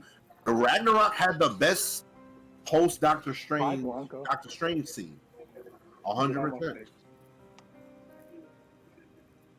I mean, I'm like, why can't we do that?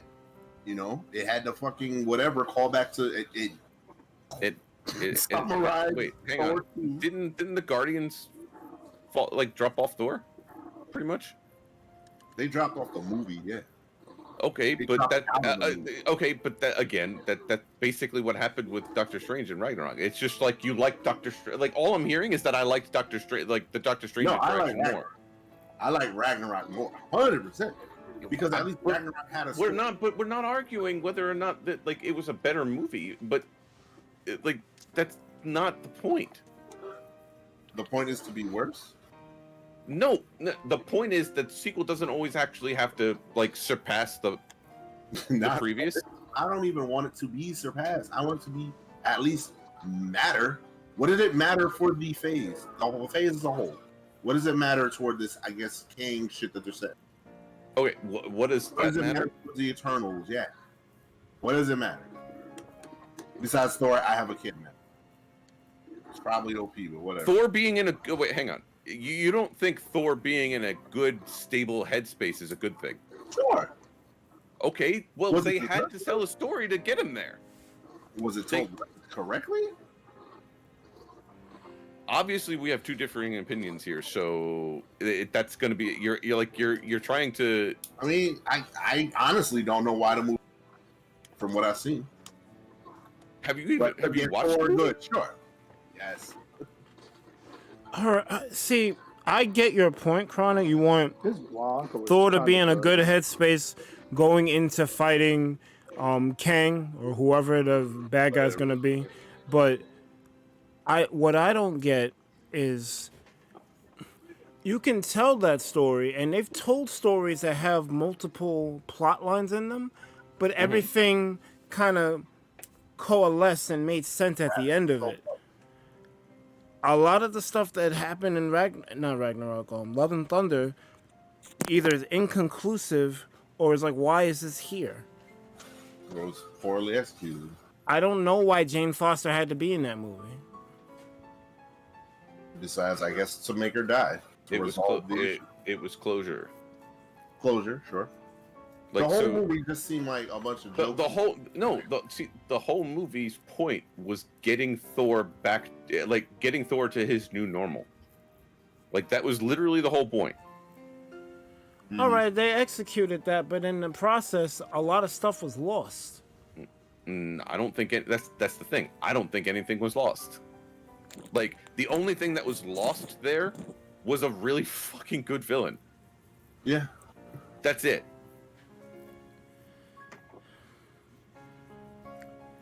I don't know, man.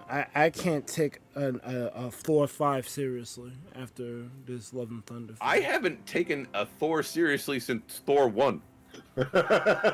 Listen. Well, see, yeah. I actually like. I actually. Don't take it. We don't have to take it serious. That was a mad joke. I actually. Hit on a theme of imperialism. It hit on a theme of bad dads. It hit on a theme of fucking. Oh, I'm the first child and whatever I.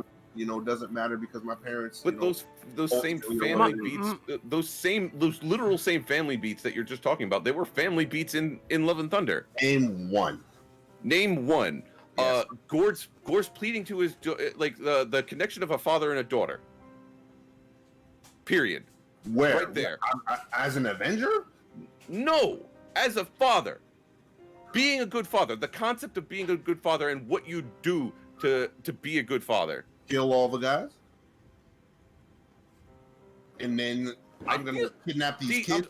I'm literally starting to think you're purposefully missing the point. Not at all, bro. Because how do we jump from I'm a guy butcher, all guys? We didn't jump from a guy butcher. Like literally start. Wait. Look at the opening scene. Jump all the fuck around that movie. Literally look at the opening scene. Yes. The opening scene is Gore. Yes. Carrying his daughter. Great scene. Trying to find water so that she doesn't die. Excellent motivation. 100%. But you're saying there's no family relationship. So right now there's no meaning between it. There's no fucking symbolism. The thing of that happening, sure, that definitely happened. Hang on. You don't see the good meaning in the whole my dad is terrible. My dad is a terrible dad, and I'm maybe a little fucked up because of it. Those story beats that existed in the previous movies, and the concept of watching a father ready to sacrifice and literally kill a god because of you, and all of that, and then the very person who did not fully believe that he would ever be able to be a good father, or he would, or whatever, becoming the good father. No, you don't see that as a good story beat. So here's the thing: I get what they were trying to say, because it's like that George Lucas shit. It's repetitive. It's poetry or whatever. So Odin adopted Loki, raised his enemy's child. Gore, Thor, adopted love, raised his enemy's child. Beautiful. That is clearly the overarching theme. Was it executed well? No. Because we're jumping around and we needed to get to that point, because that was the overarching Thor, Love and Thunder. I get it. That is beautiful. That is great. That is a cool, amazing, artistic concept. How that shit was executed? Hell no. Because Gore was doing was teleporting all over the place with weird motivation. Yeah, I didn't like how they got there. I like the ending. I don't like how he got there. That is solid. That is exactly it, because it's poetry. It rhymes. Sure. George Lucas. Raise your enemy's kid. Got it. Beautiful. Become a father because you know your father and I can do it different. Cool. What the fuck is Gore doing? Why is he kidnapping kids? How do we just, I need to fucking make a wish because we're already fucking 2 hours in and I'll see an ending in sight. Yeah. So again, that does not make it good. We're not fighting the fact that they did terrible with Gore as a villain. We're not gonna be on different sides here. However, Gore's involvement was more. It was basically a plot device. The villain of the story wasn't the point until the end, until they got to that thing. Because if I remember correctly, Gore was going around killing gods, specific gods that had the knowledge bits that he needed in order to get to the place that he was trying to get to make this wish, and his wish was going to be to kill all the gods. Right? Okay. Yeah. Cool. When did we learn this throughout the whole movie? We didn't learn. It just happened, right? It didn't just happen. Like, you saw him get it. He got all the information. Like, you saw that he was a god killer, and then we were given the fact that this information exists, and that's what he's going after. And he was kidnapping the kids and doing everything to do because he needed Stormbreaker in order to use the Bifrost to get to the place. Right? So we got all the story beats that we knew, and yes, sure. Again, Gore was done terribly. He should have been done way better and been a focus. Like you're not gonna have argument with me there, but because he's not, let's put that away. Sure. Because that's a valid thing, and that's not the reason that other thing. Like, yes, it's a reason that the middle was bad, but the middle did make sense. All of his actions after we were given all of the appropriate information to explain what he was doing. Like, so Gore's path was cohesive. Like, there was no missed beats there. Like, he was killing gods. Like, he killed his first god. We know that he's known as Gore the God Butcher, so we know that he's killing other gods. We know that he knows about this place where he could kill all the gods with all at once. Which, that's if not my goal, City. Yes. which that it's not Opulent City, which is fine. Again, he was killing everybody all at once. Like, from a guy with the goal of, I am going to kill all of the gods. Right? Yep. Going to a place where he can kill them all at once makes a lot of sense. It does, but then what's the point of having the sword? Right. he had to do some killing in order to get the information. So the sword was still required. And I believe part of the information that told him about the place to get the wish was from the voice in the sword. So why didn't you say that first? You got a kid. It's like a level up thing. You got. I don't know. Before it just starts talking. I don't know. That last bit of information. I don't know if it's 100% accurate, but still, like either way, we know that he has a way to accomplish his goal en masse without having to hunt down these gods one by one and fight them one by one. Yes. Right. At a certain point. Okay. So cool. So we're agreed that is not a terrible story beat. That it probably could have been done better. But at least we are given all of the information that we need in order to get there. Mm-hmm. Cool. So now all that does is set up the antagonist and all of the things to make Thor realize that this isn't the way. Like the way he's acting right now isn't the way things go. And you see the fulfillment in that when he recognizes the pain. Mm-hmm. Yes. And he chooses a different path. Not Thor smash. You're not gonna get an argument from me about the ending of that movie. But you're saying that everything in between didn't line up. It did line up. You're just taking all of it out of context. Because the movie took it out of.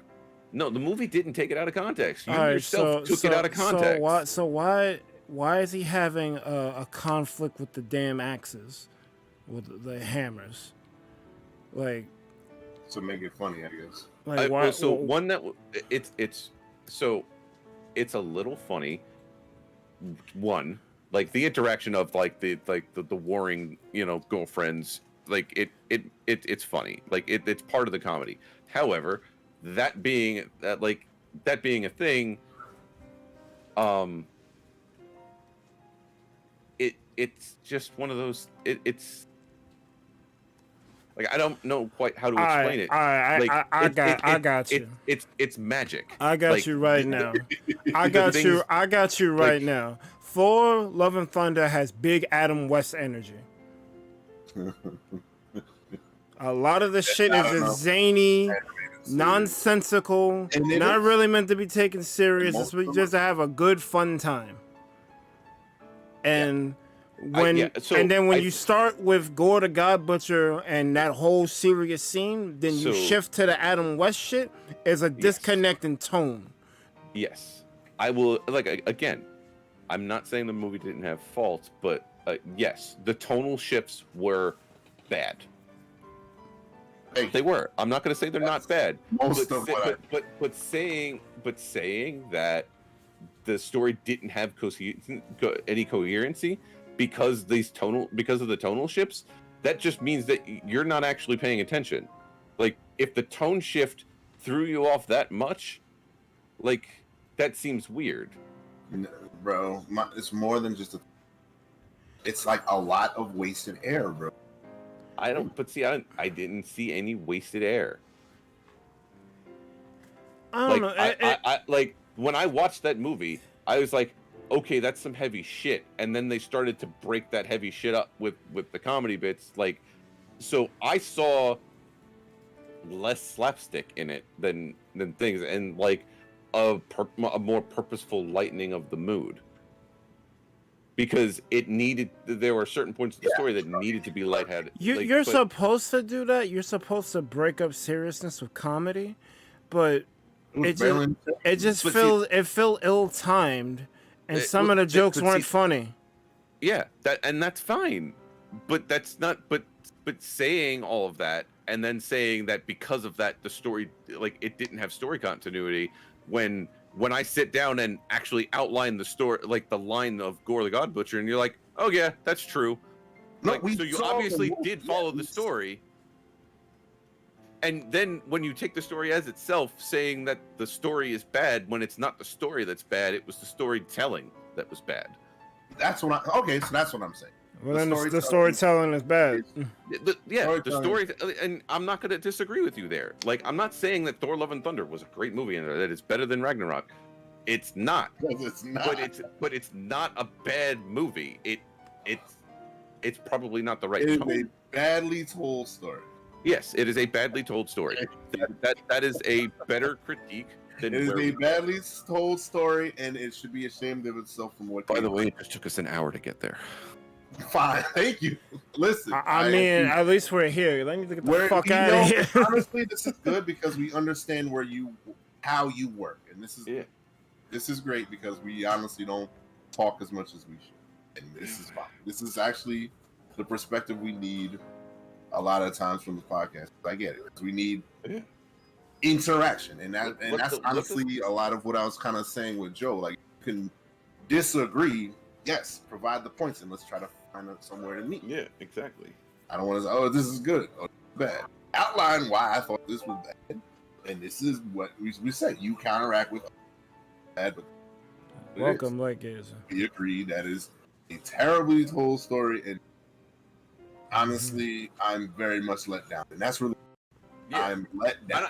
And I can agree with that. Everything between the after like the beginning scenes and the ending scenes was it's not told well. All right. I wish they got to the end in a different way.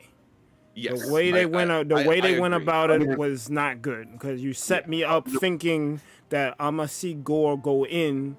Or, oh, they're showing normalcy in the city. This is how they get down. This is going to get disrupted. It doesn't get disrupted. I also think that the way they presented Gore was a little more feeble than they needed to. I would agree with that.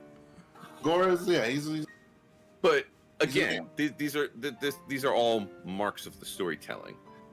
Yeah. That failed. Like, the story itself was a very good story, and it was a good story of healing, like that needed to be told. That was trying to be told. That Thor needed the healing. They become Love and Thunder, and he is back to the Thor that we achieved after, basically after the first movie. Yeah. Which is yes. Which is great. He found a way to get back to the Thor he needed to be, and but also accepted the trauma. Yeah, and he's correcting even his childhood traumas of having a bad dad by not being the same as his father. Yeah, correct. Which is all wonderful. Which is all great. Again, Berg, not that I don't want to discount your what's the deal with the hammers thing. My only explanation for that is the hammers are magic items. This is all. Oh, I mean, like, all bets is off once you involve magic. Exactly. Like they're pseudo magical in nature. So like, could they have some form of sentience? Sure, they might. I know Thor's hammer does because of the whole worthy thing. Well, yeah. So, but that's the thing. Like, how does the worthy thing play in here? Like, does the worthy thing give it enough sentience to like, hey, buddy, you're still worthy. What the fuck you doing with that other hammer? Right. Like, well, again, a story beat that kind of fell flat. Was not, and just underrepresented because again, in the comics, he was unworthy when he fought Gore. That's what really made it a whole fucking thing.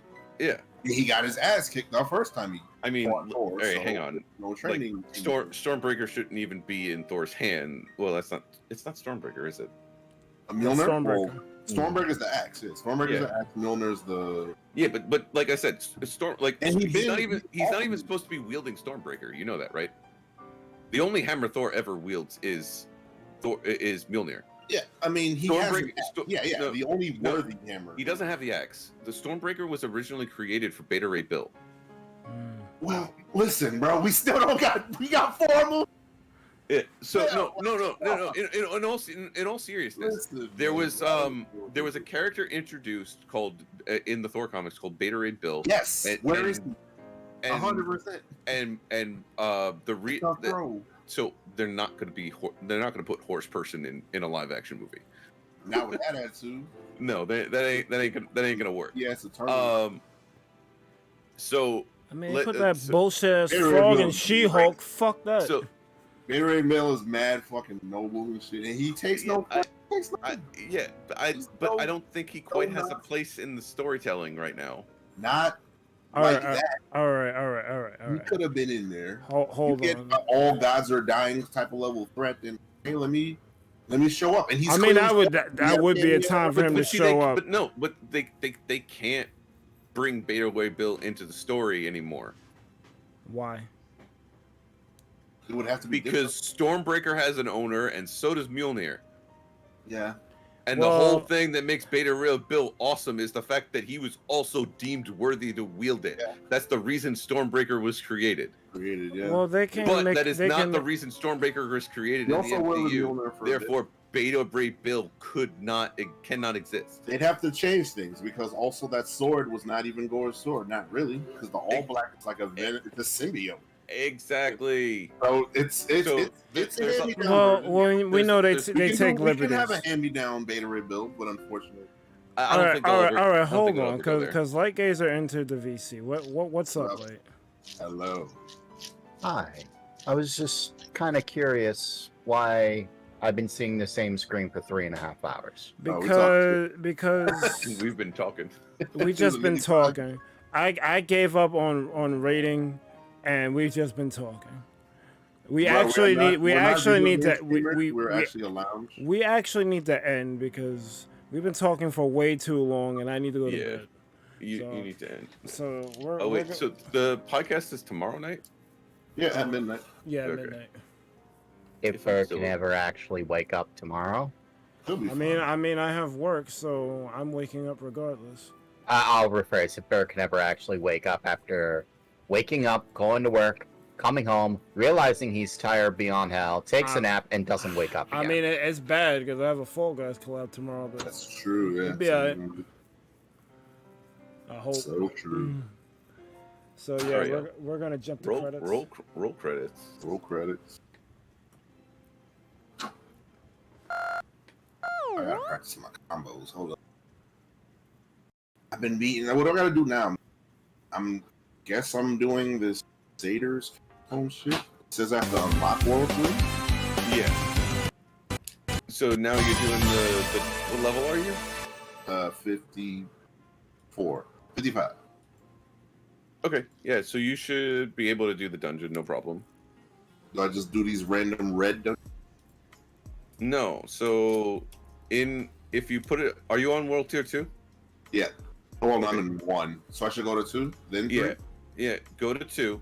So this is what you got to do. In order to unlock World Tier 3, you need to go to World Tier 2, and when you go on World Tier 2 in the cathedral in Corvishad, you'll see a dungeon marker. It looks like it'll look gold with a little dot on the top. Yeah. That's a capstone dungeon. Right? And you have to do that capstone dungeon to get World Tier 3. And then World Tier 3 will take you to you'll be able to play in that till you're around 65, 70. And then you do another capstone dungeon that unlocks World Tier 4 that's at level and that dungeon is at level 70. So you're going to want to be like 65 to do that. Unless you want me to rip you through it right now. Rip? Like, immediately? I could put you in World Tier 4, like, right now. If you want. Without even trying. Let me try World 3 for a second, then I'll go. So bump yourself up to World Tier 2, right? And then you'll see that marker on your map in Kjolvershad. And try the dungeon. Like if you're 55, you should be able to do that dungeon, no problem. And then when you get to World Tier, and then you set it to World Tier 3, things will be about 5 levels higher than you. But if you're killing, it won't be a problem. Right, you'll catch up, right? To experiences. You start doing dungeons, and you replace your gear with sacred gear. Sacred. Yeah. So there's 3 tiers of rarity scales. Like, so there's the white, blue, yellow, orange, unique, right? Well, like that brownish color. And then there's sacred versions of that range, and then ancestral versions of that range. And the sacred version is available is first available on World Tier 3, and then you get the ancestral variants of gear on World Tier 4. Okay. It's like, so your gear is going to change. Yeah. Like for example, say you got super lucky and you got the Penitent Greaves to drop as a regular unique, right? Mm-hmm. Your next upgrade would be an ancestral version of it, and then your next upgrade would, or a sacred version of it, and then your next upgrade would be an ancestral version of it. Penitent Greaves does what? That's the one where it can't be crowd controlled? No, that's the one where you leave a trail of ice behind you. Okay, I've seen that. But the item itself doesn't matter. It's just I was using that as the example. Okay. And then say I want to aspect it all gear. Yeah, so right now you would farm like right now what you want to do, you're focusing on is gearing yourself up enough to do the dungeon, like to get into World Tier 3. When you get into World Tier 3, you're gonna start wanting to like finish your builds and like have all the legendary aspects you need to make your spec work essentially. Yeah. And yeah, that's basically it. Okay.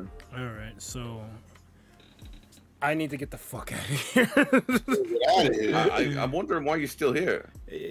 I don't like gave you a link. Go raid them. I already had. I picked a raid target and everything while y'all were talking. Berg loves good dialogue. Bro, I'm fucking long-winded tonight. I don't know. You are. I haven't talked to people. I haven't talked to people in a while. Yeah, well, that'll do it. All right, guys, that was a stream. Thank you guys so much for watching. Whether live on the recap, you've been chilling with the ThunderPals. Be sure to like, comment, and subscribe to the ThunderPals YouTube channel for more. Not playing Pokemon Scarlet and Violet. I mean, I played it for like an hour and other things gaming. If you wish to be notified whenever we post to go live, smash that bell, smash the social medias, join the Discord. Big up all the names on screen right now because without them we wouldn't be here. As well as all you other Thunderheads. Whether you've been here for minute 1 or minute now, your continued support is deeply appreciated. Programming note, there will be a Fall Guys Mega Collab tomorrow. 6 o'clock. Hopefully I'm gonna just fucking drink some fucking energy caffeine shit to get through that. I'm gonna be tired. A big old monster. I'm gonna be tired as shit. After that, there'll be a gap of time, but there'll be the podcast after that at midnight. I don't think I'm doing well. There's like I'm having like a 3-day weekend. So I might do some I don't know. We'll see what I feel like because I know I'm gonna be tired as fuck tomorrow. So I'm probably gonna recoup on Sunday. But that's all I got. I would say, is there anything you need to tell the people? But y'all told the people enough. Let's go on a raid. It's true. Yeah. I picked my guy already, Schneidog, one of the Mario Kart collabers that we collabed with. His link is in the chat. The hashtag is in the chat. Let me know when you are in position.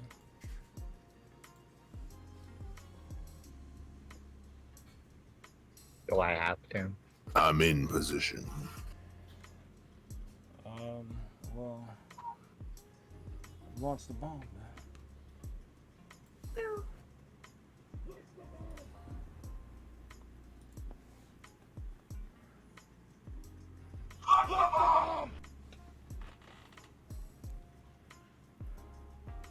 Let's go. Oh shit, Iman's still here? Let's go. Iman's always where you don't expect him to be. Pretty much. Except in Final Fantasy 16 streams, you won't find him there. That's true. Not happening.